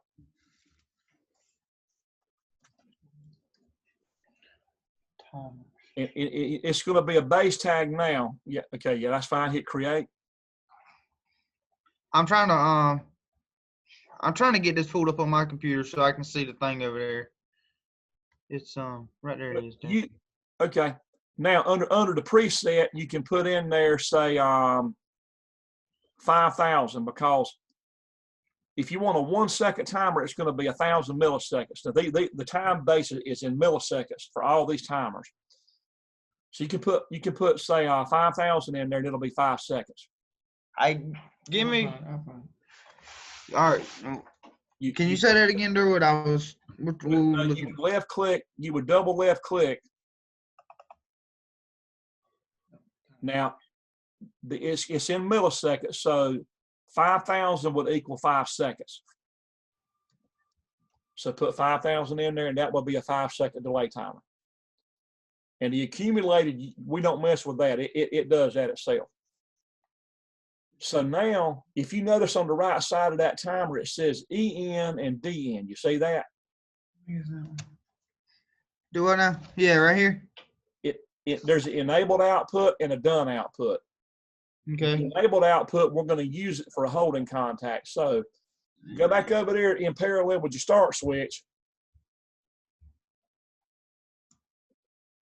where it says that right there, and right click and edit that tag. Now, go, yeah. Right click, edit. Now, you want to basically, no, you got to really get rid of that. So X that out.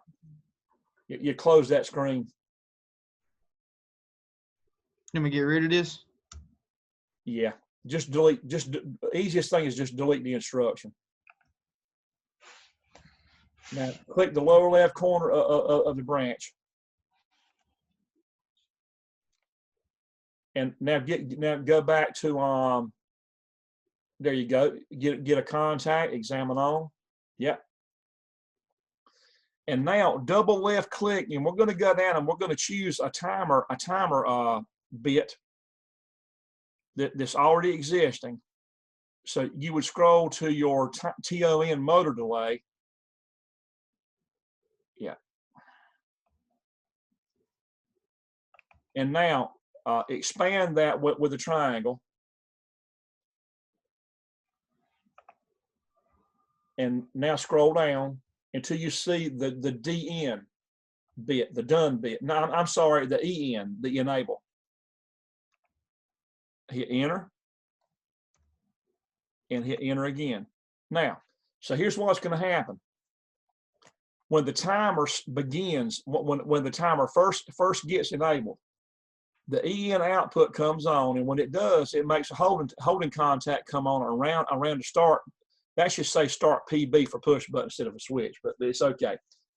So now that takes care of the holding contact. You want me to change it? It's up to you. It's up to you. It's not literally a switch, it's a push button, you know. Yeah, PB, that's better, yeah.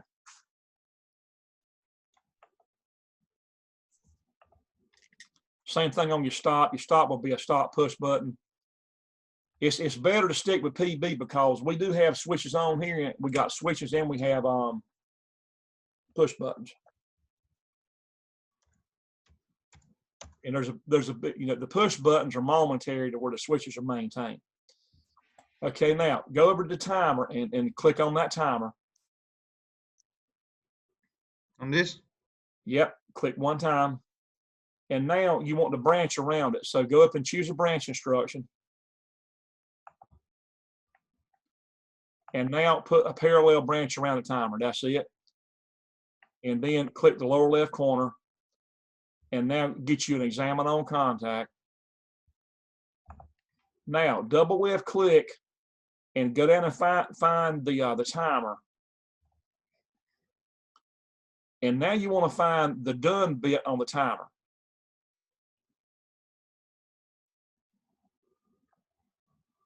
There ain't a timer on there. For motor delay. Motor delay? Motor delay is your timer. Okay. Okay. And you want me to find what? You want to expand it and scroll down until you see the done bit. The .dn. Yeah, and that's the one you want to choose for that one, because when the timer finishes, after it times, the done bit comes on, and then that is your delay contact. And exactly, get an output and let that be, you know, your motor starter. So yeah, that's a new tag there, and you can just simply call that motor starter. Right. Okay. Now the rung number 1 down there, you can get rid of that. Go out to the left where it says 1, and right click and delete. Okay. Now you can verify with a green check mark right above your mouse over there. Verify and check for errors. That one? Right there. Yeah, verify.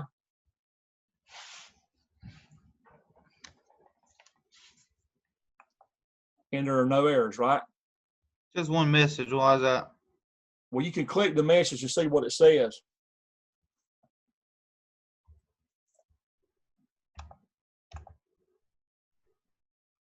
Well, it didn't say nothing. Well, hit the blue icon and see if it'll tell you anything. No. It'd be all right. Yeah, you can stretch that screen, but we don't need to worry about that. Just leave that alone. It ain't important. Is that all I had to do with that one? Now that's it. You want to save that and download it to your emulator and run it.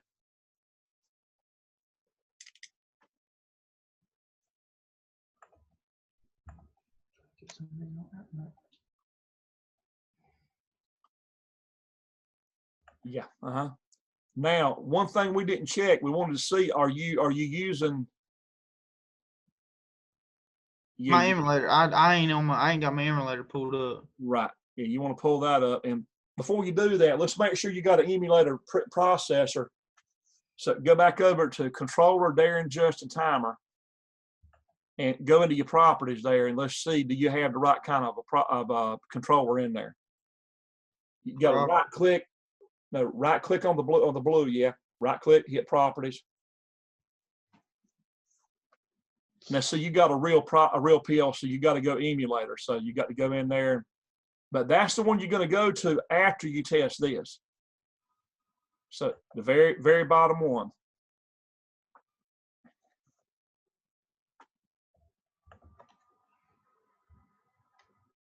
Right, hit OK.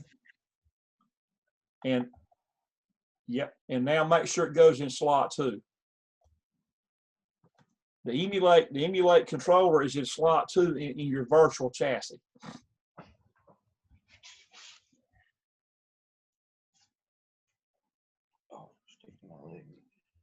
So just remember that, listen, once you run it this way, you're going to convert this over and go right back to that same exact controller and put that controller in slot 0 like it is now.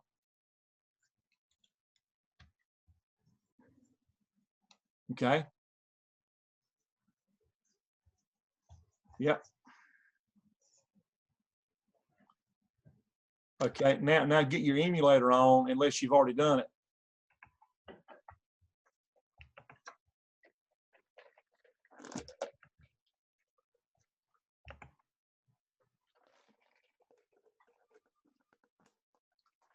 Your mom looks familiar, but I know I don't know her, but I've probably seen her in maybe Walmart or something before. You might have. Probably so. Yes. Everybody goes to Walmart. She's 55. Okay, I'm 56. Yeah. She probably went to Roseboro Salemburg School. Did he? Yeah. Yeah.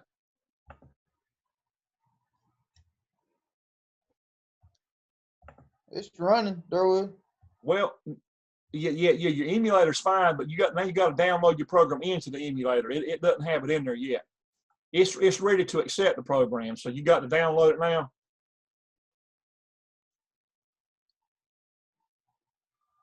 I got to do this. Well, you've already got links set up. You got to pull. Oh, I know what you're saying. I know what you're saying. Pull the video up, and you got to download it. Yeah, yeah, that's right.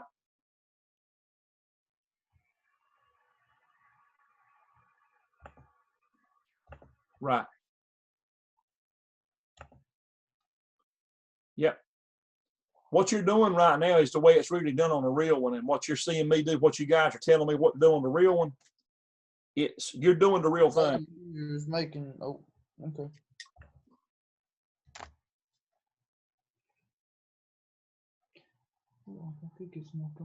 Hold on. Data integrity error detected.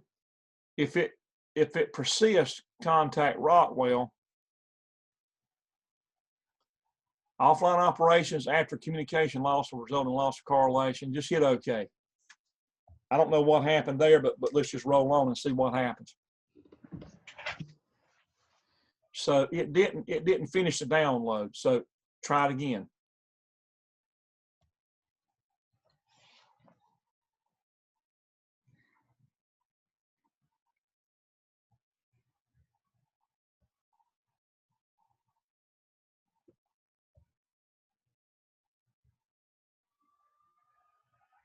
It'll always give you a warning before you download, because you always have a little risk when you're downloading that something may move on the machine. I've never seen it happen, but it could.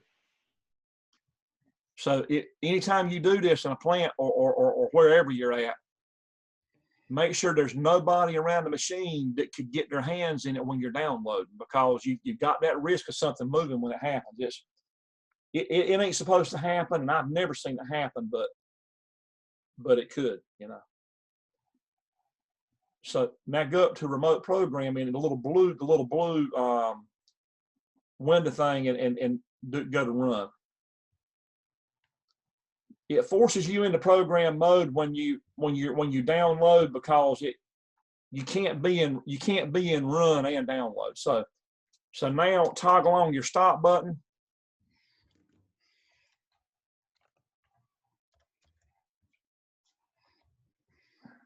And now toggle the start button on and off, and watch the timer.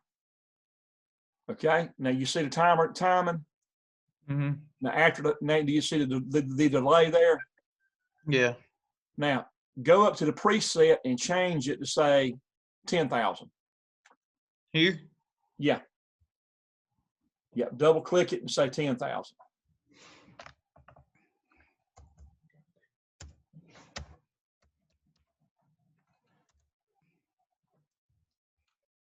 Okay, now toggle your stop button off and on.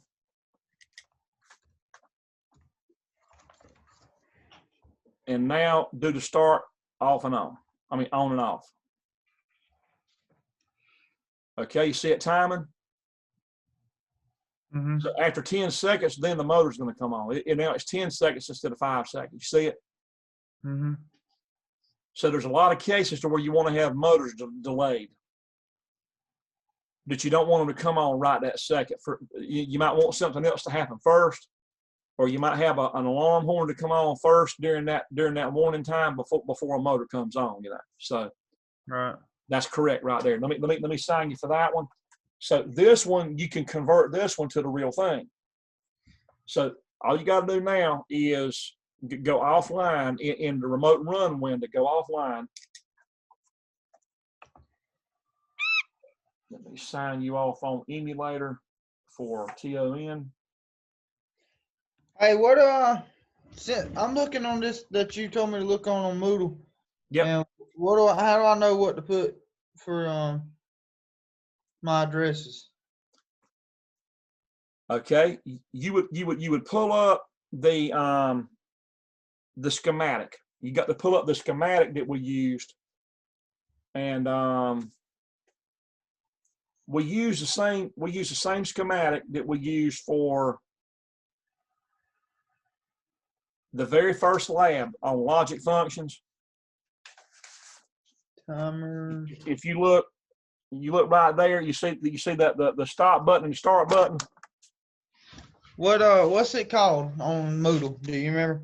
Basic logic functions, PLC schematic.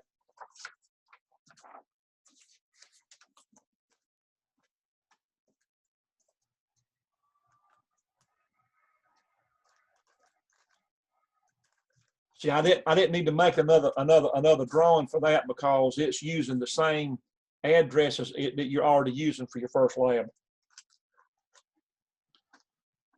You only have an address for the stop button, start button, and for the motor starter. That's all. You know, there's only 3 involved.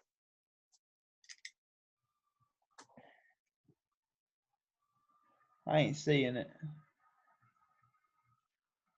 I might be looking over it, but I ain't. It's up towards the top in section 1. Yeah, it's at the very top. It's at the very top. Yep, it is. Yep. Basic function. Update 7 basic logic function PLC. Input output wiring with start push button. Yes, sir. That's it. That's it. That's it. Perfect. Yep. Y'all need to go in there and save every one of them on your laptop, seriously. And I'd also put them on a thumb drive because, you know, after July the 8th, whenever they cut the class off, you won't be able to get any of this stuff, you know. The YouTube videos are still out there. You can get to them straight to YouTube. Hey, do you want me to save this before I do anything? Yes.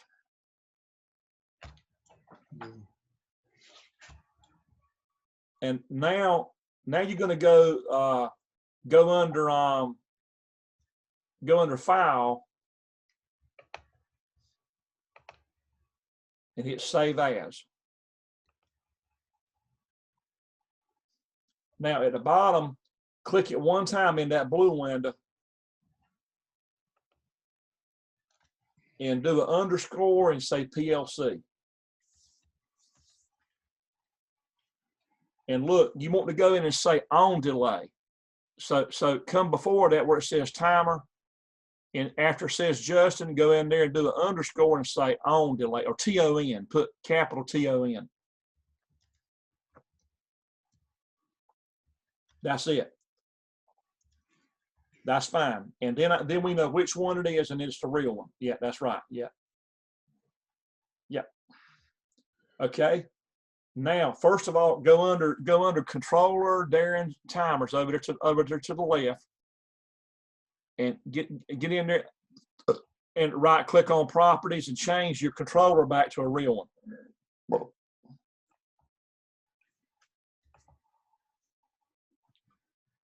Back to 24 ER QB1B. Yes, sir. Yeah, 5370, and then yes. Right. The more you do it, the faster you'll get at it, and I won't even have to tell you. I mean, probably after this one, I probably won't have to tell you a lot of what I'm telling you now. You're just going to get into the routine of it, and it's just, you know, it's just an old hat then. Yes, sir. That's it. Yeah. That's the real one I have here.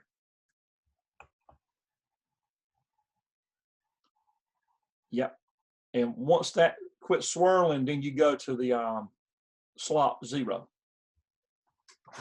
See, if you look at my webcam, do you see that part number up there? It says L24ER. I can't see it. It's blurry. How about now? I still can't see it. But where it says Compact Logix to the right of it, I know it's blurry, but there's the L24ER QB1B right there. Okay. That's the actual part number of the PLC itself, or catalog number. Okay. Now just put the addresses in. You put the addresses in for the stop button, start button, and then you start, and that's it. And then once you do that, save, and then email it to me, and we run it on the real one. Yeah. Yeah. Then you'll go through that same process of you'll resave this program, modify it to an off delay, send it to me, run the real one, and then we do it for an RTO timer. So hold on a minute here. Click outside of, well, hold on a minute. I kind of missed something that you did there. You want to, I think you want to click outside of that. Yeah. Yeah. You want to go back up top there and right click. No. Right there, double left click. Yes, I was just in there. I'm sorry. Now scroll down and go back to the same tag you had where it said stop button or stop PB. Yeah, you go find the same tag you had. You're going to reuse that tag right there, yeah. And you hit enter. You enter twice. Now, listen. Now, right click on that tag, and we're going to change the properties of the tag. Edit properties.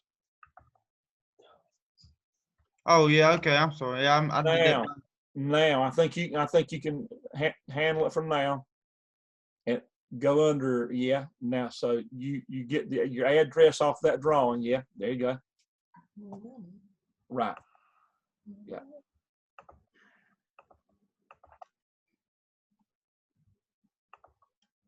That's exactly right. You okay? Right, and you only have 2 more to do, and then you're ready to email that one. I don't have to do the motor delay and all that. Those are base tags. They're built into the controller. They're not real world. They're in the controller. They're not physical. That's not a physical timer. It's a real timer, but it's not a plug-in timer like you did in motor controls.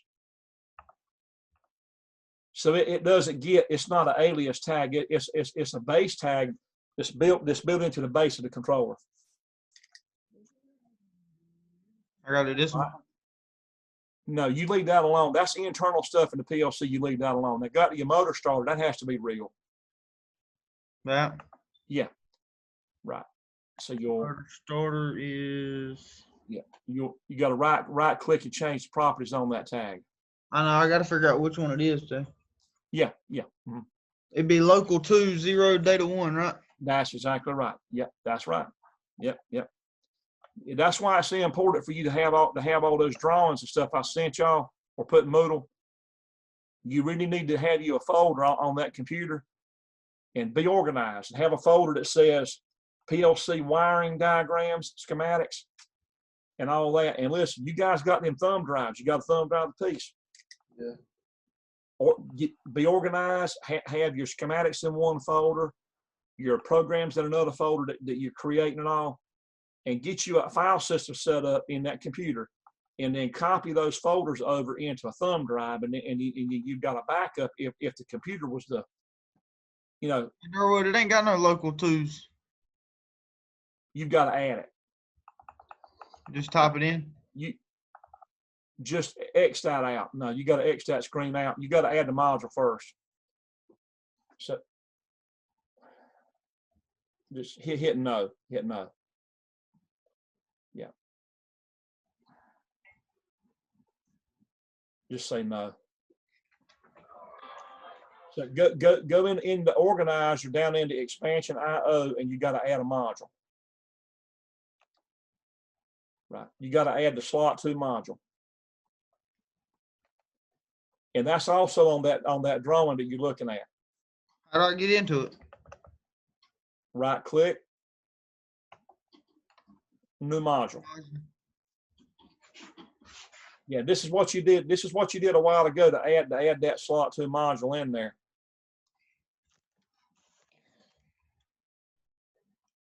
So you get down in that list and you find the right part number. What do you see on that drawing that you got pulled up? Motor starter, local 20, data 1. I mean, look, the module part number itself of the module. Oh, slot number 2 module. Yeah. There's a part number for that module. 1769 OW16. There you go. That's exactly right.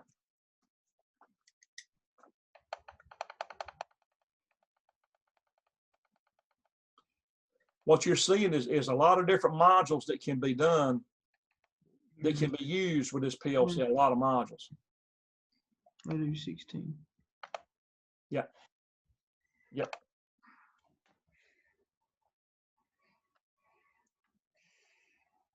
You can call it a relay output. That's basically what it is. It's a relay output module. It's got 16 relays in that module. And then on the module properties, module definition, you got to make it a 3.1. I don't know if I included that in there on that picture, but it's if I didn't, you can add it. You see how I added in red here? Yeah. You need to put firmware revision 3.1. And what that is you see that cardboard box I have in front of the camera there? Yeah. That box is what the module come in, and it gives you that information on the box. Plus, it tells you on the side of the module. If you pull it out, you can see a sticker on there.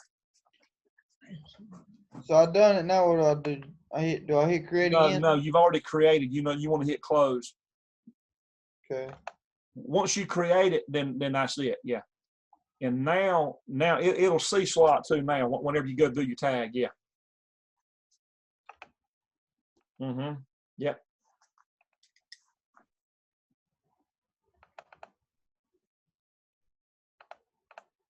Yep.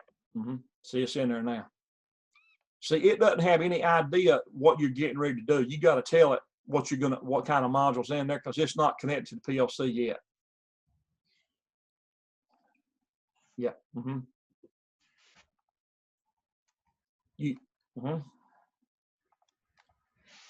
That's it. So you hit save, and then you email that to me. Do I change the name on that and save it? You already have. So it should be It's Darren Justin Timers, and it's got PLC at the end of the name. It's got TON and it has the PLC at the end of it.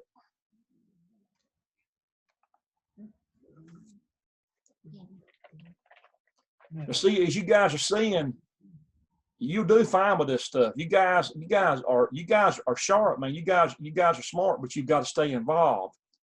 That's what's had me puzzled about what was happening with y'all. I wonder what's going on. Why couldn't I get you, get you stay connected? Because you can do as good as anybody at this stuff. Seriously, I mean, I know what your potential is, but you've got to stay connected, man. You have got to, because this class is going to be gone before you know it.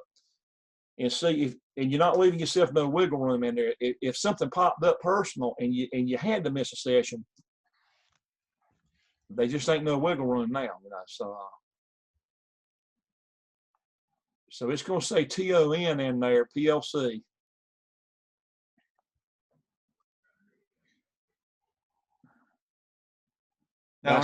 That's it right there. Yeah. Yep. No, it's the one above it. Yeah. That right there. That's it. What do you want me to say?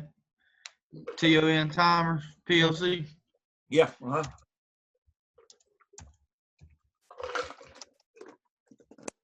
Yep.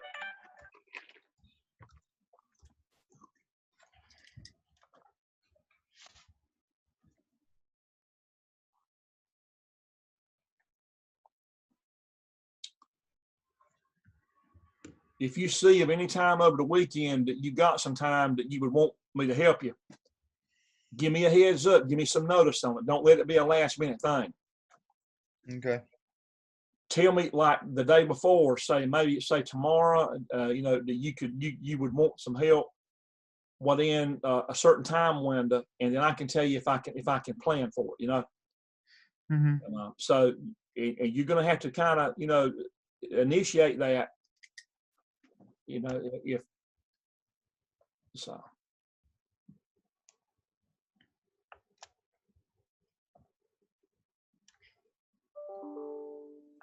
Okay. So if you send it, I just sent it. right now cut screen share off and let me do screen share. Okay. Email. Okay, I see it. Thank you, Lord. Okay, save. Got it. Hey, you want to make this one the last one for tonight, Durwood? Yep, that's fine. That sounds good to me. Yep. So again, you keep in mind,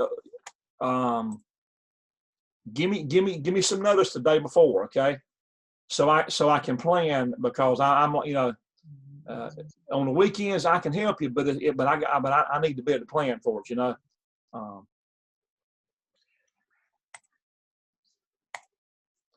Hey, what are you doing Sunday night? I can help you Sunday night, be fine. That's probably the best time. Yeah, because we got things to do Friday and Saturday. So. Right. Yeah, I know too. I got a lot going on.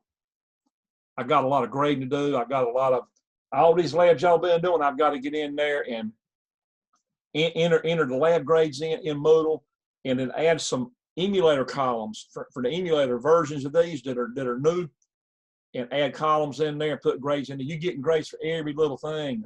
Everything you're doing, you get a grade for. So.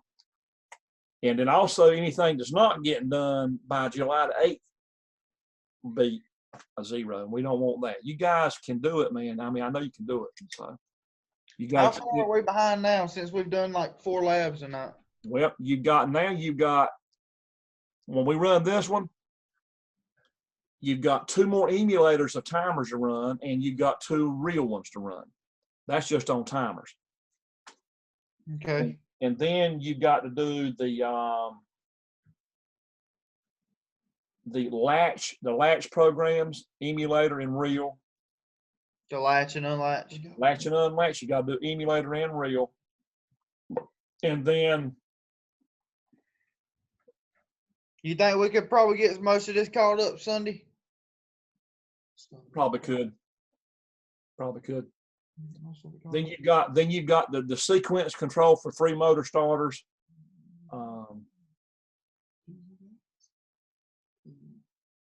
You do the emulator and the reel on that one, and then you've got the let's see, you did the sump pump. I thought we've already done the emulator. I thought we done it with you.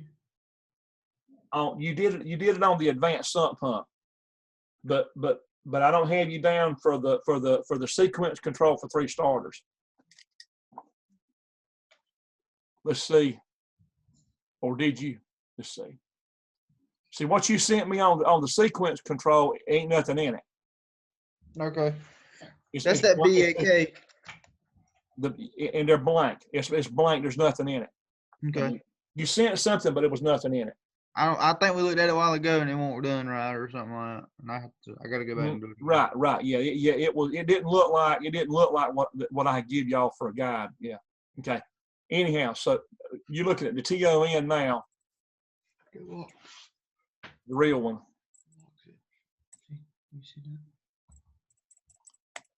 All right, you see it? Yep. How do I download it? Communications. Who active? Hit the little plus beside Ethernet, and then click the only one there, and then click download.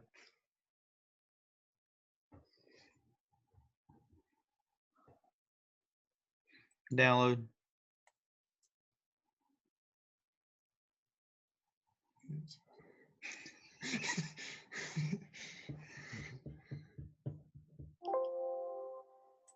Yes.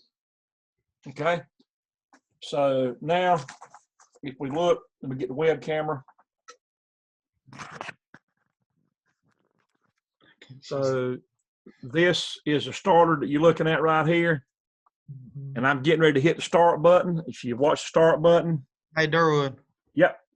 You're on a screen share and I can't see nothing. Uh-oh. But I can't see the webcam. You can't see the screen share. I can see the screen share, but I can't see the webcam. Do you see a small picture of the webcam anywhere? No, I see a small picture of it says Darren Branch in it. All right, let's hit stop share. Now I don't see nothing but webcam. All right, now let's go to screen share again. There. How about now? I just see your screen share now. But you don't see the webcam?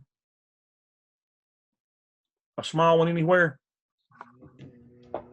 Hold on just a second. I think somehow you must have deleted that. No, I got it. All right, I got it.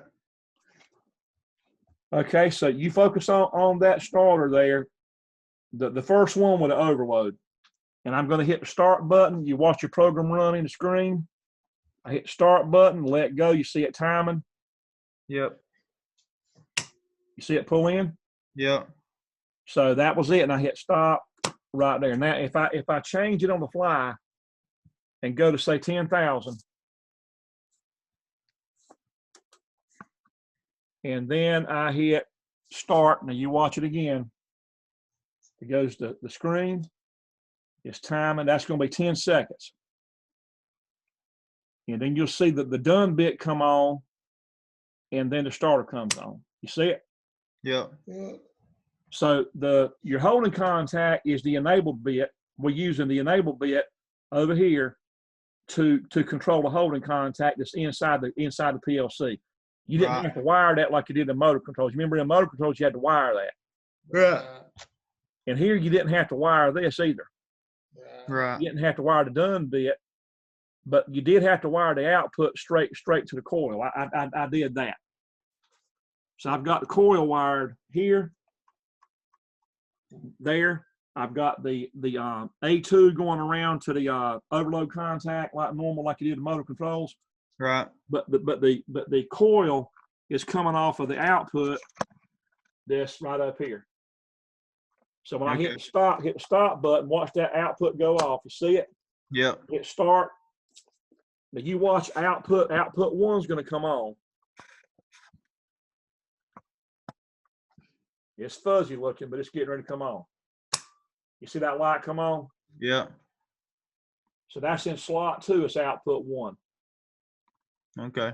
And so that's the real slot 2 that you configured. Slot 1 is where all the orange wires are, and I'm using the DC inputs there, AC outputs, 120 volt output, 24 volt DC inputs. Okay. Yep. Okay, so that's a good stopping point. And so your next thing would be you would do the emulator version for off delay for a cool down fan. Do that emulator, and then you convert it to real, send it to me, we test it, and then you go to RTO timer on emulator, you run it, and then convert it to a real and send it to me. So you got four runs to go on timers. Okay. And then you would click over to your sequence control. No, you need to back up to latch unlatch. Okay. So while you're on the roll with timers, I go ahead and finish all the timers first, and then back up and do the latch unlatch. You got your 2 versions of that, and then step back forward on your sequence control that does the 3 starters here. It runs them in a sequence.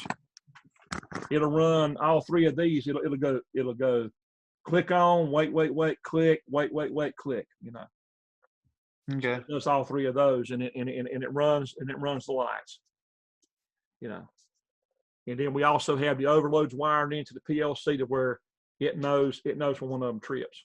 So, okay. Yeah. So just keep your wheels turning. Stay connected, man. Stay connected, and you'll be all right. Yeah. But don't go AWOL on me now. I have to send the darn the FBI after you or something. All right. Okay, man. All right, we're getting off. Okay, y'all have a blessed evening, man. Okay. Hold on, wait. What? Sunday, Sunday, let's just do.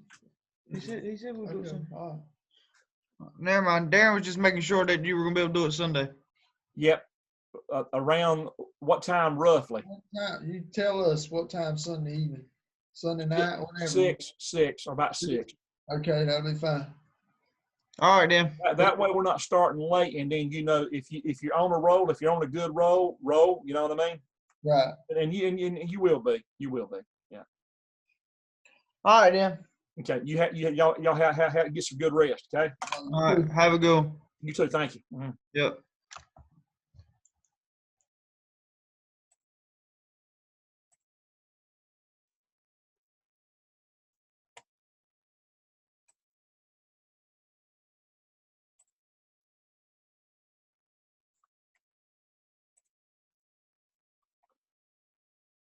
Okay, and this is the conclusion of our session tonight. It's been a long one.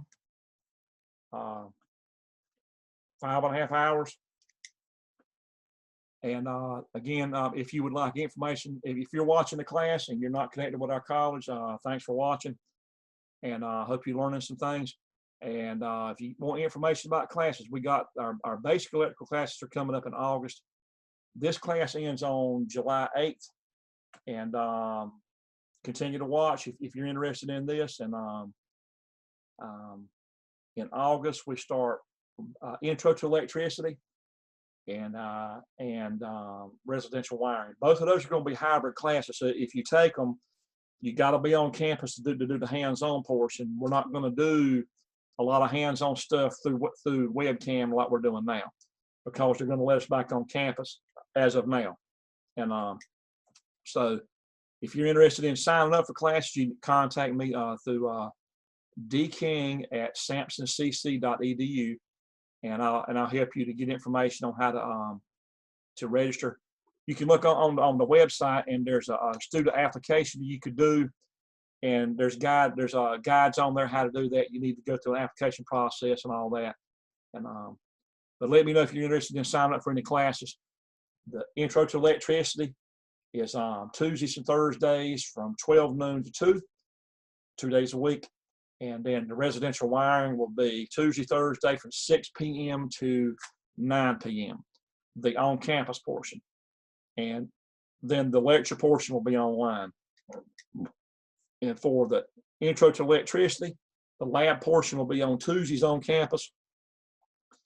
The lecture portion will be online using a Zoom session like this, Thursdays from 12 noon to 2. So that class goes on from the middle of August to the middle of November. And so in January, we start an advanced electrical maintenance class on automation systems called ELC 215. And it should be at night from 6 to 8:30, Tuesdays and Thursdays. Motor controls will be a day class more than likely, and it would probably be an afternoon class, or it could be mornings. I'm not sure how that's going to fit with other classes, and what we won't know till further in the year of this year when the timing of the January classes will be. So thanks for watching. You have a blessed evening. God bless all of y'all are watching, and thank you.